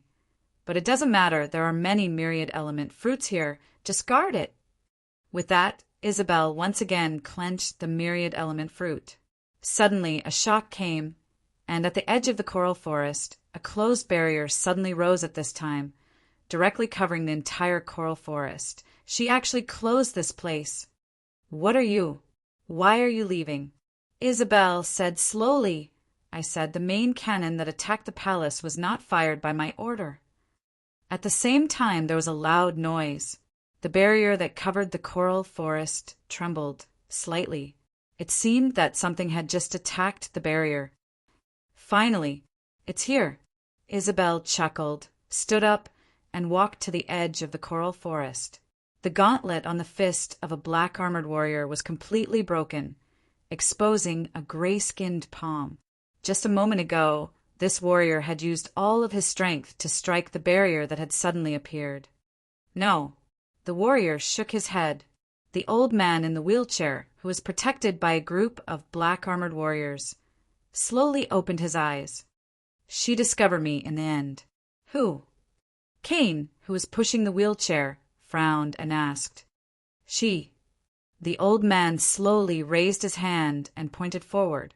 Up ahead, a woman slowly walked out of the coral forest within the barrier. She had a smile on her face and only stopped when she reached the barrier. "Isabel, Pope, you are not waiting for my good news in Laputa." The old man in the wheelchair said, slowly. Isabel opened the barrier. "I need to witness this moment. I have waited for too long." At this time, Sakes and his team had caught up with Isabel. They looked at the old man in the wheelchair and the black-armored warriors outside the barrier in surprise. When she saw the black-armored warrior who was pushing the wheelchair for the old man, Nero frowned. "Kane, it's you." "Long time no see, my brother." Kane smiled. "My sincerest greetings to you." Nero just snorted, but he could feel that Nero was not relaxed at this time. This group of warriors in black armor gave Arthashes a bad feeling. It was the same aura that Nero emitted when she used the power of vampires. "This person is the Pope of the new church in Laputa." Sakes looked at Isabel and said quickly, "These guys are also mixed bloods?" "You are Countess Rose." The old man in the wheelchair looked at Sakes. "Legend has it that you are the sinner who killed the Pope of Cicero. I remember you. Back then, you were the little guy who was brought to the city of God blessing by—" Mr. Sakes was silent. F***CK. Until now, He still did not know if he was the one who killed the previous pope. I know you too. Asake sneered and said, You are the old bastard who promoted the mixed blood project and almost caught me from mating. Elohim. Hashtag, hashtag, hashtag, hashtag, hashtag PS1. I am in a bad mood today, so I am not writing very efficiently. PS2. Same as usual. But don't wait. I will not be able to make it before 12 o'clock. PS3. I am going to cook. End of chapter. Chapter 2303. He really hated this bastard. How many cruel experiments had taken place in the biological laboratory that he sealed in the castle? Just look at the bloodstains that covered the floor. As a civilized person, Asakes could not help but feel his scalp tingle when he saw the contents of the biological laboratory for the first time. 15 years ago, if the vampire's true ancestor had not attacked the City of God's Blessing, he would have become a research material in the laboratory. At this time, facing Asash's cursing, Pope Elohim was not angry at all. Instead, he signaled Cain behind him to push him to the front of the barrier. Across the barrier, Pope Elohim and Isabel looked at each other without any expression. Isabel did not dodge. Pope Elohim said, Tell me, Isabel, what do you want? If I want to obtain something, I will obtain it myself. Isabel smiled and said, And I will get it soon. You don't have to worry about it, Sir Pope. No, you don't understand it. Pope Elohim shook his head. At least you don't understand it fully. I have plenty of time. Isabel said calmly, Sir Pope, you should go back to Laputa. That is where you belong. Elohim sighed. This barrier can't stop me. Isabel chuckled. It doesn't matter. You can destroy it. Once it's broken, I'll make a new one right away. Unexpectedly, this old and weak man slowly stretched out his hand and gently pressed on the barrier. In an instant, this old man's palm directly penetrated the barrier. Isabel's eyes widened, and she instinctively took 2 steps back. The old man's palm was obviously so dry and weak that it could not even lift something heavy. But in Isabel's eyes, this was the most terrifying palm. It penetrated the sturdy barrier, as if what it penetrated was just air. Elohim, you're the one who imagined it. Pope Elohim said slowly, Even if it comes true, as long as I think it doesn't exist, it can't be real. Isabel was shocked. The incomparably sturdy barrier was actually shattered at this moment. The shattered barrier was like ice crystals, falling from the sky and hitting her body. She could even feel a slight touch. Impossible. Isabel subconsciously raised the essence fruit in her hand. After shattering the barrier, it rose again at an extremely fast speed. However, Elohim once again reached out and easily penetrated the new barrier. The barrier shattered once again. I don't believe it. The barrier rose up in front of Isabel once more and shattered once more. In this way, the barrier appeared again and again, but it was shattered again and again. Isabel seemed to have gone crazy. The essence, fruit in her hand, became brighter and brighter, and its size became smaller and smaller. Enough, Isabel. Pope Elohim's eyes flashed. In that instant, a terrifying majesty appeared on the old man's body. He was still old and looked like he was about to die, but it was different, as if there was a divine light in his eyes. The shining essence, fruit suddenly slipped from Isabel's hand. Her face was pale and her steps were unsteady. Nero quickly went forward to support her. Elohim, how did you do it? Isabel's expression was extremely ugly. Or is this not the real essence? Pope Elohim said, This is the real essence. Our mother is indeed here. It's just that you don't understand the essence of essence. I don't understand? It's not just you. Pope Elohim slowly exhaled. He was no longer as dignified as before. He seemed to have aged a lot. Those who are immersed in the power and mystery of 10,000 elements, they don't understand either. Just say it. There's no point in speaking in riddles, Elohim. Isabel took a deep breath and said, Pope Elohim slowly said, "These things obtained through essence exist because you think they exist. But I deny their existence, so naturally they don't exist." Isn't this idealism? Essex couldn't help but open his mouth. Complete idealism? Idealism. Pope Elohim looked at Essex in surprise, as if he was chewing on the word idealism. Soon, Pope Elohim nodded. "You can say that." Essex thought for a moment. He held the essence fruit in his hand and used an illusion to create a cup. He directly smashed the cup on the ground. Looking at the cup fragments, he slowly said, "These are all fake." However, the cup fragments on the ground didn't disappear. Essex frowned. "Did I do something wrong?" Pope Elohim said calmly, "Did you really deny its existence?" "Right now, I think the cup is fake." Essex said seriously. Pope Elohim said, "But you created it first. Now, you're just hoping that it's fake and illusory. But your heart doesn't think so. If it doesn't exist, then what are the fragments in front of you now?" Arthaces felt a headache coming on. Knowing about idealism was one thing, but actually being able to make oneself idealistic was another thing altogether. He couldn't figure it out.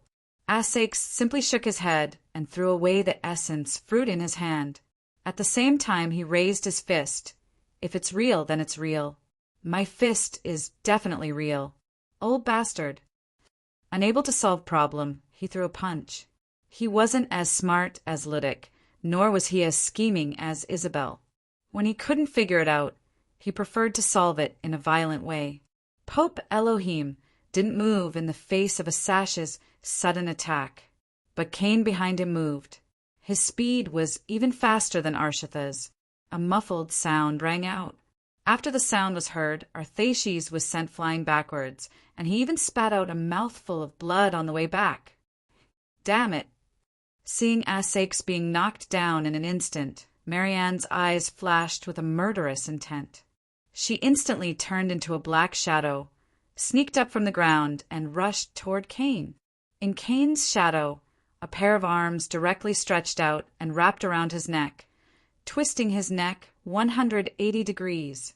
However, the completely twisted neck was now slowly straightening. The pair of shadow hands that were tightly gripping his neck were directly broken free. Cain directly reached out and grabbed the shadow hands, pulling Marianne out of the shadow by force.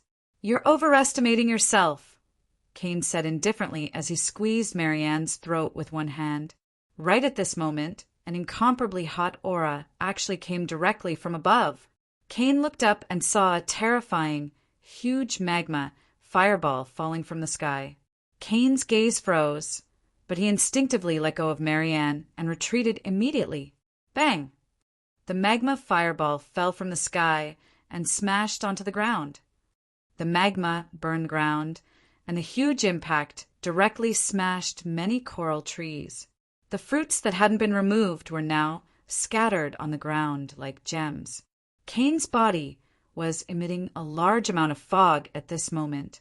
His black armor had already peeled off, revealing his badly burned flesh. Even half of his face had been burned away.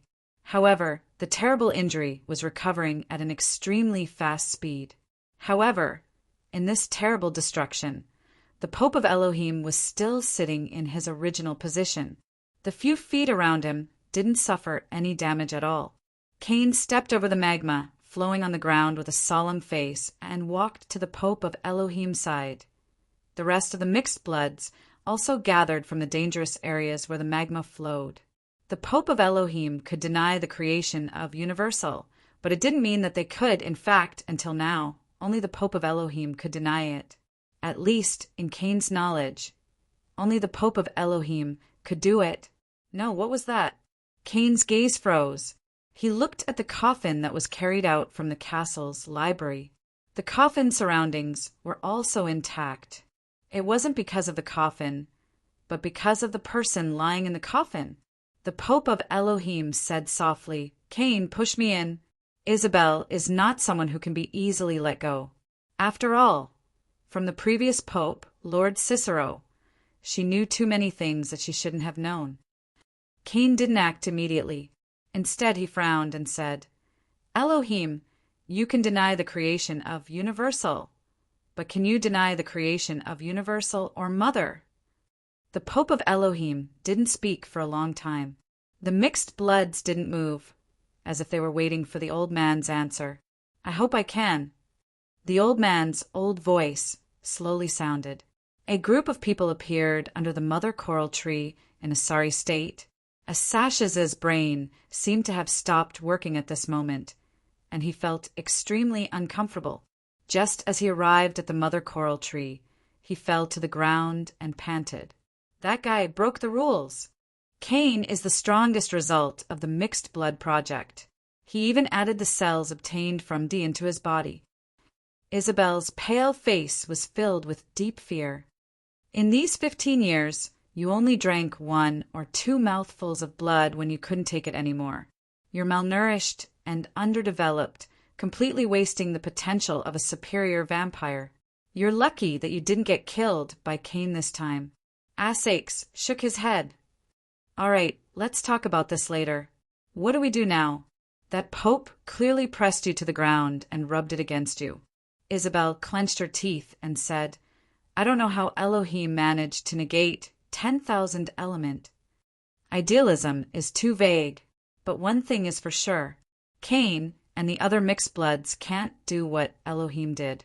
Otherwise, the fireball you summoned wouldn't have been able to stop them. Continue, Isabel said, without the protection of the mixed blood warriors. Elohim is just an old man who's about to die. Even if he has the ability to negate Universal or Mother, in essence, any one of us can easily kill him. I thought of a plan. The 3 figures slowly approached the place where the lava flowed. In front of them was a forest of coral trees that emitted radiance. They were Griffith, Yulia, and Medanzo, who had temporarily gathered together after following the traces of the other party. I'm afraid the battle here just happened not long ago. In front, Griffith felt more and more danger approaching. He bent his waist and picked up a slightly shining crystal from the ground.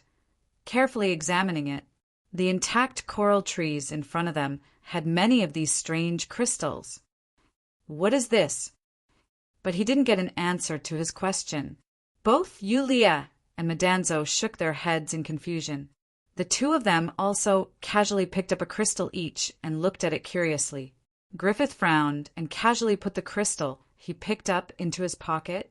He slowly exhaled and pointed his sword at Yulia and Medanzo, saying directly, You 2, walk in front and don't do anything. Yulia and Medanzo looked at each other. This was probably the first time they were at their wits' end. Yulia smiled bitterly at this moment. At this moment, even if she had a grenade in her hand, the situation wouldn't be so passive, let alone recover her ability to turn into mist. Then a grenade really appeared in her hand. What's going on? Medanzo was obviously stunned by the thing that suddenly appeared in Yulia's hand. She looked at it in a daze. What's that in your hand? At this moment, Griffith's eyes narrowed. When he saw the thing in Yulia's hand, his expression changed slightly. The thing in Yulia's hand was actually the kind of silver dust bomb that could cause great damage to vampires. Silver dust bomb. Yulia gritted her teeth, pulled the safety pin on the grenade, and threw it out.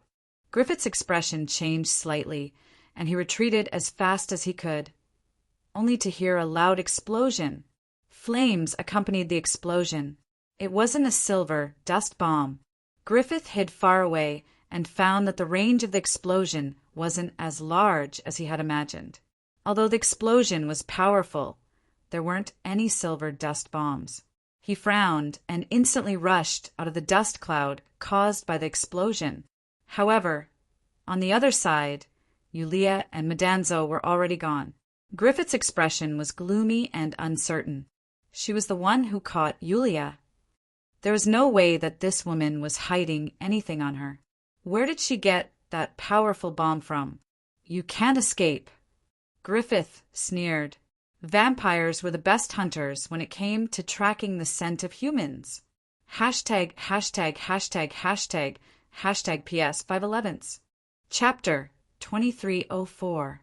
It was impossible to escape from Griffith, who had extraordinary power, even if the grenade gave her some time to escape.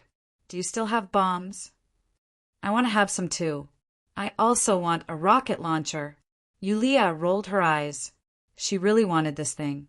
It would be best if it was one of the models that she used in star creation. Not only could it track automatically, but it could also be loaded automatically. It was also very powerful and could blow up a mountain in minutes. There was an army of Lego soldiers in the star creation boundary of her original body, and each of them had one. Wasn't this playing the explosive flow of soldiers? What's that in your hand? What in my hand? In my hand? A sense of dizziness made Yulia directly kneel on the ground. At the same time, her hand sank, and an extremely gorgeous rocket launcher instantly fell into the soil. Yulia looked at the rocket launcher in her hand in disbelief. She only felt that her brain was about to explode. Her first reaction was, "Can I finally open the star creation boundary? This is impossible." The star creation boundary was the real foundation of her original body. It contained the collection of her original body when she was alone in the void for countless years. She couldn't open it at all, whether it was before or after she became in Black Soul. It's not alive, but soon Yulia found that the weapon in her hand was slightly different from the real star creation boundary. It was not alive, just the appearance. Yulia frowned, gritted her teeth, and directly carried the rocket launcher, and quickly tested it. Except that it's not alive, it has all the functions? What's going on? Found you. At this moment, Griffith's figure had already appeared in front of them. Griffith walked out from the coral bushes with a cold smile on his face. Yulia at this time made up her mind and said, "Don't come over. I'm telling you, don't force me to shoot. I've loaded it with super concentrated, super Armstrong, silver, dust bullets. One shot can send a vampire's true ancestor to heaven." Griffith didn't speak. He had been fooled once, so naturally he wouldn't believe it easily. Of course, although it wasn't a silver dust bullet, the previous explosion was indeed powerful. However, as long as it was not a mithril weapon, there was no need to worry too much. Norsta, who was the source of his bloodline, had already died at his hands. After absorbing Norsta's essence, he had become the source of his bloodline. As time passed, his power was rapidly increasing. It wouldn't be long before he could reach the level of a vampire noble. Rebelling against the source of one's bloodline was a great crime, a taboo, and one could easily be killed by the source of one's bloodline. It was incomparably dangerous. However, the danger also meant that rebelling against the source of one's bloodline would bring great benefits. "It seems that I have been too kind to you." Griffith shook his head. "I need you to remember to fear me." "Sorry, I only respect myself." Yulia smiled, because she was already convinced that the cannon in her hand was the real deal. Except for the life without Xing Chuang, it was the real deal. Although she didn't know how she got it, she knew how to use it. Since she couldn't use the automatic transmission, she would use the manual transmission. She was very good with the baton. Boom! Flames shot out from the end of the rocket launcher, and the recoil even made Yulia's body roll back several times. However, the cannon shell had been shot out. The moment the cannon shell was shot out, Griffith couldn't help but frown. He suddenly felt a terrible danger. He didn't plan to fight it head-on. Perhaps the cannon shell was powerful, but if it couldn't hit its target, then it would be fine. With a flash of his body, Griffith easily dodged the trajectory of the cannon shell.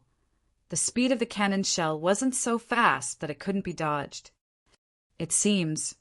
Griffith chuckled. The cannon shell had been shot behind him. He looked at Yulia and Yulia in front of him. However, at this moment, Yulia directly inserted the rocket launcher into the ground. The rocket launcher suddenly turned into a thick shield. Griffith frowned. He suddenly felt a great danger, A whistling sound came from behind him. At the same time, a terrible light appeared behind Griffith. Boom! The earth-shattering sound made the whole coral jungle shake. The shock wave produced by the explosion instantly flattened nearly 1/4 of the coral jungle. Under the huge impact, the two figures were directly sent flying, pushed into the depths of the coral forest, and then directly fell to the ground. Rolling and separating, the huge shield was directly inserted between Yulia and Madanzo's bodies. The two of them spat out several mouthfuls of blood. Madanzo only felt a dull pain in her sternum, and her ears were almost ringing. After a while, Yulia struggled to get up with the help of the shield. She pressed something on the shield, and the shield changed its shape again. Then it split up and assembled along her arm. Finally, the muzzle hung down on her back. You've recovered the magical star creation technique. Madanzo couldn't help but be surprised. But didn't it say that the star creation technique needed a carrier? Why did it appear out of nowhere? No. Yulia shook her head. I'm afraid it's because of this thing. She slowly stretched out her hand. In her palm, a dim crystal rolled down naturally. The moment it fell to the ground, the crystal shattered. Yulia thought for a while and said, "This thing seems to be able to devour my spiritual power," and then it summoned this weapon. Madanzo was stunned and asked subconsciously, "The process?" Yulia pondered and said, "Probably something like visualization in the heart. Maybe it's triggered by a strong need, but there should be a limit. This weapon should be a star creation creature, but it's obviously lifeless now. Maybe it's limited to a pure inorganic substance, and it can't reach the level of a soul structure." Madanzo held the crystal in her hand again. A sword of pure, holy light slowly appeared. With the birth of the sword of light, the crystal began to dim at a rapid rate and eventually shattered. It shouldn't be a pure substance. Madanzo held the light sword in her hand and muttered, "Maybe it's energy. My spiritual power has indeed decreased." But the crystal is consumed too quickly. Yulia couldn't help but shake her head. Her rocket launcher and Madanzo's light sword consumed 2 crystals directly. Although there were many crystals growing in this coral forest, if she really wanted to use them, it was probably not enough for her alone. "Do you think it's a simple creation?" Madanzo glared at her. "Whether it's my light sword or this thing in your hand, it's quite dangerous for this world. It's something out of the ordinary, okay?" Yulia thought for a while and said, "Senior, it seems that the appearance of the God-blessed church this time is probably for these crystals, right?" "Most likely." Madanzo pondered for a while. "This world seems barren, and there are no other supernatural powers apart from vampires. However, the degree of strangeness may be deeper than the previous world. Do you still remember the body of the long-haired monster when we came in? Primordial void demon." "It looks like it, but it's not," Madanzo said with a serious expression. "Compared to the real primordial void demon, it's much weaker, more like a baby." At this moment, the rocket launcher arm attached to Yulia's arm suddenly made a noise. Yulia frowned and said, "Senior, someone is coming. This thing of yours, how many functions does it have?" "Nothing else. Attack, defense, search for enemies, just these few." Yulia shook her head and said casually, "After all, it's not a masterpiece." A figure quickly appeared, a mixed blood wearing Black Forest armor. It was impossible that the Pope of Elohim and his people didn't notice the huge commotion in the coral forest. Cain ordered a group of mixed bloods to investigate within the area. The mixed blood who came here had sensed the presence of a living person and followed it here. However, there was no one in this place except for a mark on the ground that was smashed by something. The mixed blood didn't leave immediately. Instead, he focused on sensing the presence around. His eyes focused and looked at a coral tree. Here, sneer, attack. The mixed blood was as fast as a ghost. In the blink of an eye, he had moved behind the coral tree. He saw a woman lying on the tree trunk, peeking out from behind the tree trunk. She was wearing a strange vambrace. At this moment, the woman did not even know that the person she was spying on had already appeared behind her. At this moment, she seemed to be surprised that the person had suddenly disappeared. The mixed blood chuckled and squinted his eyes. The woman emitted a tempting fragrance. It really was a top-notch ingredient that was hard to come by. It wasn't inferior to the blood slaves that the church had specially provided for them.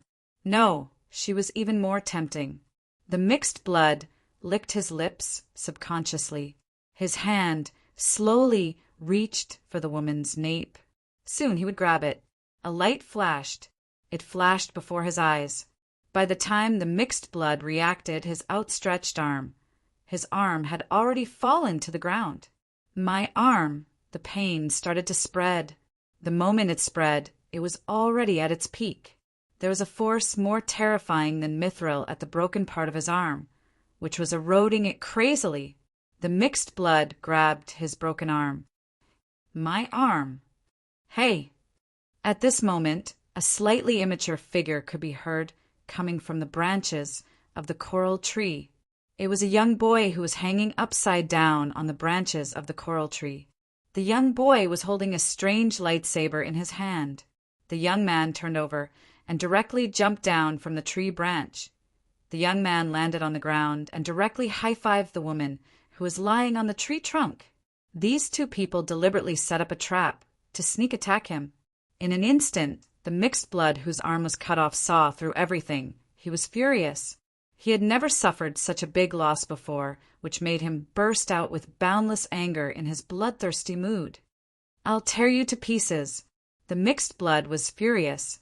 He resisted the terrible eroding force at the broken part of his arm, and his fangs rose sharply.